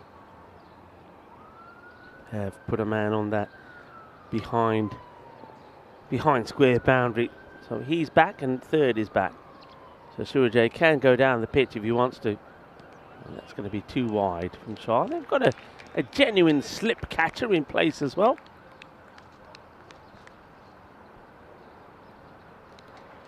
So I've said this plenty of times for Surajay Patel. I mean, he's a bit of a loner, really. You've got to feel for him a bit, because in this setup, he'll know that's a good shot, and it does get pitched up and over pitched, and he's onto that pretty quickly. So 4 and 6 from Patel. But yeah, what I was going to say about him is that he will know that a lot of the time, and in a lot of the matches that he'll play with Malta Day, that he's their hope, isn't he? He's the man that all the pressure is on with the bat. He doesn't really have anybody else, or hasn't had it as of yet, anybody else that can give him any kind of real support, as he latches onto this as well, and he says, all right, boys, now it's our turn. Now it's our turn to get our own back. And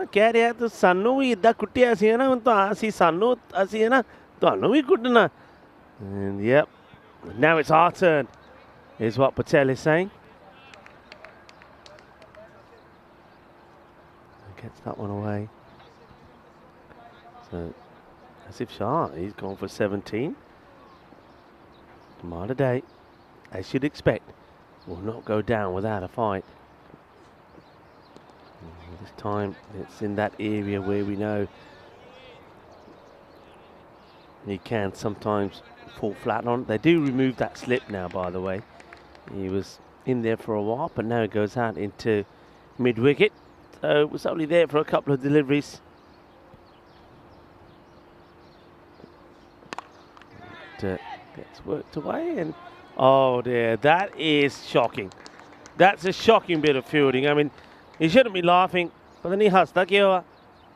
That is poor, and I think that's Umar Khan, and that's when you've had too much to eat, too much lunch, too many put on to us. whatever it is, but that's poor fielding. And that means that 21 off the over. I'll make that a few more. That's a big wide as well. So not really going to plan this for Suihi. Throwing the ball to Asif Shah. So far, they're in this match. That's all you can say. They are in the match so far. They needed 20, and they've got them. Oh, that's a bit ugly. That's a bit ugly. Don't have to play that shot, really. It's the end of the over. And 22 will come from it, courtesy of that horrendous misfield from Khan. So 22, and, well, there you go. 22 matches since the golden ball as well, so maybe that is a bit of a sign.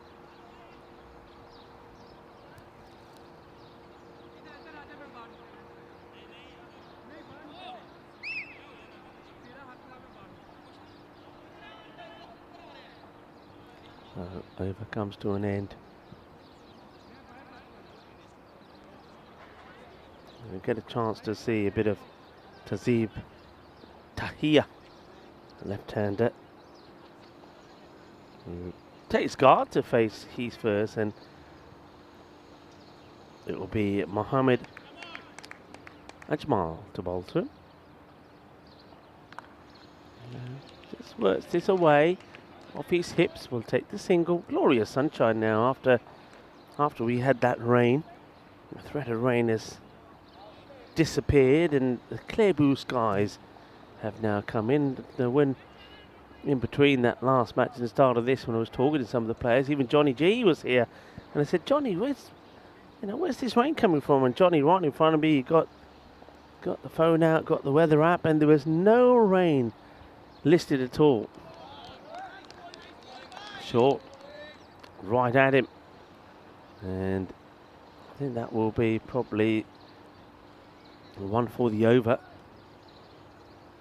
Good short, good quick fire short delivery.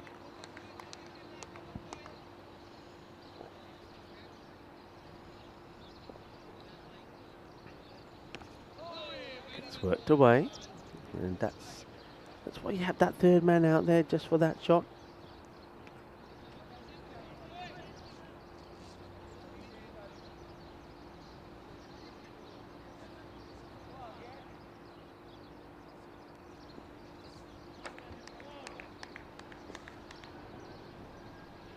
Ajmal looking to steady things again for his team. Oh, it's a wild swing from Tazib Tahir. He launches into it. Well, if he got hold of this, it probably would have travelled a long, long, long way away, but swings and misses. So after the start that they needed, this over looks like they may fall short here unless they can pound the next 3 balls to the boundary. And that's nicely played, but to the fielder, the throw comes in. It will just be a single. 3 of the over so far, 4 deliveries. Ajmal showing and using all of his experience here.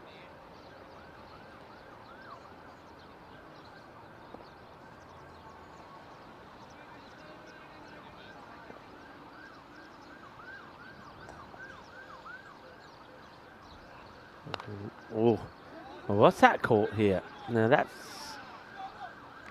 made a strange sound. It sounded a bit, I'd just say it didn't sound like bat. Checking the bat, maybe it came right at the toe end off the bat, but not too many runs of that over, just the 3. So after giving himself a fighting chance with a very good first over, that one doesn't quite go to plan. You can have a look at the difference. Sweden United, they already have a very good net run rate. They've got that 2-point advantage over the Edicts Knights, and then 4 points over the next team listed, who have played the same number of matches. So looking to extend the lead at the top, and looking to do it by picking up all the points in this one.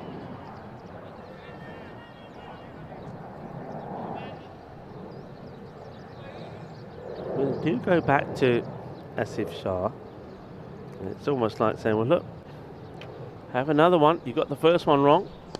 And, well, this one's been blasted over the top of the covers. What a cracking shot that is. 6 more. Great shot, great hit. Powerful hit. Well, we've said sometimes he can be a little bit suspect outside the off. It doesn't seem to be at the moment.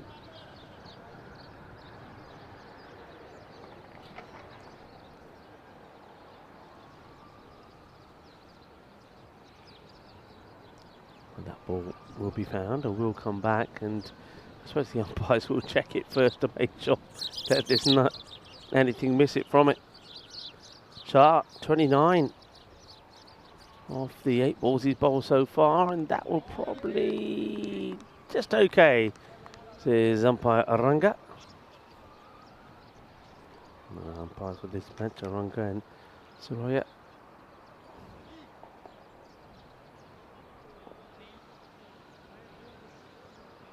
Patel waits patiently. Slower ball gets worked away, and that one will also go all the way. 6 more. Shorter, or slower, but shorter, I should say, but still picks it. Doesn't stop his shot, just decides I'm going for this. And believes that if he gets enough of it, he's going to get it over that short mid-wicket.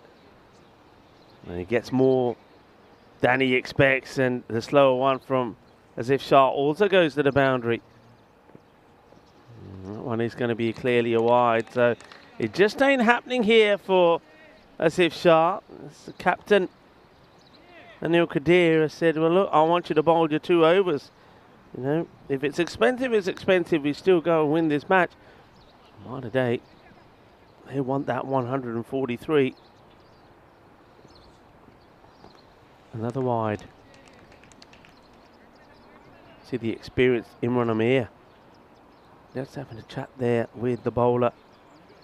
There he is, and it's Imran Kanda. Yadani Kanna idda kari, okay? Well, he wants to come around the wicket here. Seeing if that will help. And, well, not really, as that one gets worked away as well. They've had to stick to the field inside the 30-yard circle on that side. We're still in that power play with 2 men out on the leg side. That one is also going to make its way over, so that's 4 more runs.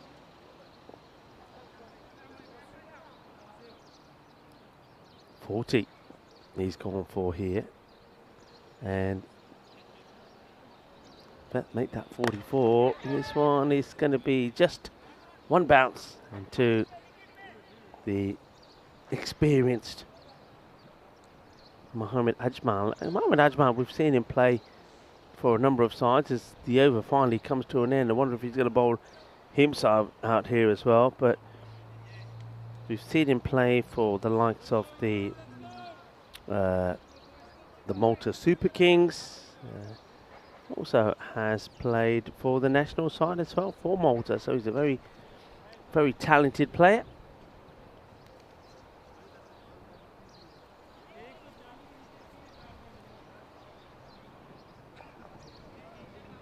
Still putting in a good shift for his side here. It's bowled very well, and they are going to go back to him as well. So I think this is the case of keeping it tidy, because Asif Shah has gone for 22 and 20. Scored 45 without loss. We saw the power play 45 to 68. Well, wants to make a change in the field. It's long on being pushed back and mid-wicket being brought back into the circle as he resumes his little tussle here with Patel. Plays this out, but no run this time.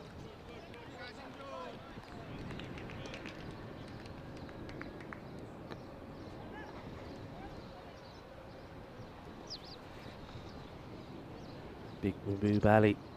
Here's the sweeper around on the offside. That's it. Once again, straight to the fielder. This is going to have to be tight. And they're looking to go and get extras. They will. So overthrows. I think a better throw here. I think the throw ends up being ill-guided.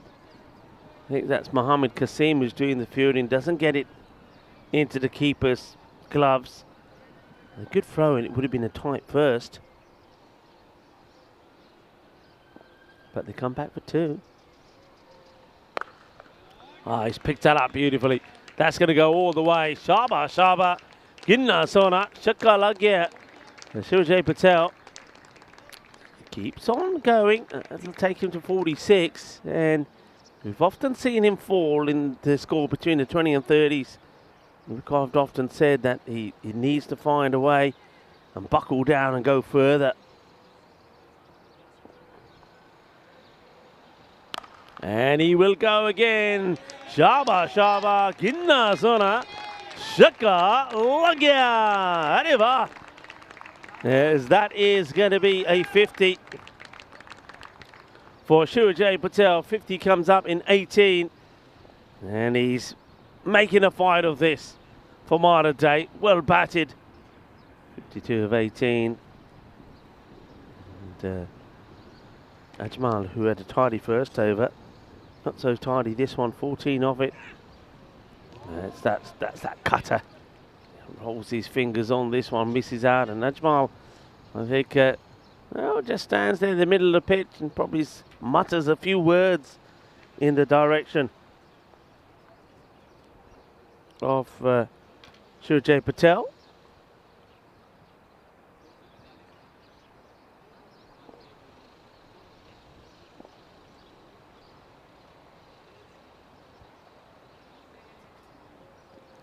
Tries to fire that Yorker in, gets it right across Patel, gets a dot ball in there, so 14 it stays off that over. Not a bad spell. Goes for 17 off his 2, 59. But that last Malta Day, that's encouraging. But in search for the 204 for victory, to do that they've got to go at around about 24 from here on in. More realistically, I think they've got to target that 143, which would at least get them a point. And they're not messing around here, Sweet United. They are going here to Mehboob Ali to bowl, the 5th over, who would normally be looking to get this ball short of a length, banging it in. Doesn't pitch up too many, Mehboob. Played for just a single as Tahir moves to 4 of their score of 60. Right, this is going to be an interesting battle now.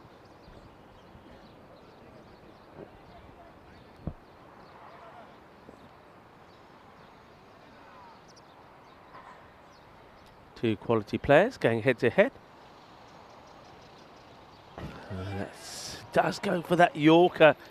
There's Mehboob, and he's not far away from it. I don't think Patel was quite expecting this, and the Yorker into the pads, and that quite easy. If that hit the pads, the chances were that that would have gone onto the stumps.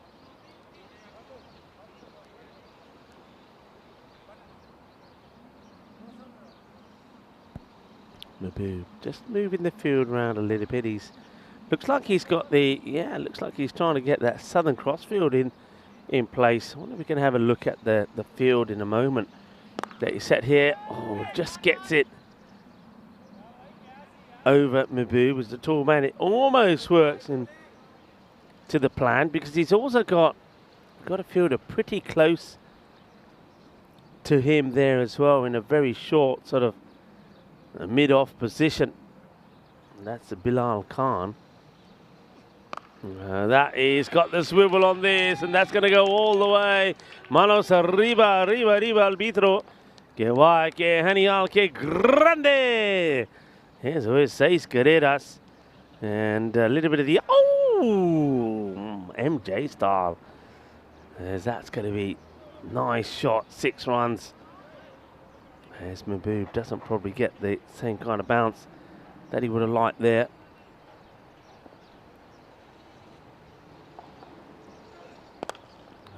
Whipped away, should be stopped by the fielder. That's Gurjeet Singh makes the stop. Mehboob now makes that change in the field to the left-hander, so gets the short mid-wicket in place. Still got long on and square leg back.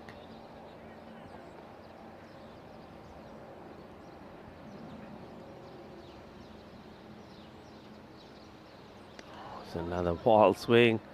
And dot ball to finish.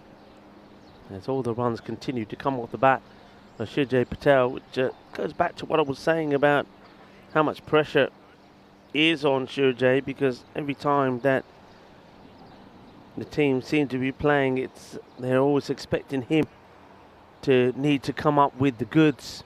So a lot of pressure on him to perform as that over comes to an end. I wonder if they change up here to maybe a little bit of spin.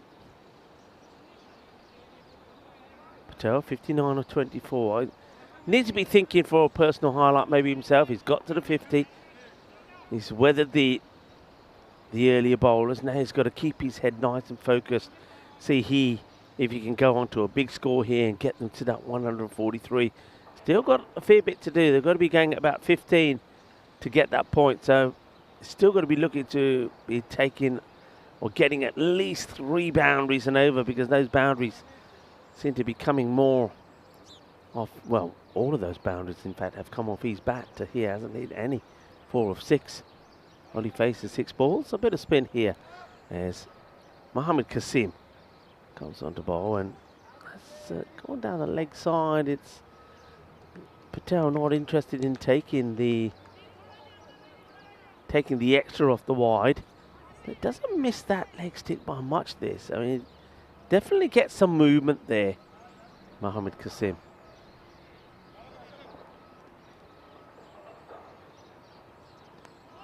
Oh, that's unlucky. Chase is on, not going to be able to get it, you know. It's going to be 4 runs. Darts this in, does Qasim. And this one just managed to ram the back onto it. You can see he needed to use all of the skills possible to do it. We'll go all the way to 4, so into the 60s now, Patel.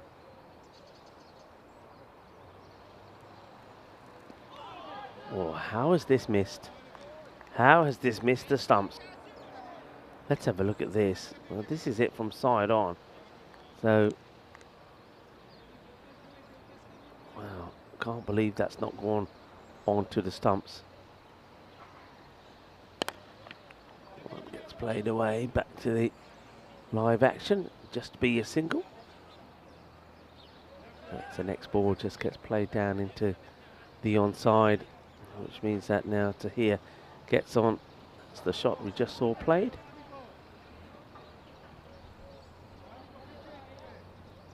Tahir desperate to try and help Surjay Patel.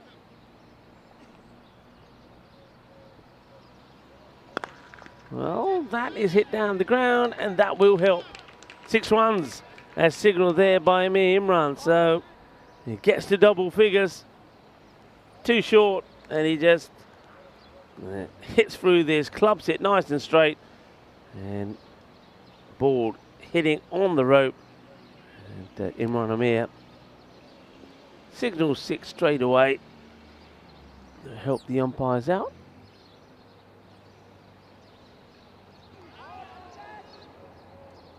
Big wild swing this time, gets nothing from it.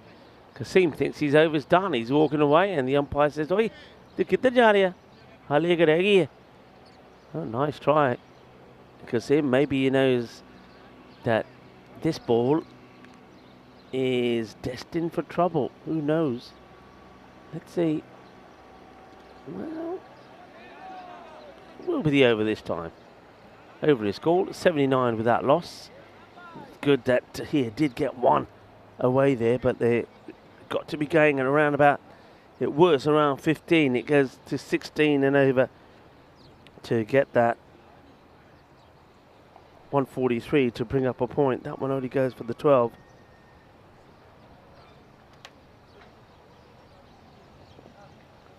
Okay, Patel back on strike. Needs to attack, and this is Imran Amir who's going to now have a bowl. And he's going to get a wicket straight away. He just gets it full and straight, flights it up there. And Surjay Patel will go plays all around the straight ball. A really good, valiant effort from him. 64 of the 28. 7 sixes and 4 fours. But is Imran Amir just pushes it up there and takes the wicket. And I do have a lot of time for Imran Amir. He's a bubbly character. It's always nice to see him playing. And a bit of a team player as well. I know a few times we've seen him sit out so that others can play. We saw him come on briefly as 12th man the other day when Mahbub Ali was feeling a bit unwell. And you know, he's a useful player. We've seen him score 50 on the network back in 21. He scored 42 in 23 against the Southern Crusaders. Didn't really play much. Didn't play at all last year. And on the wicket front, well, that's 27 wickets to him now as well. His best was 3 for 13, and it's another one. So maybe he's going to improve on his best here. Imran Amir, best was 3 for 13 against, guess who? Malta Day. And that's another one. It's just edged and straight to Ajmal. Takes the catch. And, well, Lazar Sharon will go. And you know what that means, everybody? That it's hat-trick time for Imran Amir. 79 for 2. It's going to be a first baller, a golden duck for Lazar. Here it is.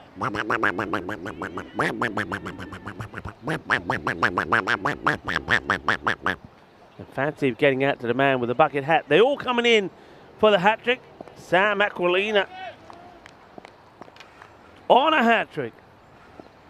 Imran Amir. So it bangs in a short one. Ooh, well, I don't think Sam Aquilina was quite expecting that. And I thought that one could have come off the gloves and gone anywhere.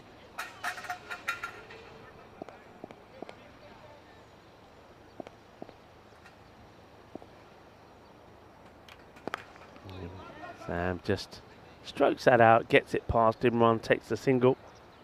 And this is where now you feel that hope that Malta Day had. Remember, it was 15 required, went to 16 per over to get a point, where it will slowly start to fade away. And there's the firepower of Patel goes, and that's straight into the safe hands of Mahbub Ali. That's what he's there to do, the big man. Takes the catch, and it was hit pretty well by Tahir, but he's going to consider himself perhaps pretty unlucky. Hits the ball well, but hits it straight into the hands of Mahbub, who makes no mistakes at all, holds on to it, and Imran, oh, he takes another 3 wickets for Imran in this over. You're never going to hear the end of it. Was Sweehi United are never going to hear the end of it. Imran कह रहे देखी मेरी bowling देखिया यार मैंने खिलाਉਂਦੇ नहीं ਜਦੋਂ मैं खेलदा ना मैं कुछ ना कुछ तो करदा. And oh yaar, look at it, bro. That will be the end of a cracking over. Just the 3 runs and 3 wickets. Well bowled, Imran. And he's still down there. Come on, Imran, get up. It's okay, get up. You're okay. 80 for 3. And you just get the feeling here that it's an opportunity perhaps for Anil Kadir, the captain, to perhaps to try some of the other guys. And Valentine's Day Massacre Part 2 could be on the cards. Sweehi United have won the toss and elected to bat in the second match between these two, match number 28.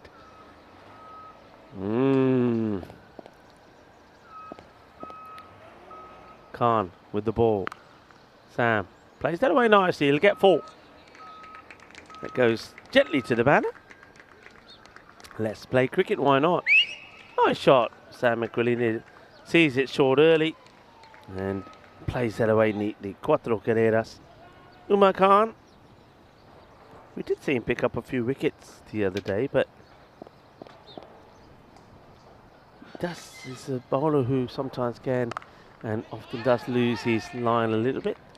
That's nicely played by Sam again. He'll take the single.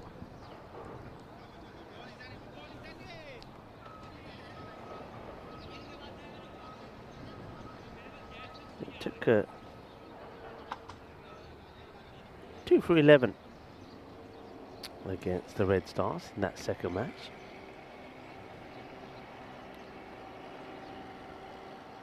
That's the issue that he has. I don't think I've ever quite called an over that he's bowled where he hasn't bowled any extras or anything in. His consistency is what lets him down.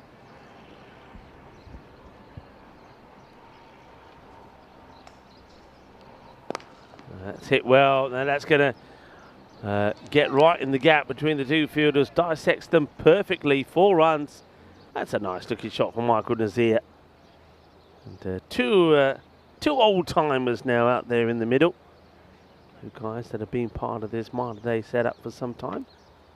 Malta Day, for those of you that are wondering, that's is a hospital here in Malta. I know that some of the guys do work at that hospital. Malta Day does stand for Mother of God, as Nazir goes up in the air and, well, oh dear, that's a bit of a blunder there from the fielder. Comes across, doesn't want to go for the catch, does Imran Amir, and then he's looking to flick this ball back into play.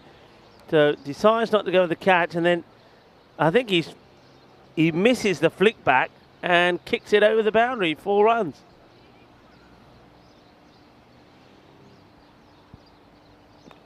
Oh, that's going to be 4 as well. Inside edge. It doesn't matter how you get him. Michael Nazir will get another boundary. Well, that one almost ends up in the burrito there. That's our covers, which have come in very handy, especially the start of this European Cricket Series.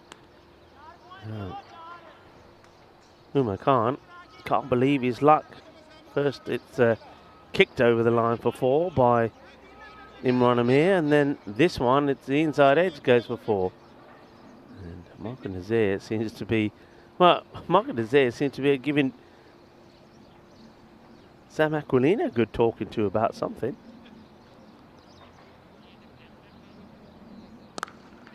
That's, well, now the Boob is going to have to chase this. He will stop it going to the boundary. The batters will come back for a couple. That's a nice looking shot. Michael Nazir has just decided, you know what? I'm going to have some fun. I'm going to play some shots here on their quest to get to that 43, and he will have some fun. That is the end of the over, and the 100 comes up. So they got basically 2 overs to try and get this 43. A few people were taking odds on whether they will get there or not. Michael's certainly having a go, as that over goes for 20. Thing is, that's what they need to do. They need to do this the same again for the next 2. Sam Aquilina certainly will have a go, I think. All right, up in the air. Will it go to hand? It does, but the catch isn't taken. Fielder comes in, and that's is that Asif Shah? If it is, well, he's had an absolute mare with the ball, and now in the field, comes running in, doesn't hold on to it, down goes the catch. And Gurjeet, who, if you remember, went into the bat and never faced the ball, and that could be close to a wide. In fact, it is a wide. It goes over the head of little Michael. Yeah, no doubt about that. That's way over him.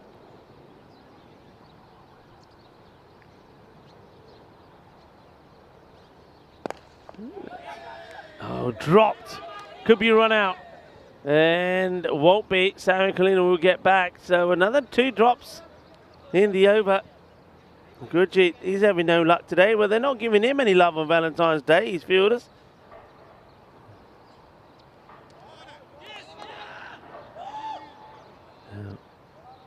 No runs here either.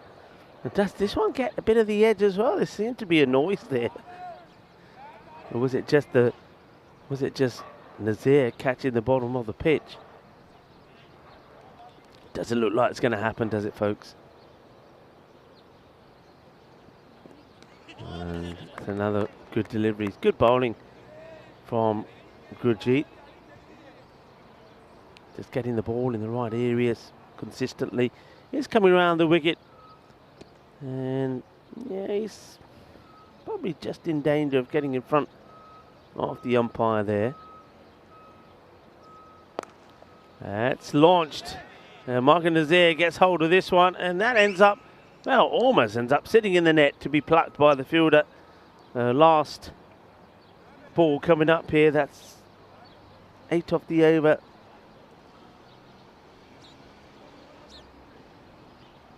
Good shot from Nazir.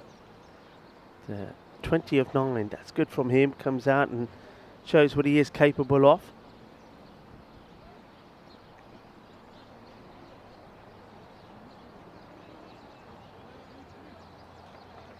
Well, they do eventually find the ball. Thought it'd be quite straightforward. It's stuck in the net for a while, but no, they can't find it. Maybe it's rolled the other side of the fence. It was in that fence for a moment. Now it's disappeared. Johnny G will be there later to find it. And gone. Ugly shot this time, right across the line. And that's going to be curtains as Gurjeet Singh gets a wicket, picks it up of the last ball who's over. He does deserve one. There's a couple of chances in there. The fielders let him down. So he said, okay, and that's what he does. He knocks the stumps over. And another wicket will go. Samana Day 108 for 4.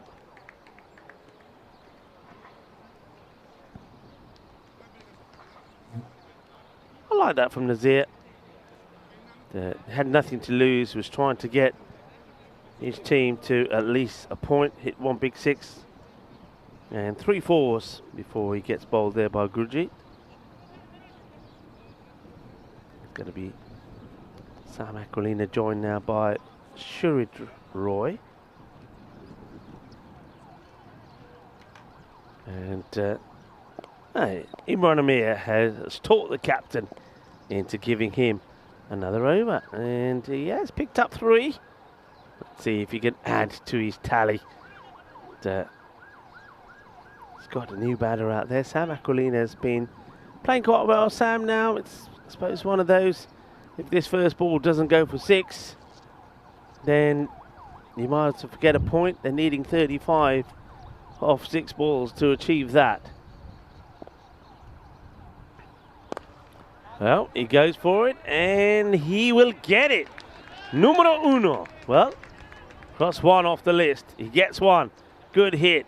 Down the ground. Uses his feet, gets to the pitch of it, and gets it past, or in between the 2 fielders, Kasim and Asif.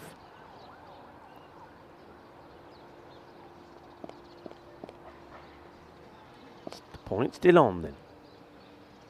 And now it's not. So there's Sam now. Maybe he will just say, right, okay, now I'll just don't have to do anything silly. It'd be nice to get a few more boundaries if you can, but maybe not give your wicket away unnecessarily. Oh, this one has gone straight through everybody. Well, what has this done? Is this the best ball ever? As we see the stronger together banner there. How has this gone past everybody? I think really, that's where Hari Krishnan has, I think he's thought this ball is going into the stump, so he's not even trying to stop it. 4 byes. Imran Amir won't be too disappointed. It won't go against his name. Still, these are all valuable runs, I suppose, for Malta Day. Remember, they did have that really big loss to the Edicts Knights, losing by 82 runs in the first of 2 losses to them the last time they played. So their net run rate is taking a bit of a battering with scores, with teams scoring big scores against them. Just joining the dots up here at the moment. Imran Amir doesn't seem to be too focused on going on or trying to knock the stumps over. So last ball in this contest. And Sam Aquilina does get bad onto it. They won't get the boundary as the fielder picks this up one-handedly, fires it in. It would just be a single. So 119, which I suppose it's fair to say against some other opposition. 119 is a score that can certainly win your matches, but unfortunately for them, they're taking on Swihi United here, and Swihi United just battered them out of the game. I did say at one point when they were in the 130s at the end of the 6th over, 138, I said I thought then that they'd already had enough runs on the board, and that would have proved to be the case, as they are comfortable winners here by 84 runs. Second match between these two coming up in just under 15 minutes time. It gives us a chance to have a look at some of the highlights, and there were highlights there. Surajay Patel, and sometimes good players have to show what they're made of when they really are up against it.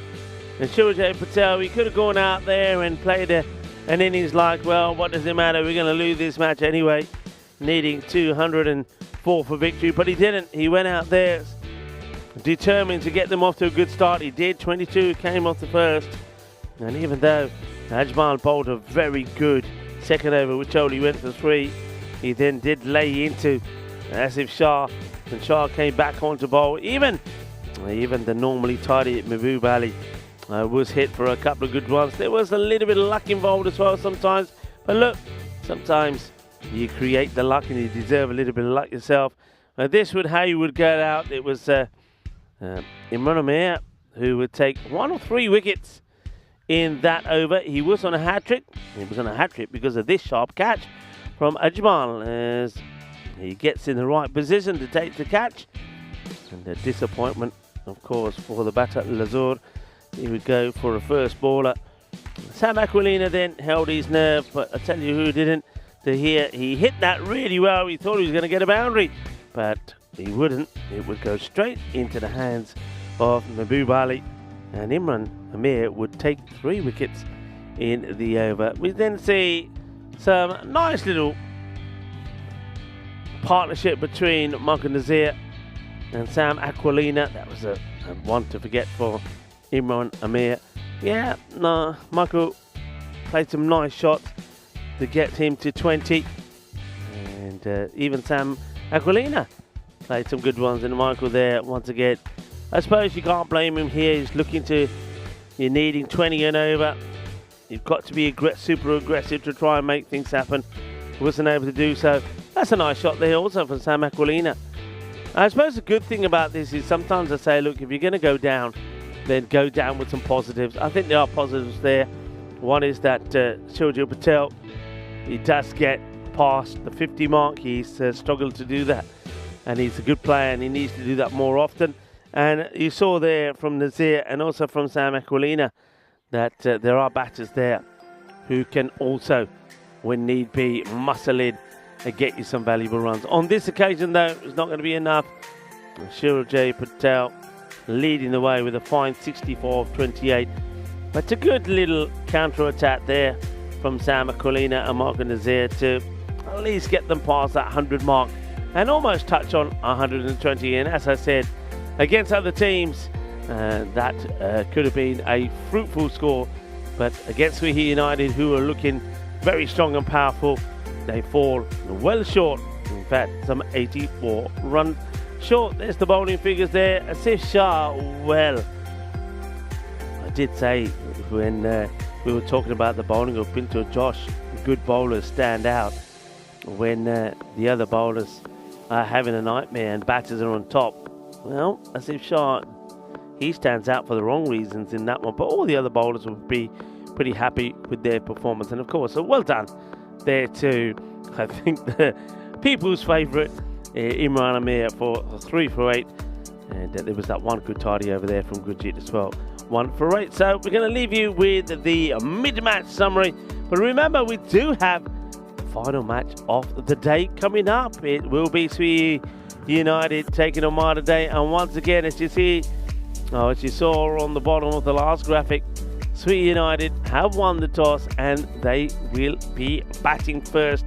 We'll show you that coin toss before the start of that match number 28. So it could be the same again here for Malta Day. But they know what they're up against and they know what they've got to do.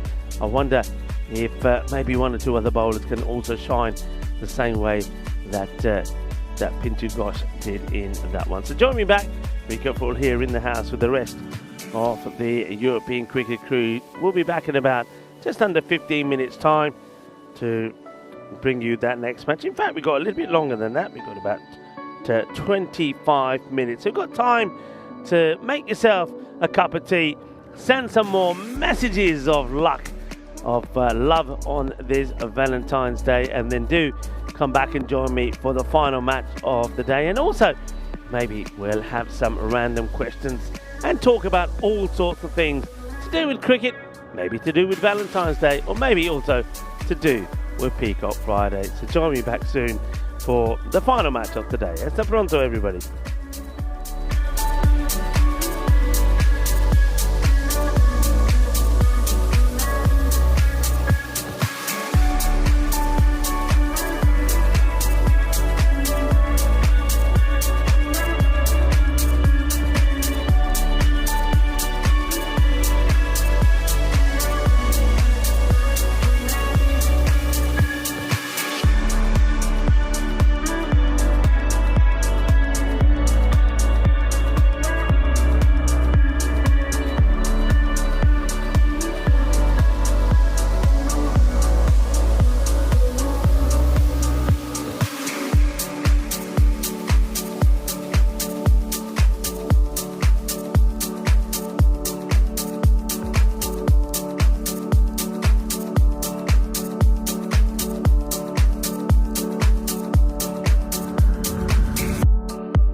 blue water and yellow sand.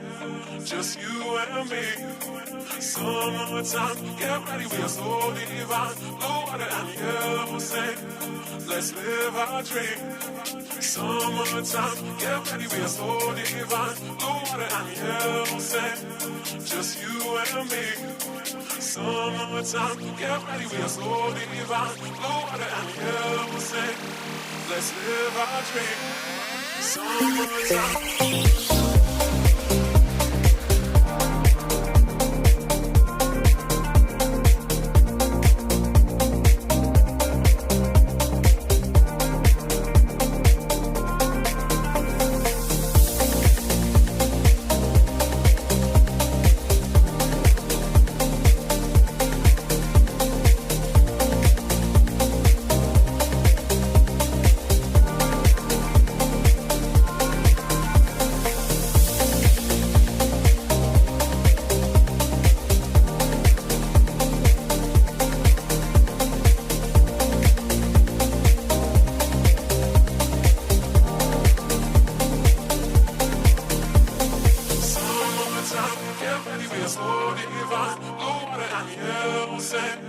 Just you and me. Summertime, get ready, we are so divine. Blue water and yellow sand. Let's live our dream. Summertime, get ready, we are so divine. Blue water and yellow sand. Just you and me. Summertime, get ready, we are so divine. Blue water and yellow sand. Let's live our dream. Summertime.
This European cricket event is proudly brought to you by HCL Software, Victorinox and Rado. Hello viewers and welcome back and welcome to the last match of the day in match day 7 where Sweetie United will once again do battle with Malta Day. I say battle, it was very much a one-sided affair when these teams met the last time. I'll give you my thoughts on what I think we might see in this match. But first, let's see what earlier happened at the coin toss.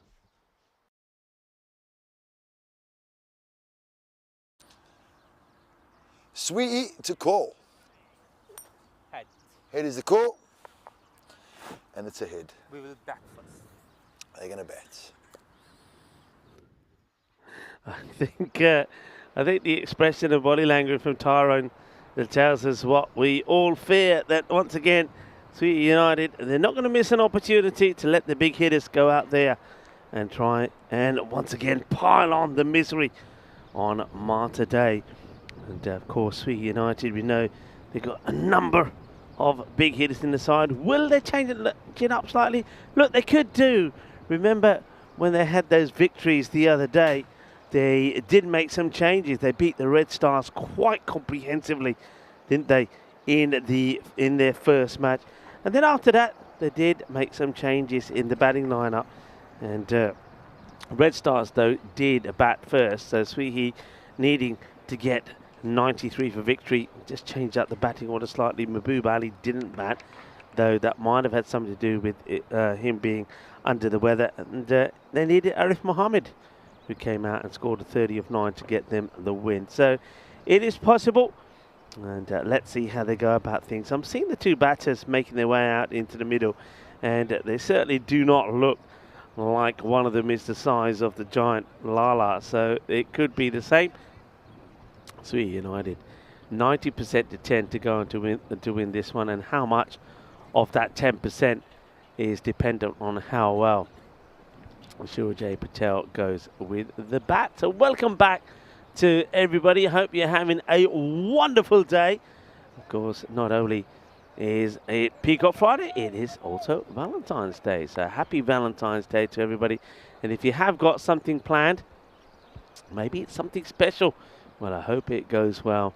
And maybe you can come and tell us all about it tomorrow. Or if you've got something planned today, it's not a surprise, do let us know how you'll be celebrating Valentine's Day. Also, of course, is part of the start of the weekend, so you could be celebrating it in style. Maybe you're making a weekend of the celebration, so do share if you want to. And of course, it is the last match of the day, this match number 28, so you can always get in your random questions as well. So there is that change.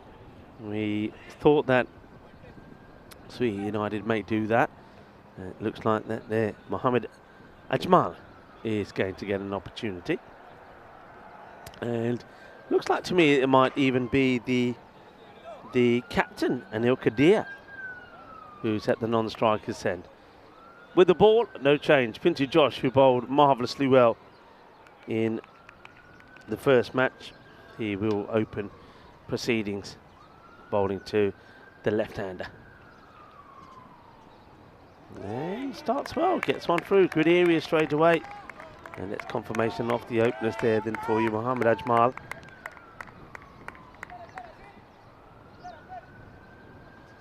And he's got his captain, Anil Kadir,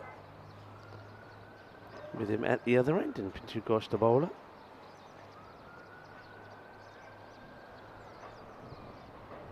Muthu Kumaran would love to come back in this match. Goes more or less across the line here. It's a slight appeal from one or two of the fielders. See the bowler there, Pintu. He looks like he's going to start an appeal, but then at the last moment, I think he realises that that one is straying down the leg side of the left-hander. And that one is always caught Sam. Well, he's hopping around. Well, he's hopping mad Sam Aquilina. He does stop a wide here, but that ball, it just doesn't get off the ground. That's quite incredible. And look at that. Anybody, where's the skipping rope? Give him a skipping rope. I wonder if we got time. Probably ain't got time to see this one more time. We'll save it for later. Maybe after this ball. It just didn't get up. And that one does. It's hit firmly to the fielder. Well placed. Just going to be a single. Sam Aquilina is still hopping around. I wonder if you could see that one more time when it catches him. And then, yeah, I think it's here. Here we go. And I think this, here we go. Here we go. Lou, skip to Malou. Lou, skip to Lou, skip to Malou, my darling. Well, it looks like he has lost a partner there, Sam Aquilina. Oh, that must have hurt. But it didn't bounce at all. Pinto again. And he beats Anil Kadir as well. And, oh, they're going to scramble through for a bite. Good call, I guess, that. Well, Ajmali says, come on, let's go. Pinto sees the funny side of it. I suppose you laugh about it when it's not going to go on your record. Shalin is saying he's celebrating Valentine's Day with us. Now that's worth a shout. Is it straight? Umpire has a think. And it says no. As umpire has a good look at this. See where this is pitching. Yeah, can't be out. Pitching outside the line of the leg stick. Has a look. And then says, nope. It's not going to be.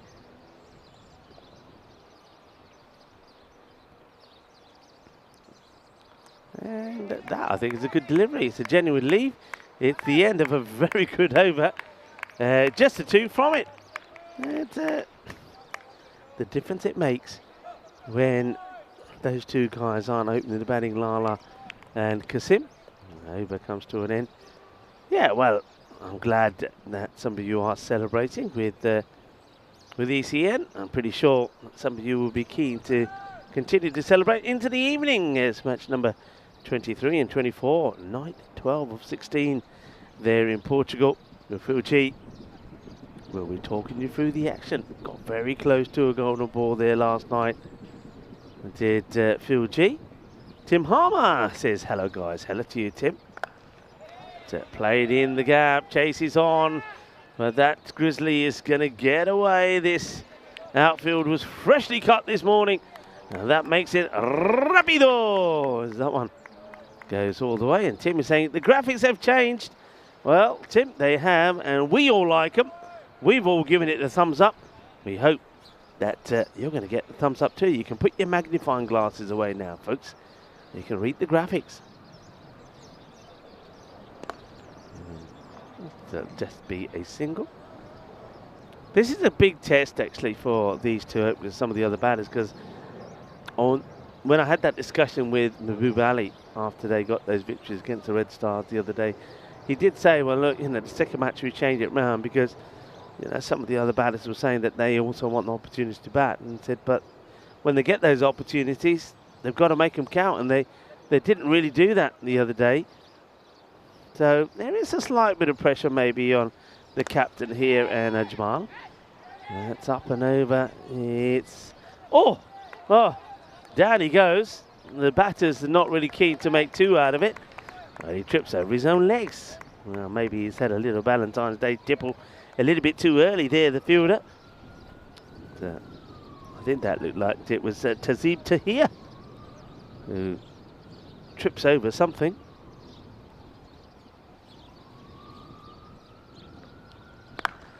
It's catching opportunity and taken. Michael Nazir holds on to the catch. Wicket gets taken, and that's the end of it. Anil Kadir, the captain. And Arif Sagar does pick up a wicket. Kadir, captain, makes his way back. 5 or 4. Nazir holds on to the catch on this point, and Arif will be happy with that. Remember, all of these bowlers were being attacked and mullered in the last match. Okay, here we go. So Mahbub Ali does come out at number 3. So there's not like the last time where we didn't see him at all. He will come out at 3. The Centurion from match number 1 hits this firmly into the ground and Arif feels that one as it comes back into his palms off the deck. And he says, "Oh, that hurts." Well, he's hurts more than what it first looked at first glance. He's now on the floor, and well, the man who's supposed to be looking after him, I thought was helping him out. That's Lazat Sharoun. Well, he decides to sit down on the floor as well. He's just giving it a shot. I think the fingers have just gone numb for a moment as the delightful medic comes out. Not really sure what you can do to fingers like this. I mean, if they're just numb with the sheer pace of the ball. The medic just has a look at Lazat Sharoun and says, "Anything wrong with you?" "No." "Well, get up then." What Well, he gets up pretty quickly. He's been told. Yeah, I wonder what you can do. Maybe just, I suppose there's the old freeze spray, but maybe there's the heat spray as well. That, well, he's up and he can move those fingers again. It didn't look like it was hit that hard, but Mahbub, there he is. He did hit it hard into the deck when it went back to the bowler, Arif.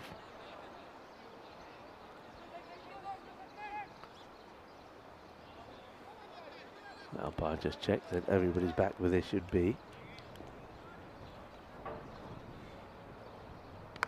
It's up in the air, not quite at the middle of the bat, but I suppose it doesn't really matter. When it hits it, it does stay hit. And that's going to be a boundary, 4 runs to Mahbub. It's also the end of the over, but much better start this time. There's 13 off the 2 overs. 10 coming off that one. Of course, picks up the wicket as well, so that'll give him a little bit of confidence, won't it? And let's see who they're going to use here. They have got Azim Abbasi, who comes into the side. You know, he good all-rounder, and in fact he is going to be bowling this over, Sir Azim. A niggly little bowler. He's keeps the ball, tries to keep the ball in the right areas. He tries to go right across the batter. Bowls a bit of a heavy length. Got the left-hander to deal with first up here. Ajmal, who's chewed up a few, 2 of 6. That's a lovely good shot. Really is. Gets a little bit of room on this, cuts it away handsomely, and gets 4 runs. Lovely jubbly, 4 carreras. And I didn't think it was actually that wide, but he just gets into a very good position and dismissively puts it away. 4 runs.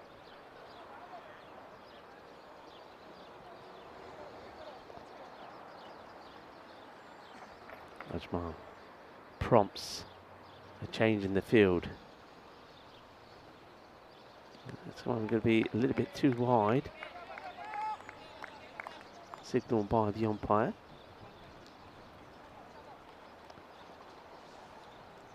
Umpires for this match. We've got umpire Surya and also umpire Uma.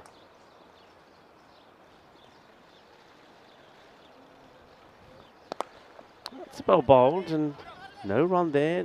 Good attacking fielding from Michael Nazir as well. Attacks the ball rather than wait for that ball to come to me.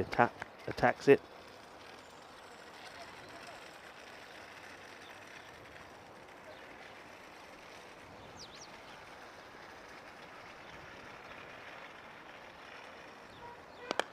It's going to be over the top of the short mid-on.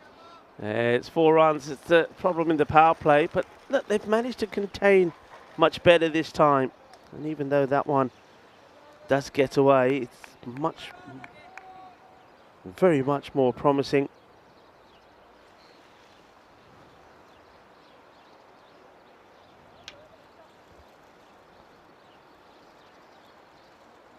No change in the field though, keeping that mid on. Up, short, and there's nobody back there either, so they want to try the short delivery. I guess the issue that I have with this one from Azim Abbasi is I don't mind him trying it, but if you don't set the field, there often is no point. That one bounces kindly before it goes for the boundary. There's nobody back there, and usually if you sort of plan that with your wicketkeeper and your captain, you sneakily put a fielder back there ready for it. It's a lovely shot again. He's just took him a few balls, didn't he? 6 balls to get going. He was 2 of 6, remember, before the start of this over, Mohammad Ajmal. And now he seems to have opened up. That's another very nice shot. Very controlled. He stays very upright. Keeps the head nice and still and gets those wrists into play. He gets 4 more. 18 off 11. 30 comes up. Well, he wears that one as obviously once again goes for the shorter ball. This one tucks him up right into the rib cage.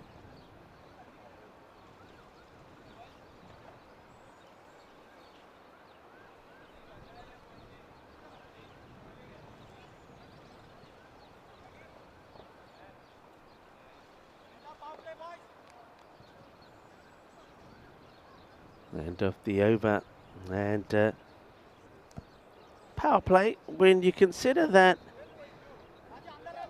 they were scoring sort of 20s and 30s off and over, I think you'll take that at the moment. 30, 1 wicket down. Kadir was the man that he goes. That wasn't not a bad over there at all from Azim. I mean, he got a little bit carried away maybe when he started to bang the ball in, but after 3 boundaries came up, and we did manage to finish with a dot.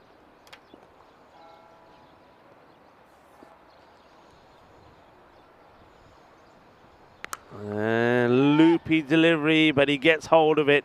Just has a knack, doesn't he, Mahbub, of getting these sort of shots away without too much movement. So you thought he would have to do an awful lot, but all he does is just put 1 foot out of the way and crunches it. Shirid Roy. So the idea, the plan is pace off here to Mahbub. I'm pretty sure of that. Other options could be used, but the game would pace off. Mahbub gets the first one out of the middle, clears that fielder, and he's going to clear everything with this one. I think that has been launched into the archery range. Well, that one is a bullseye in its own right. That's just lofted away. And gets the full meat of the bat on that, as that one sails over into the archery field. I think there's a few balls in there that'll have to be thrown back come the end of the weekend. Well, what next here for Roy?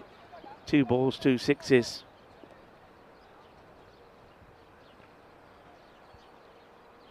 Well, and now he gets the dot ball in as Mahbub tries to do the same again, but this time a little bit wider.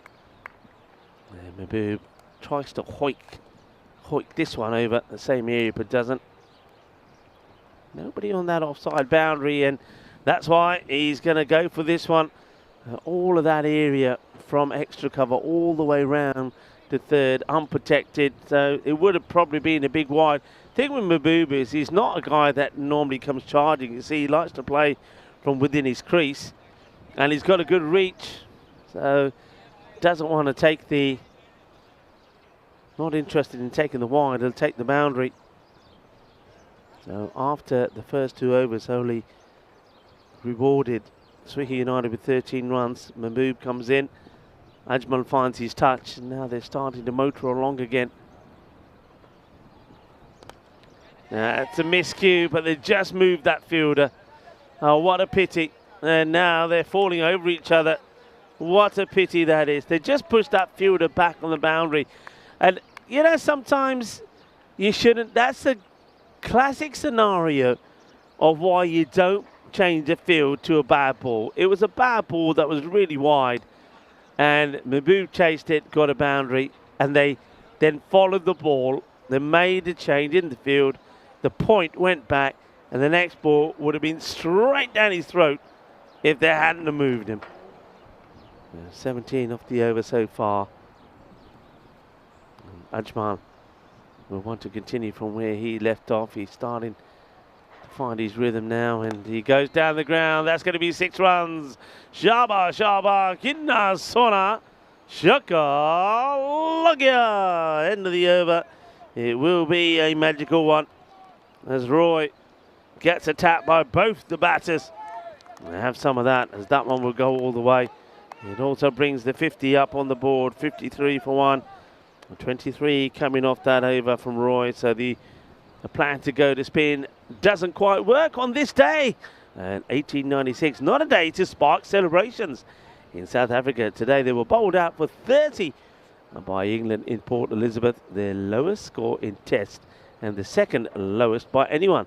The deadly George Lohamon did the damage, and having found his range with 7 for 38 in the first innings, he took a remarkable 8 for 7.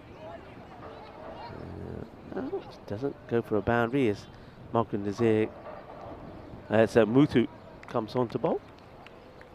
Fittingly, he rounded off the match, which was over inside 2 days, and 205 ball overs with a hat-trick.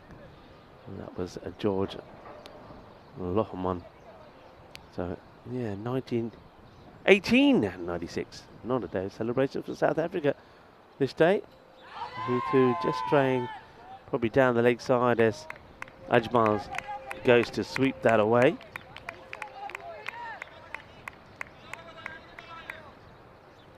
Valentine's Day celebrated today. UK Gold Heart Day also celebrated. A day dedicated hoping to improve the lives of children and provide support to their parents. Those are children that need help with disabilities.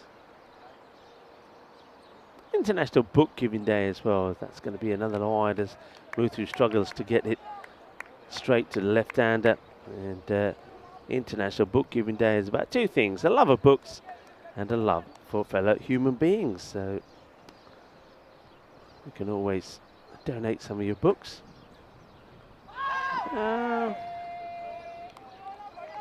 Muthu is teasing Ajmal. Getting closer, but once again, that just down the leg side. He's getting straighter and straighter. Muthu Kamran, who early in the week took his 50th wicket on the network. And this one, though, is going to be 1 bounce. And gets over the boundary for 4 runs. There's Mahbub just having a chat here with Ajmal, probably giving him a few tips on how to put away the one Muthu's bowling into his legs. Ajmal, though, says it's okay, I got him.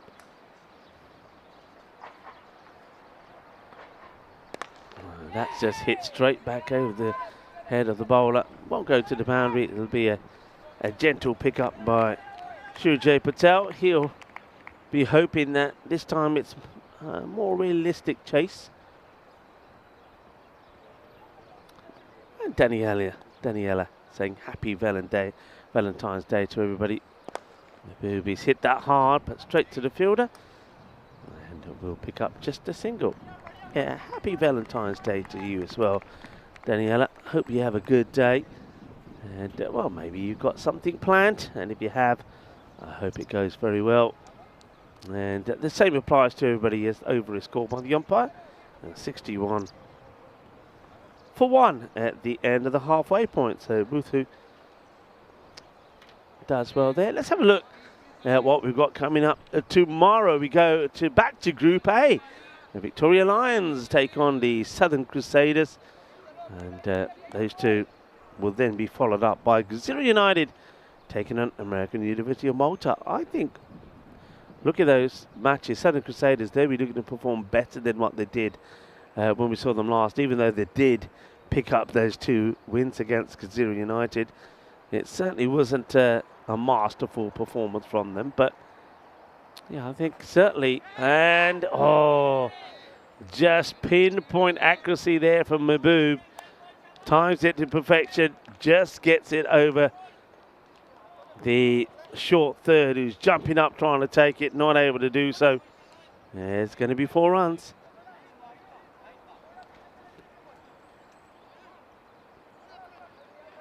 Yeah, so the Lions, we know that they also, a bit like Kazira United, they won't make it easy for Southern Crusaders with the bat. So it'll be an interesting couple of matches. That's worked away. That's just not a good ball. It's short down the leg side as Azim obviously offers an easy put away for Mahbub. And then I honestly do believe that the matches then in the 2 matches in the afternoon, Kazira United and American University of Malta, they could be 2 interesting matches. I think once again, I'm not sure. Don't think we're going to see high scoring matches between those 2 tomorrow, but I think we'll see close matches. Oh, well, Azim Abbasi, I don't know what he's got in that boot, but he's lucky he's not hurt himself here by putting his foot in the way. When I was bowling and anybody hit the ball like this, I knew I had me long off back and say, yeah, it's yours. I'm not going to put my foot in the way. Azim, he's lucky he hasn't hurt himself there. We saw Sam Aquilina having to use his feet to stop one earlier. High in the air. Has he got enough of this? Surajay Patel is hunting it and almost makes the save, but he won't. That's going to be 6 runs. The umpire is checking this, but I can tell you, just put them up in the air like you just don't care. Give it to the old balle, balle, balle. Oh, don't you? I think that's umpire Uma, because this is 6 runs. He gets a hand to it, but you can see that ball clearly bounces on the other side of the rope. And Uma, well, he's stretching like he's trying to, you know, when you're trying to change a light bulb. He gives it a good stretch, does umpire Uma. Well, that's 6 runs. Let's get to the way now. Well, now there's a bit of concern here for Patel, because you saw the way he stopped that. The ball hit his arm and it might be starting to swell up. The medic is coming over with the spray. Everybody's saying to him, look, just go get the spray. Well, you can see why they're all concerned. If there's one man out there in blue that you don't want to be hurt, is Surajay. Well, there's the medic. And where'd you get that stuff from? I need some of that.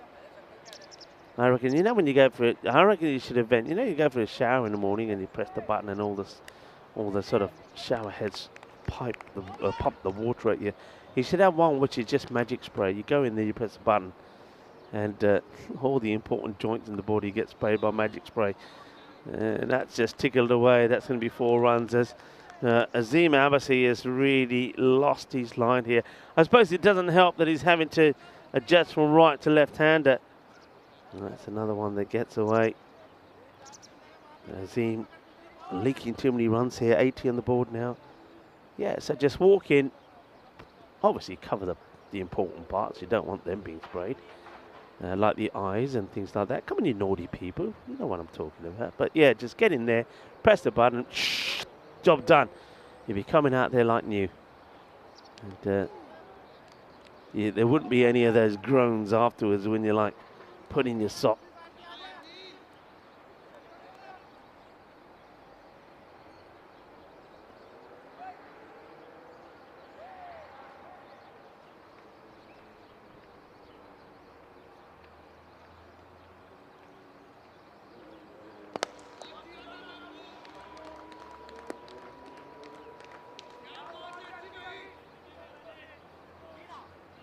See, 26 will come from it. And 3 United, after a slow start, have got the momentum going again. Only 2 and 10 came off the first 2 overs with an extra in there, 13. Then it's gone 17-23. Good one from Muthu, who probably will, well, I thought he'd come and bowl his second now, but he won't. Azim going for 26. Booth only went for 8. Marco Nazir, who started this innings with a very good catch. Now, come on to bowl. Mahbub eyeing up another big over. And that's 6. Just clobbered. It's a bit like a golfer teeing off, isn't he? Just bang. And the ball just flies away eerily. And he's hitting it hard and hitting it where he wants it to go. Monica Ramos also in the chat, and Monica and Daniela having a little chat with each other, and everybody else is also getting involved. And Lithium, have a very, very good evening. And done for the day. Enjoy yourself. And if you're up to something special today, I hope it all goes well. And, well, the same applies to everybody. Maybe some people have got a bottle of fizz in the fridge. But chocolates and flowers, you know, all the romantic stuff. But isn't it, I got to say, I know we have to celebrate days like today, but doesn't it annoy you that, you know, a lot of businesses use the day to rip you off? Doesn't that annoy you? You know, flowers, chocolates, everything gets hyped in price. Oh, that is massive. That is massive. That is supersonic. That's a supersonic hit. Oh, well, I think that's hit something. Andy O and Russ have, well, they were holding their ears here because this has gone a long way from Ajmal. Well, happy Valentine's Day or not, because those reactions there, that's Andy O. Well, look at them, the terrible twins. That tells you a story that has probably done some damage. Oh dear. And now Ajmal has become the car destroyer. And it's a little bit of a delay here. I don't know whether that's because they're trying to fish the ball out of somebody's dashboard. Well, that ball's ended up somewhere and it ain't coming back, so it might be sitting inside somebody's car. Oh, that was a biggie. It really was. Wow. And what a way to bring up your 50, by the way. Mohammed Ajmal, 51 of 21. Remember, he was struggling with 2 of 6. So he certainly changed his tune. That's going to be wide. He just leaves that alone. Oh, what a big hit. Hey, I want to say hi to, I've not mentioned this, of course. Of course, here at the ground, we have 2 circles, our media partners. In the air, and that's going to clear the fielder as well. 6 more. Mohammed Ajmal, unlike the captain, Anil Kultir, is making the most of his opportunity of being given a chance at the top of the order. 50 and still going strong. Marco Nazir is the man who's receiving the punishment at the moment. He might be the man who's getting a bill from a very disgruntled car owner. Oh, that is even another bigger one. That has gone over everything. Where's that one going to end up? I think that's still going. I think that's going to end up in the outside bar. Ajmal, he's starting to hit it even bigger, and he's probably saying, well, okay, if you think that Mahbub Ali and Qasim Muhammad hit it big, you ain't seen nothing yet. Smashed, crunch. Now you get into a point here where once again Marta Day, with still after this ball, 18 balls to go, are now thinking, are we getting to a territory for once again the target required is getting too big. Well, what's going on there? Well, I think we'll have to go back to that in a moment. Is that where the ball ended up? This is hit pretty well. Bomb, just a single. Nazir's over comes to an end. Not a good one. It goes for 27. 27 comes from it. And remind you of the matches tomorrow. I was saying that I think Victoria Lions, Southern Crusaders, I actually do think I can see that being one apiece.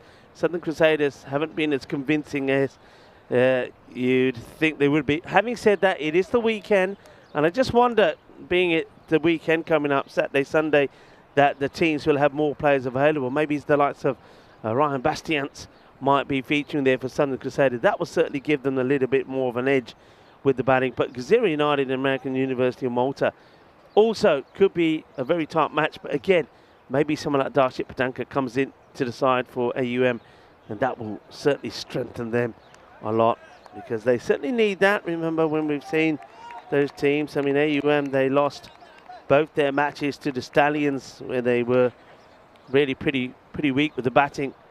But someone like Darshit Patanka coming into the side could certainly make a big difference.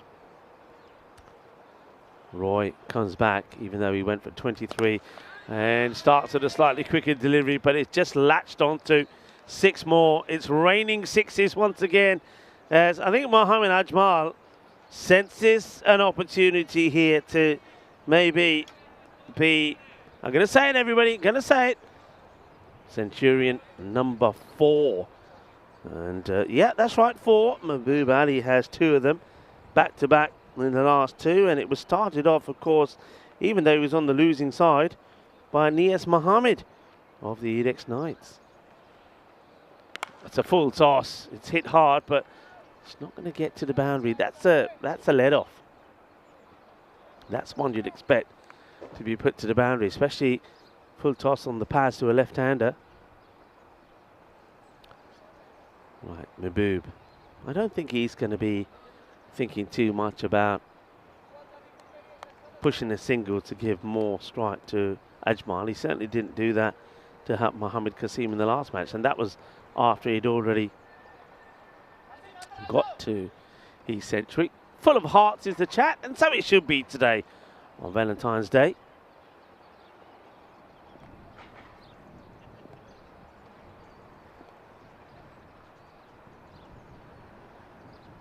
No ball signalled here, and I think he's hit the bails. I think Roy has hit the bails. Mahbub Ali needs to think about what he's doing, because he wants to get funky. He wants to get sexy on Valentine's Day, and he tries the reverse malarkey, but the foot of Roy kicks the stumps. Bails come off. No ball, free hit. Mahbub Ali, you think he'll do it again? You think he'll try the same shot again? Last 2 knocks have been hundreds. He's on 39 of 15. And no, he won't do it again. He'll say, yep, all right, Rico, learnt me lesson. And I'm not going to get too funky. Well, young man, can we have a ball back, please? And be watching this way.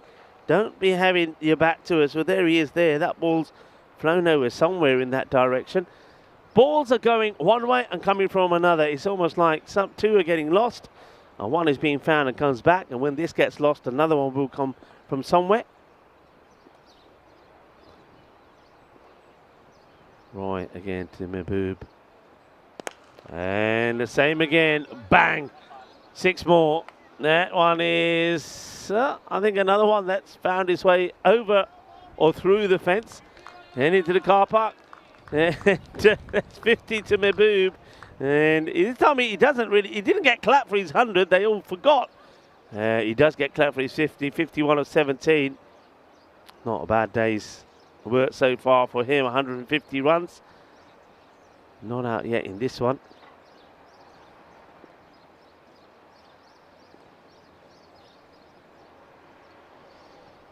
It's not a good delivery down the leg side. At least it doesn't get punished to the boundary, but he will have to bowl it again this over. Unlike the 2 before, it has also gone magical. And, we say magical to anything that goes over 20, for those of you that are new. And that's well bowled. A little bit of joy for the bowler. Yeah, it's annoying. I was just sharing with people about how I do hate it when there is a big day like Valentine's Day, that all the prizes for flowers, chocolates and things go up. And launched 6 more. I hope that young man is looking this way this time, but thankfully for him, the net brings this back and keeps it into play. Another big 6, another big over. 27 coming off that one, same as the last one from Michael Nazir. And it's going to be another big score. I think you know what I'm going to say. 141 for 1, 2 overs to go. That they probably already have got this one in the bag. And you saw it didn't start so well, but they've maintained after that little blip between over number 4 and 5, where Muthu bowled that over that only went for 8. Then after that, it just gone 26, 27, 27. But yeah, what I hate about it is that come Saturday, all the flowers will be sort of half price. Come Sunday, they'll be all dying on Monday. And yet, if you kept them at a reasonable price, people would have bought them. And a bit like chocolates, isn't it, over Christmas time? They're overpriced, and then after Christmas, sort of January and February, they're all special offer, and they're trying to reduce them. Fielder came in from that point, and that was Michael Nazir. He came in. Now he has to go back there to fetch this one. All right, Mohammed Ajmal. He's got a possible 11 balls. He's on 75. Let's see where he can get to here, Ajmal. May not get an opportunity like this. I don't think he's going to get any help at all, though, here from Mahbub. If Mahbub gets on strike, he's gonna try and catch him up. There's no doubt about that. That's the way he plays. That is just where he wants it. Watch out, everybody. Incoming. 6 more. Short down the leg side. Gets worked away. So Ajmal is now, he's gone past his previous highest. And in 2023, of course, once again, didn't play in last year here in November. He scored 73 not out against Gozo. And I think, no, beg your pardon, wasn't against Gozo, it was against Gazira United. He scored 487 runs in the 29 matches in 23. Oh, that's a wide that'll get bowled to him again. So it's his highest score so far on the network. But he wants to turn this into a century. He's got time, but he might need a bit of help from Mahbub Lala. 81 of 28, Mohammed Ajmal. 150 has come up as well. And that is gone high and mighty. It's going to land right on the sort of the bordering wall, just close to where spectators would be if they weren't under attack. And we often see quite a number of spectators out there, but I think everybody's thinking, not today. There's a left-hander. It's a bit like being at the Cardamom Oval in the fan zone. When there's a left-hander in, you're getting out of the way. Oh, he's missed out on this one. So, sneaks the dot ball in. Does Pintu. Pintu is the one bowler who has managed so far to get some respect with his bowling figures. First over only went for 2. And that's going to be a wide. That's going to an easy leave. So interesting what Mohammed Ajmal is thinking here. Needing 13 runs for what would be his first century on the network. I think he gets the chance. He still wants to smash his way to the boundary. And then hope he'll get a chance. Well, he does try and smash it. He misses it. So he's going to, if Mahbub plays his pot, Mahbub is saying, can I go talk to him? And the umpire will say, yeah, you can, because that's, is that the over, or is there still one to come? No, there's still one to come. Beg your pardon, there was 2 wides in the over. So Mahbub just probably had a chat with him saying, Yaar, worry na kar, main teno strike wapas de dunga. Well, Willie though, Willie giving the strike back. Probably tell him, look, just calm down. Pintu. And he gets the same. He's just trying to go the same shot all the time. Remember how Ajmal got started? He started by playing some glorious cut shots. And then, because he's found his range with hitting over cow corner and long on, he's trying to play the same shot, and he's just, well, 3 dot balls in there. 18 to come off that over. But once again, he doesn't go magical. So Pintu again, his 2 overs go for 20. 159 for one now. Is he just going to tap this and run? Now, hang on a minute. I'm seeing 5 penalty runs being added on here. The clock has run out. 5 penalty runs. We'll see that reflected on the score. So, oh dear. Malta Day goes from bad to worse. 5 penalty runs because of a slow over rate. The timer has run out.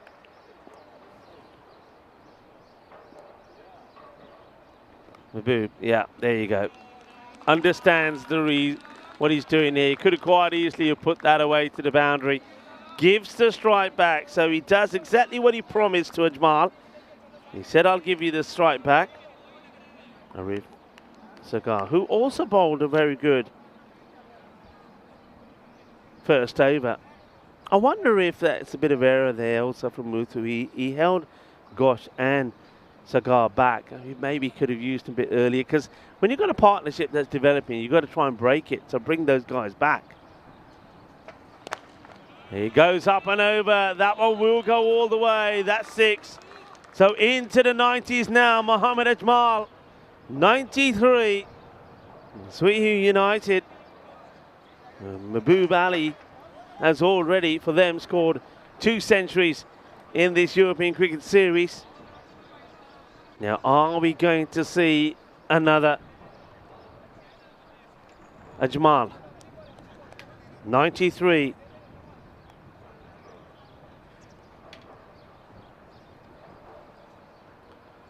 Oh, that's got him on the lid.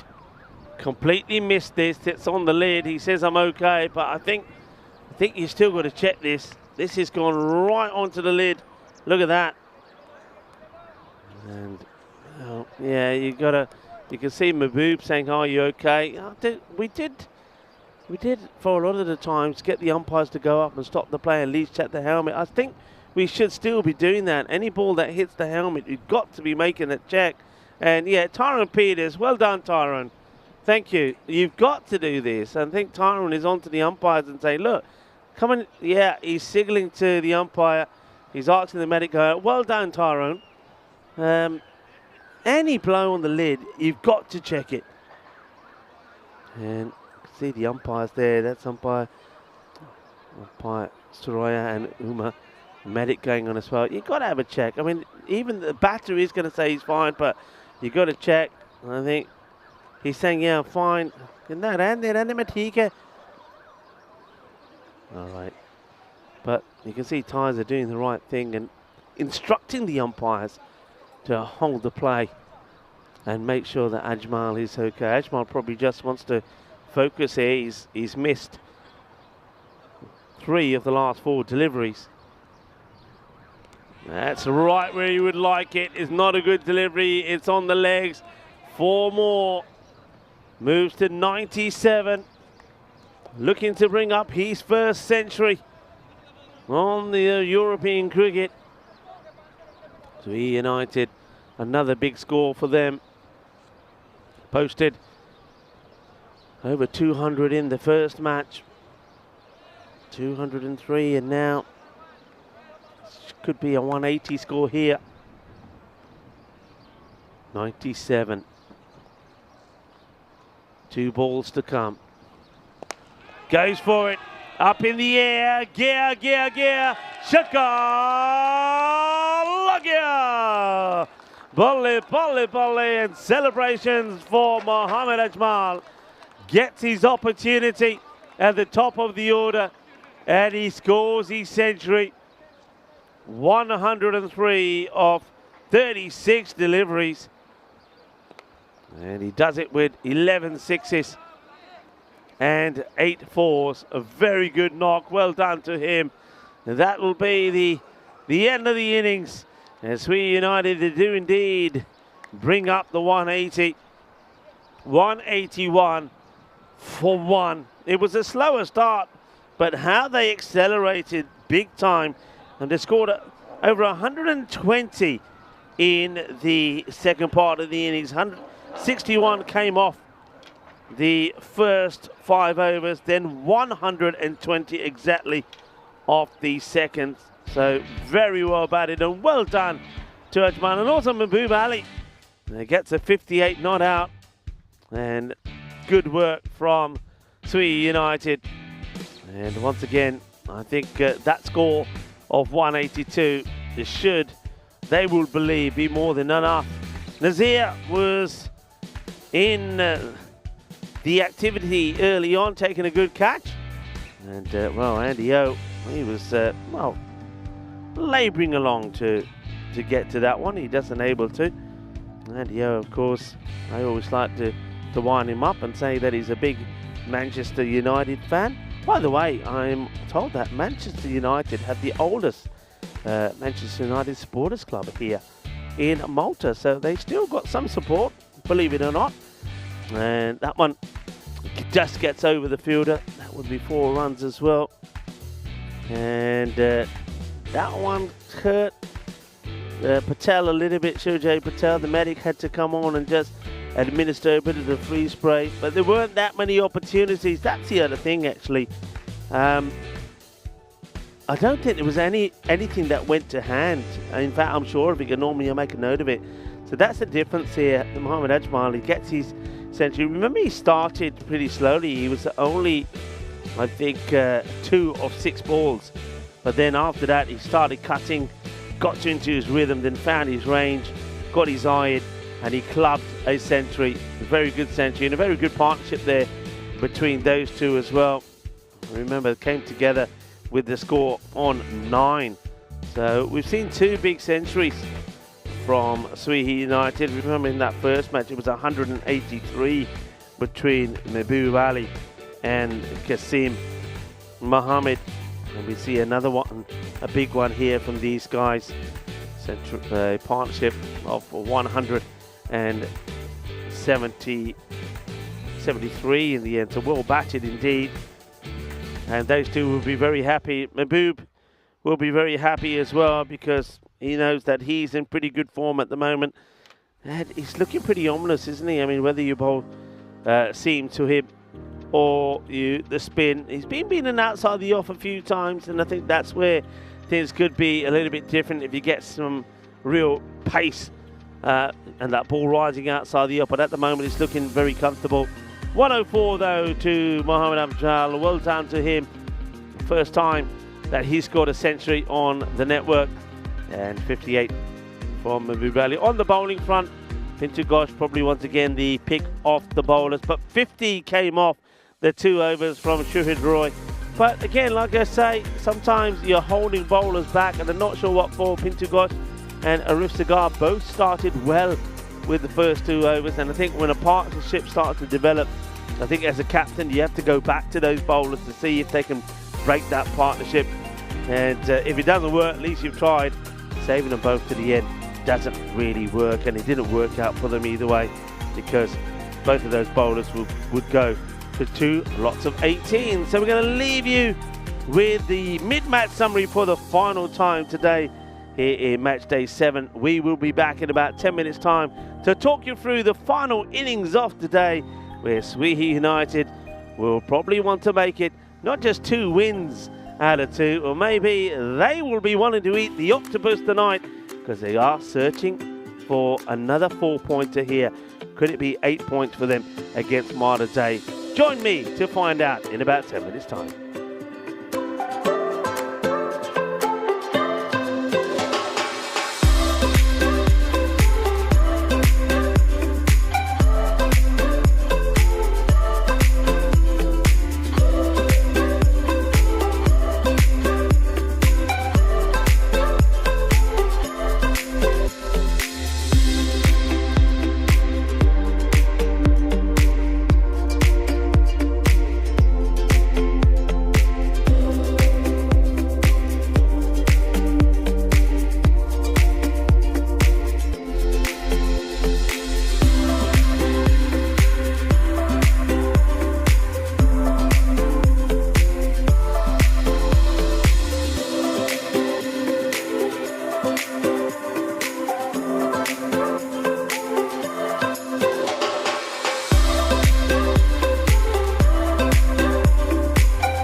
This European cricket event is proudly brought to you by HCL Software, Victorinox and Rado.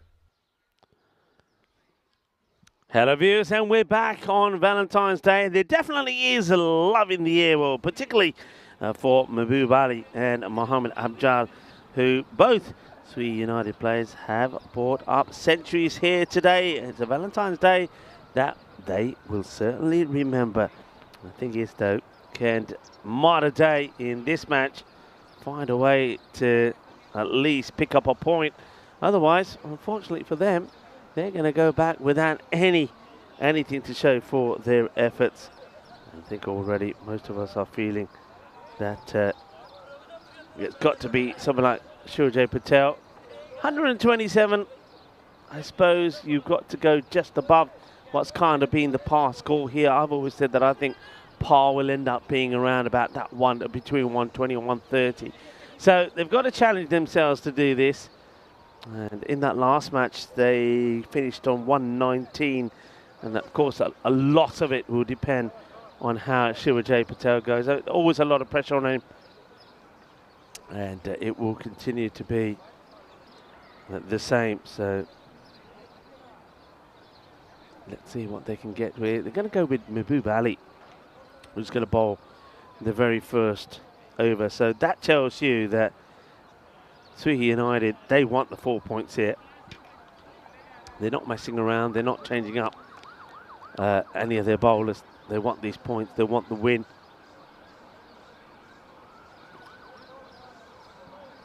So Mahbub just making some changes to. I think he's just trying to get that area, in that backward point area, right. He doesn't want anything going in that gap. So he's got a sort of short third, kind of a catch and gully. Straight this into the pads, and no run taken this time.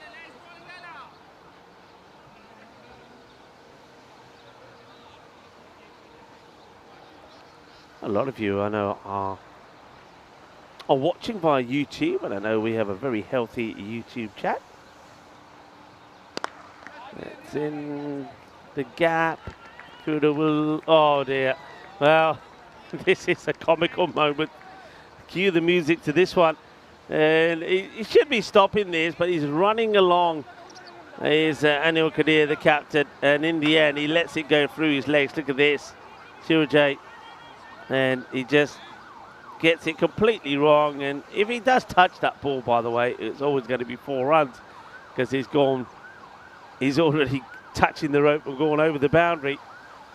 I think Mahbub Ali has a few choice words to say to him. Short, Scuff said it, fielders are out there. They set the trap. But once again, I think that's a chance, if I'm honest. I think if you're the fielder out there, if you see this ball early and you're onto it, you go for it. That's the one you want. That's the wicket that you want to try and take. Surajay gets a lucky 4. And then he gets lucky that he doesn't get caught there.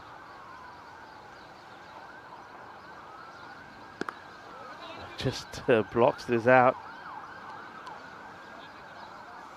Oh, obviously some activity happening somewhere. I can hear a lot of sirens. I don't know if you can pick them up on the microphone. This is Sharon, who gets given an opportunity.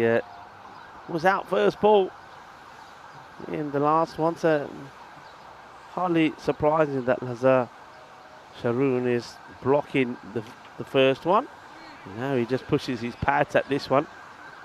Yeah, so going back to what I was saying, so the reason why I mentioned YouTube on this day in 2005, Steve Chen, Chad Hurley and Jawad Karim registered YouTube, a website for sharing videos. It would become hugely popular, with more than 1 billion unique users visiting the site every month.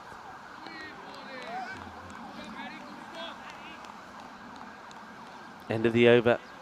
First one done from Mahbub. Had 5 from it, and that was also because of a comical blunder from the captain. 23 matches we moved to without a golden ball. Phil G, I think he's going to be over to you again. Let's see if Phil G can today get that going ball. We're so close. I felt for Phil yesterday. Thought we were going to get one.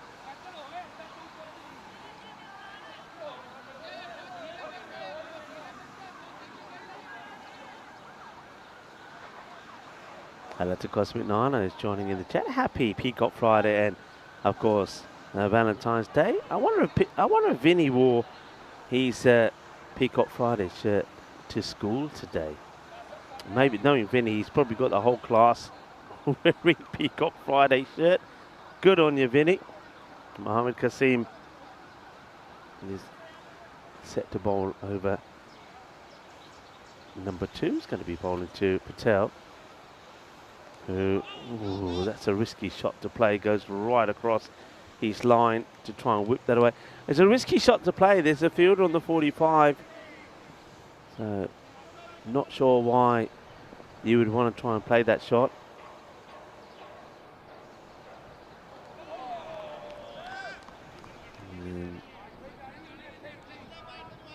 Another swing and a miss this time, so not quite the fluent start that Patel had in the first encounter between these two. That's clipped away. The fielder patrolling that boundary will have to do the work, and Sharoon, after missing out on 3, will go back and strike, and I think Kasim here would just be looking to try and get a decent straight ball into him so he can get this one through.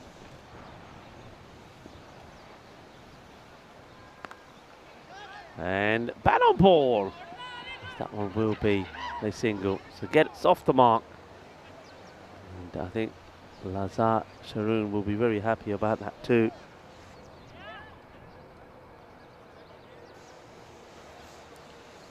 I'm going to give you a few statistics here about Malta. And that's up in the air, but he's going to get that through.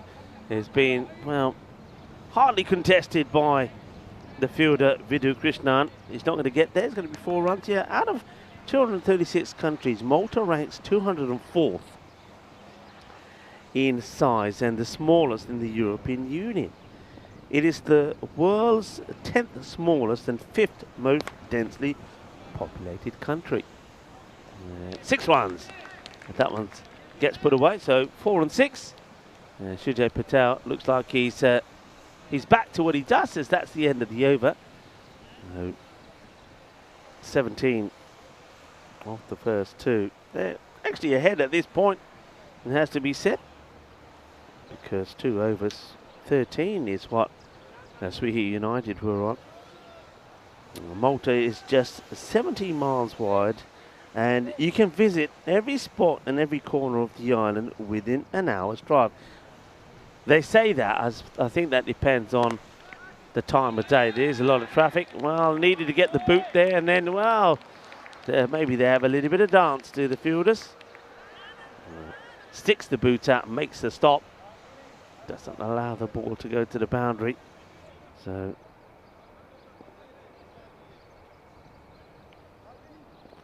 Mahboob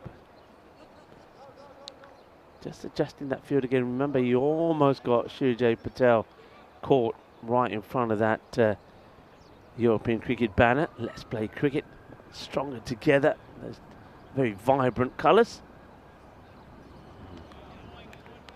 Trying to loft this over the top of. I think he tries to play the kind of the uppercut here, but doesn't get that right. The other fascinating fact, and this I can really believe, because when you're walking around Malta, you feel it. And every time I've been, no matter what time of year this applies. Gone. Chops it onto his stumps. And Shujay gets done by that heavy ball from Mahboob. Sad ending to the day for Shujay Patel. He goes for 16 of 10. Just this ball cuts back into him. Good ball, good cutter. And Shujay, just because where that ball is, the height of it, can't deal with it. And Mahboob gets his man. That's why Mahboob has been given that new ball to try and get that early breakthrough, and he's done it. He's got the wicket of Shujay Patel. Yeah, so what I was moving on to, 18 for 1, and Shujay disappears into the dugout. So you have a look at this delivery again. It's just a very good ball. Yeah, there are 3 times more tourists than there are residents on the Maltese Islands. And in total, there are 7 islands. Gezira, as I told you the other day that they're called. We are in the last innings. I'll talk to you about maybe a little bit about the food and drink side here. A few people talking about who they got in the sweepstake. Paul Kempin saying, got 10 strikers. That's not a bad one. So, up in the air, there is a fielder out there who will do the fielding, and that's Imran Amir. I'm sure that he is itching to get a bowl now, especially now that Jojo Patel has departed. Mark Nazir is out there now. He made a 20 of 10 earlier. Blocking that one out. End of the over from Mahbub and end of his spell. And a 1 for 7 off his 2. And he's restricted wide a day to that score of 19 and 19 for 1. Just the 2 coming off that one. Put the big wicket of Patel. Don't forget that 182 also included 5 penalty runs because of a slow over rate, which is also something that Malta Day have to start thinking about.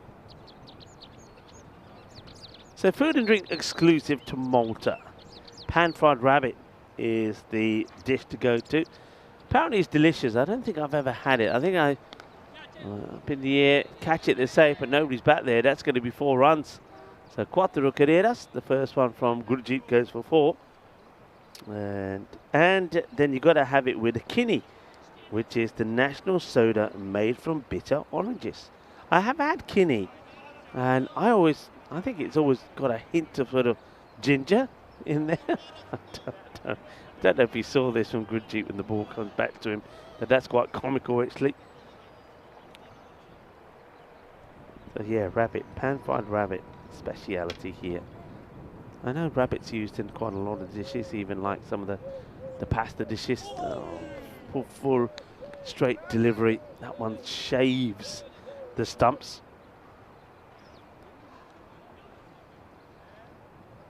Fortaventura is saying Happy Valentine's Day. Yep, Happy Valentine's Day back to you as well.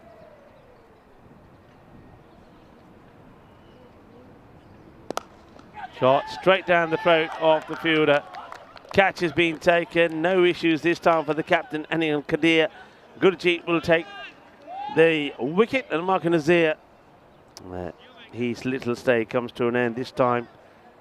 He's not able to go the same as he did at last. He'll go for 5.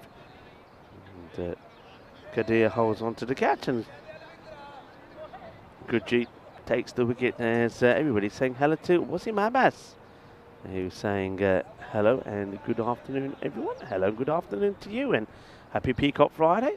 Happy Valentine's Day. Wasim, have you got anything lined up tonight on Valentine's Day? I know that a lot of where we are in Gezira, a lot of the bars and restaurants have got everything ready for the party night tonight. Short delivery up in the air. Can anybody get there? No. And now a throw could have him in trouble, and if it hit, it would have gone.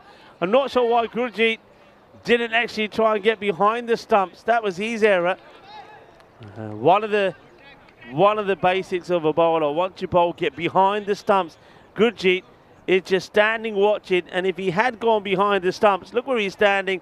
If he's behind the stumps, he takes this and he runs out Sam Akalina. Sam, well, he goes for another big one, but now he's going to find the safe hands of the fielder. Mahbub Ali takes the catch, and he's almost embarrassed to take that. It's another short delivery from Gurjeet. Sam Akalina fires it away, but unfortunately for him, is into the hands of Mahbub Ali. And it's goodbye to Sam. He's lucky, I suppose, to get the 2.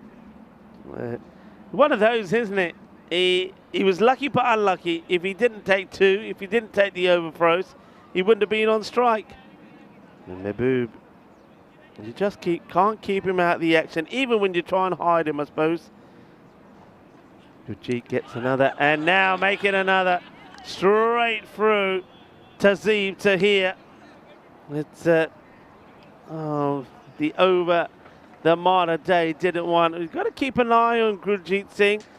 He's taken 3 wickets here. He just doesn't move, does he, the batter? He just doesn't move. And Gurjeet gets it in the right area, knocks down the stumps 2 in 2. When he comes back, he will be on a hat-trick. I assume that he will come back. There's Tazeeb. He's going to go for a first baller. Golden duck for him. And a bit of a Valentine's duck. Well,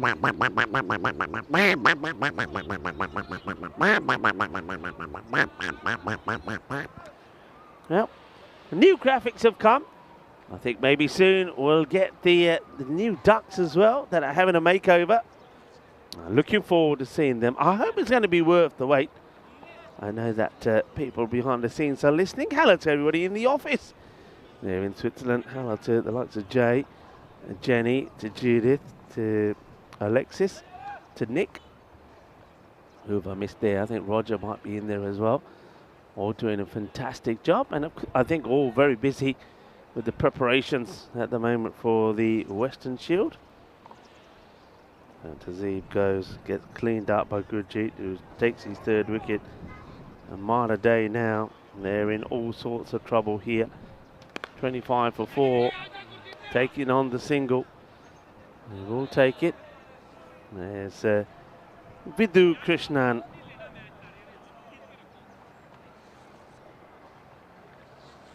Gets given the ball. I think an opportunity Anil Kadir will take here to get as many people to turn their arm over as possible.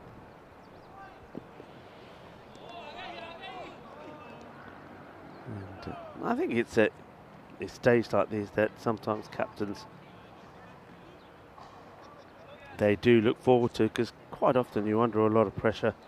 You want to win a match, but you've got players who possibly, don't normally get too much of a game, and you can't give them too much of a game in a tight match. But in a match like this, I think it's when you can turn to the players that you don't often use too much and say, go on, go out there and have a go. And Krishnan is one of those.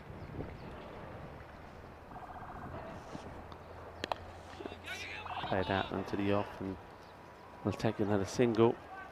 So Gurjeet Singh, will he come back on and bowl the next over? If he does, remember, first ball will be a hat-trick ball. Quite often gets missed, doesn't it, when you have a hat-trick? A hat-trick that comes over, well, spread across 2 overs. Yes is the call. It's good running.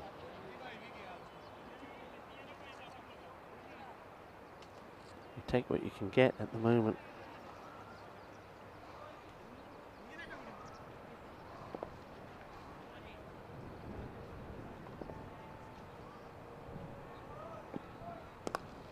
Swings at this one.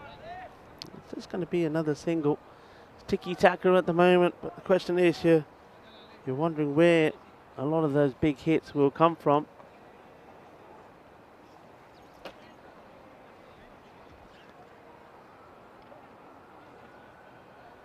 So 29 for 4, 5 overs come to an end. A lot of people getting excited, I'm sure, for the night action. Yeah. The Fiesta de Noche, I always used to call it there in Coimbra. Gurkha taking on Punjab sees here's Amdora. And the next ball just gets worked away. So didn't miss anything. This was it here. As it was Gurjeet. That was the hat-trick ball. It gets played away. Gets a single, no hat-trick for Gurjeet. And almost Another one that goes to Kadir, doesn't quite carry.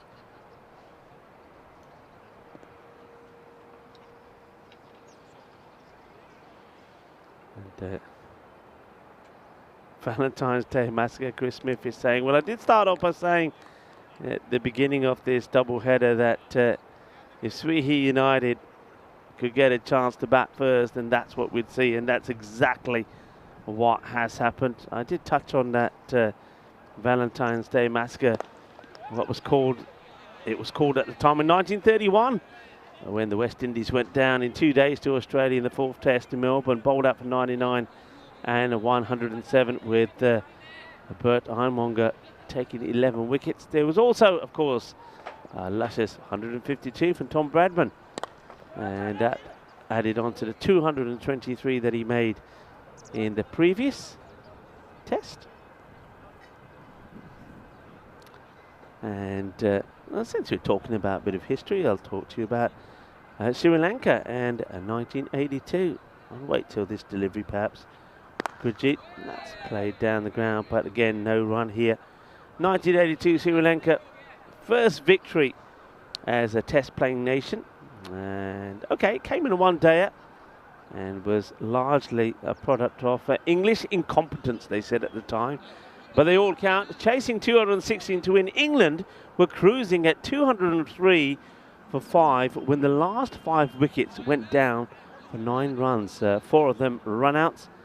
And such a show of blind panic was pretty embarrassing for England, who did not lose to Sri Lanka in a one-day again for 11 years. But yeah, that was one for them to forget. Sri Lanka's first victory as a test-playing nation in 1982. Well, that one's being crunched away. And that needs a bit more of this. He gives it some welly, doesn't he? That's Pintu. Boom! Shakalagya. Gets hold of it pretty well. I mean, Lazat Sharoon, I know he's trying to make the most of being out there. He didn't really perform in the first match when he got a first baller. 4 of 12. Struggling. Pintu. This one into the deck. Will just take a single. Well, I say just take a single. Bit of sloppy fielding and they will take 2.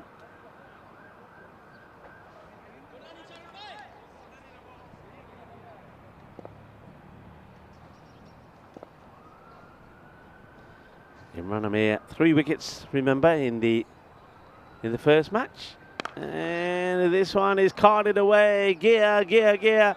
Shaka Lagya. Pintu goes big again. And Imran Amir probably was rubbing his hands when his captain says, all right, then you can have a bowl. It's not quite going to plan, is it? That's another one that gets smacked away. And this time will just be a single. Good figures from him. This time it's his turn to take 3. 3 for 9.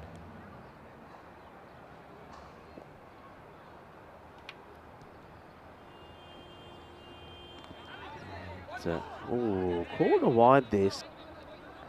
Well, this is an interesting one. Let's Imran Amir. Let's have a look. Get the feeling that he's over the line, but he's not happy. I think he is right in a way, but hey, it's not going to hurt you too much. It might even work in your favour. That last ball might help you pick up a wicket as this one gets fired in. They are asking the question. I think they're going upstairs and having a look at this. Let's see. So it's Pintu who's running at the danger end. Let's have a look. In comes the throw. And it's probably... Oh, this is going to be close, you know.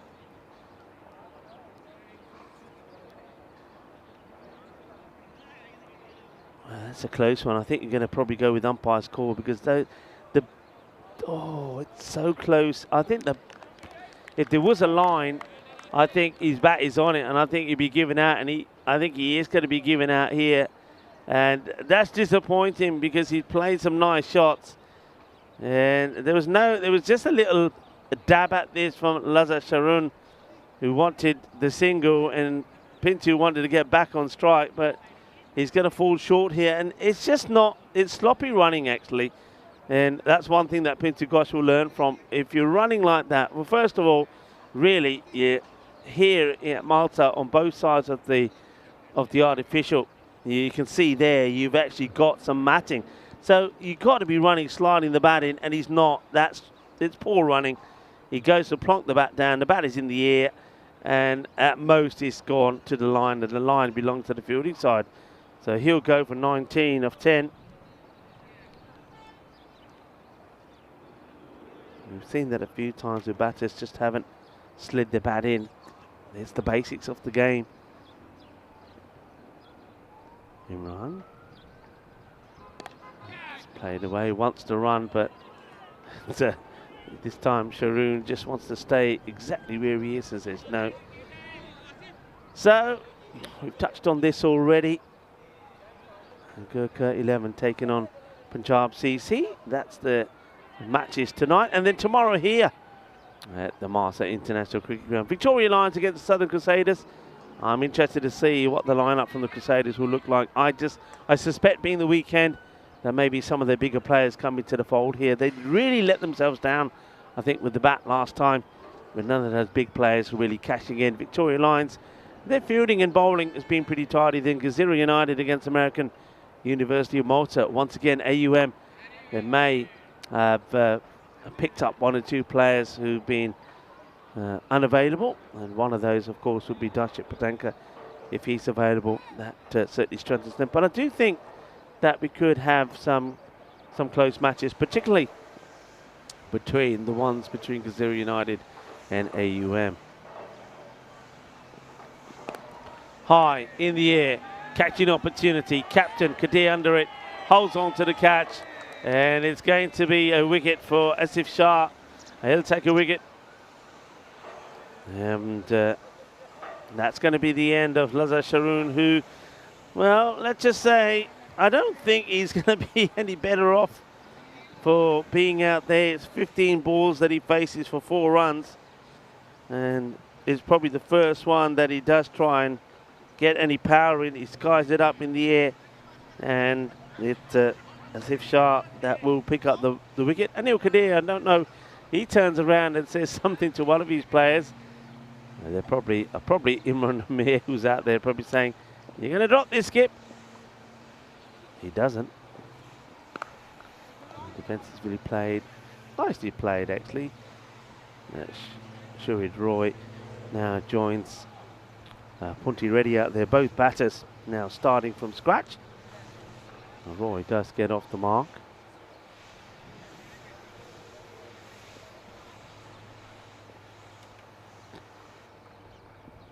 Ooh, over the stumps, swing and a miss.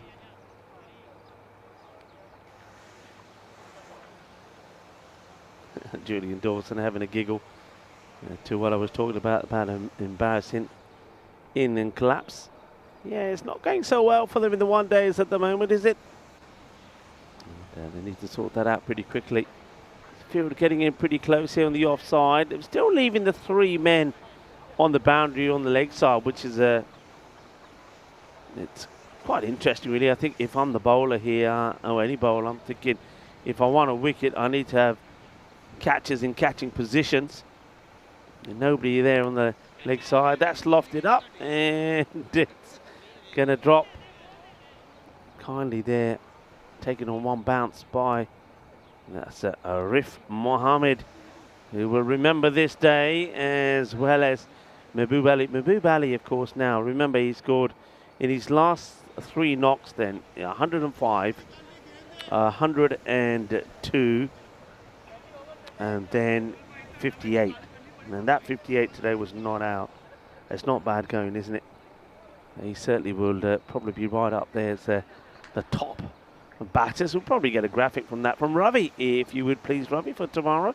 Maybe the batters and the bowlers. Of course, was hampered a bit at the beginning because of those 2 lost days. It's played away, but we'll once again go to the man of the moment. There he is, enjoying his time. He's certainly gonna be sharing his knock, isn't he? And that's a beauty I think, of European cricket at the moment. If you have a highlight out there, and you know, we've seen 2 centuries here, it's there with you forever. You can go back and look at it whenever you want, no matter when and how many years later. Asking the question, gets the finger up from the umpire. It's going to be Shurat Roy will go, gets a little snick on this, and Vidhu Krishnan will pick up his first wicket. Another one bites the dust, and Malta Day here, I think, are in danger of being skittled out at 7 down now.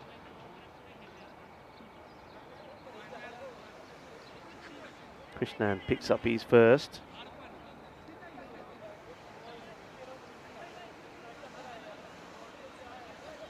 Malta Day, it's the worry that we have about them when Surajay Patel gets out. Now you can see the field really coming in. Everybody around the bat. As this is a swing and a miss, says Muthu Kumaran is out there. And Muthu is saying, well, all right, if you guys want to come in, and I'm going to be swinging hard. And he does swing hard at that one, but he misses out on it.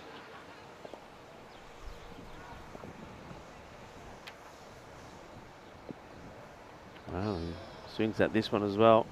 Swing and a miss. Krishnan. You would expect at this point, with the key batters being dismissed, that you should have pretty tidy bowling figures.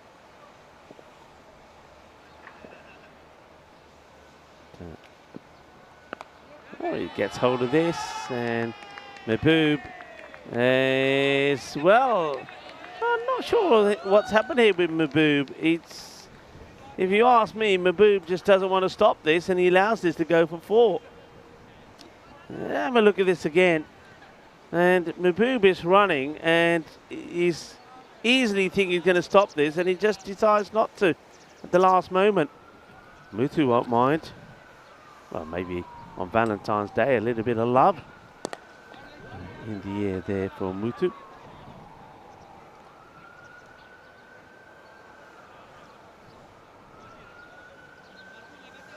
Over comes to an end. And 9 overs complete.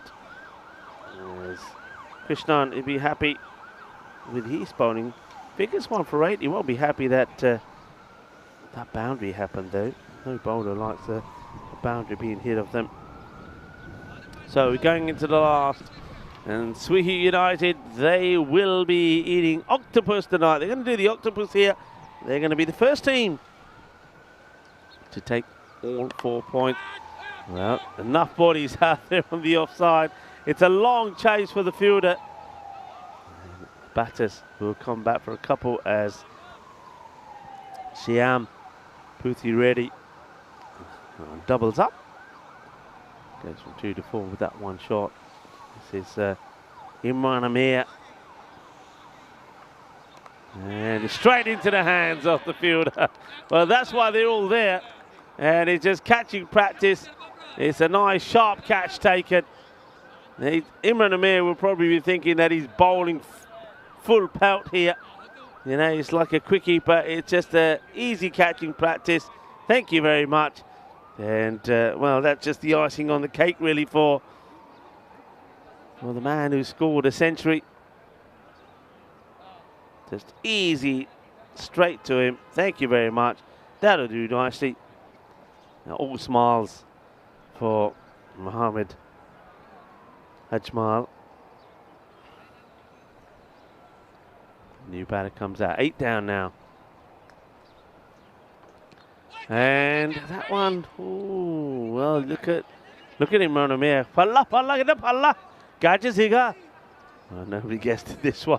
Let's have a look. I think there is bad on this if it is caught. Look at Imran. His emotions and his actions. They're always worth looking at. Swing and a miss. This is this is a sort of field that one of the West Indies quickies will be happy having a look at. And that's well struck. There's a fielder out there though. There is one man on that boundary. It's well struck from Arif. Gets the single.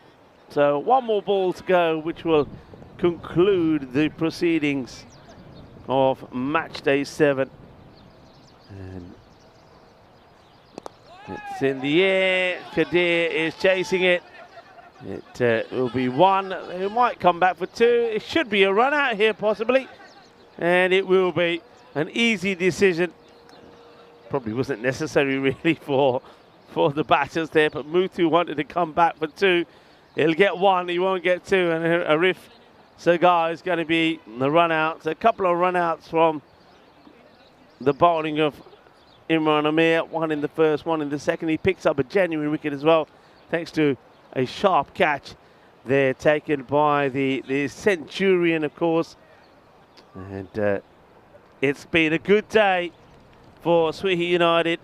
They've picked up all the points in both their matches, and they've shown the strength that we believe them to have by scoring 203 in the first match against Malta and 182 in the second, and winning both very comprehensively, picking up all the points. This is how tomorrow looks here in Malta. It is the Saturday, the start of the weekend tonight, of course, but we'll carry on tomorrow. Victoria Lions is taking on the Southern Crusaders, and then right after that we'll have what I think is also going to be an exciting match. Victoria United taking on the American University of Malta. It was always going to be dependent on how Patel went. He played some nice shots on his way to 16, but then you see here he chose the wrong one to go for. And it's a really good bit of bowling there from Mahbub. Look at the way he gets up ball to come in, and it's the height that he gets on it. And Shirajay was trying to give himself a little bit of room, but he gets followed, and all he's able to do is play it back onto his own stumps. And when that wicket went down, then you knew it was going to be hard work from there on in. And that's exactly what it proved to be, as wickets would fall consistently. Sam Aquilina got pretty lucky not to be out. First ball, he could have been caught or run out, but in the end, he goes back on strike, and he finds the safe hands of Mahbub. And then there's his Gurpreet, who gets the ball in the right areas. He picked up 3 wickets. He was on a hat-trick at one point, and just bowling nice and tidily, getting the ball in the right areas. Amir Imran, and didn't quite go as well as his first spell of bowling in the last match, as there were some big shots being played off him. But then there was this, the run out. It was just what they didn't need, because Pintu Ghosh was playing some nice shots. A very good, quick pick up and throw on the fielder. And, well, Pintu Ghosh will learn. That's a lesson he will learn here today about his running. When you're running, slide your bat in. And Ilkadir takes another catch, despite, I think, his own players trying to put him off. Genuine edge there, as the batter did have to go. And then it was all about, would they survive, and or would they be bowled out? Muthu was sort of given a boundary there by Lala. And there's that catch, sharp catch taken there by Mohammed Ajmal. And then this one just lobbed over Anil Kadir. But they would try and take the second, and there wasn't really a need for it, and that means that they would lose 9 wickets. Muthu wasn't running to the danger end, so he was happy about it. He didn't even look back to see what had happened to his partner. I think Muthu was thinking, my average is fine, I'm all right, 5 not out from 5. And that was how it ended. Wonderful day of action here in Malta on Valentine's Day and Peacock Friday. I'm pretty sure that Phil G has got his Peacock Friday number on today as well. But thank you all very much for watching. I know some of you like to get away straight away before you join Phil later on tonight. So if you aren't here for the next moment or two, I want to say thank you very much. If you are, well, stick around, because we've got the highlights of the day coming up. In that scorecard, it's a very disappointing one. 16 and 19, the highest scores. Pintu Ghosh gets 19. Only 2 extras given away by Sweetie United. That's what good teams would want to do. They'd pride themselves with that. And I think also on the bowling front there, they'll be priding themselves with that. 3 wickets this time for Gurjeet Singh. He bowled well. Got the ball full and straight. But Mahbub Ali is always going to be the danger with his all-round performances. He took out the danger man, Surajay Patel, and once that wicket was taken, then Malta were, well, they're not going to come back from it, and this time they fall way short. So once again, this time a victory by 123 runs. That's a big win, and that's really going to leave Malta struggling at the foot of the table with a very negative net run rate, where Sweetie United looking very healthy at the top, and their net run rate is looking pretty good as well. Let's have a look here. We can see 20 points, but look at the net run rate. Remember, it started at +5 before their matches today, but not only have they doubled their lead over Edix Knights. Remember, those 8 points makes a big difference. Edix Knights now have to play catch up, and the power hitters are another team that also needs to try and get going. For Malta, though they are behind the Red Stars, there is the net run rate that really does hurt them. So matches coming up tomorrow. We've talked about these already. Victoria Lions taking on the Southern Crusaders, 2 matches there, and Gazira United, they've got 2 matches against the American University of Malta. So time to wrap up things here from Malta. First of all, I want to wish everybody once again a very happy Valentine's Day, and particularly, of course, don't forget we have got Mr. Valentine himself here in Malta. Valentine's part of 2 circles, and we have Valentine's Day every day because we have Valentine's Day when he's working. But well done to 2 circles, to Valentine, to Chris Taps, and also to Dennis for doing a fantastic job.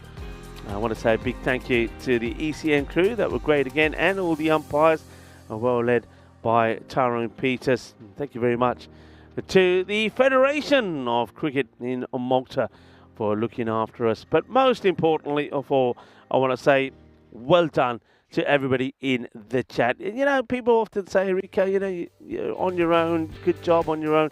I never feel like I'm on my own. I'm not. How can I be? But all of you are chirping in. It's like you're here with me. I can sort of sometimes visualize you sitting there, what you're doing. That's why I like it when you're telling me where you are, what the weather's like. I have a little picture in my mind of where you are. So I want to say thank you very much for being absolutely awesome here today. And I know that a lot of you, as John Gray is saying, will keep Phil G company in Portugal a little bit later. It's been a wonderful day from me. I will be here tomorrow. Enjoy the cricket, the action that will be coming from Portugal tonight with Gurkha 11 will take in on Punjab CCO Amadora. I think again 2 good matches there. Punjab CCO Amadora probably will be the favourite. For Gurkha, they're a team that can pull up a surprise. Maybe, I think, 1 apiece there. That's what I'm thinking. Anyway, have a good night. Happy Valentine's Day. Be good, be kind, be safe, be happy. Shukriya. Thank you for watching. See you tomorrow. Hasta pronto, mi familia. Adios.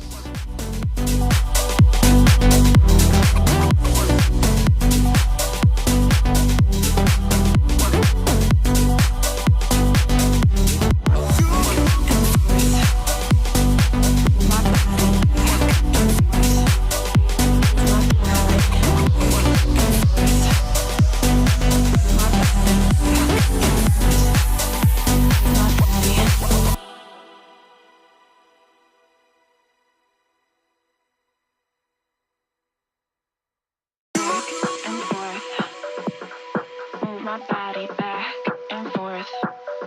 Move my body back and forth. Move my body back and forth.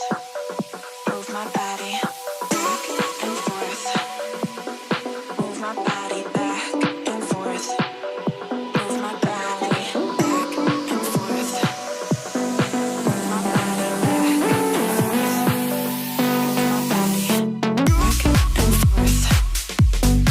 Move my body back and forth. Move my body back and forth. Move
move my body back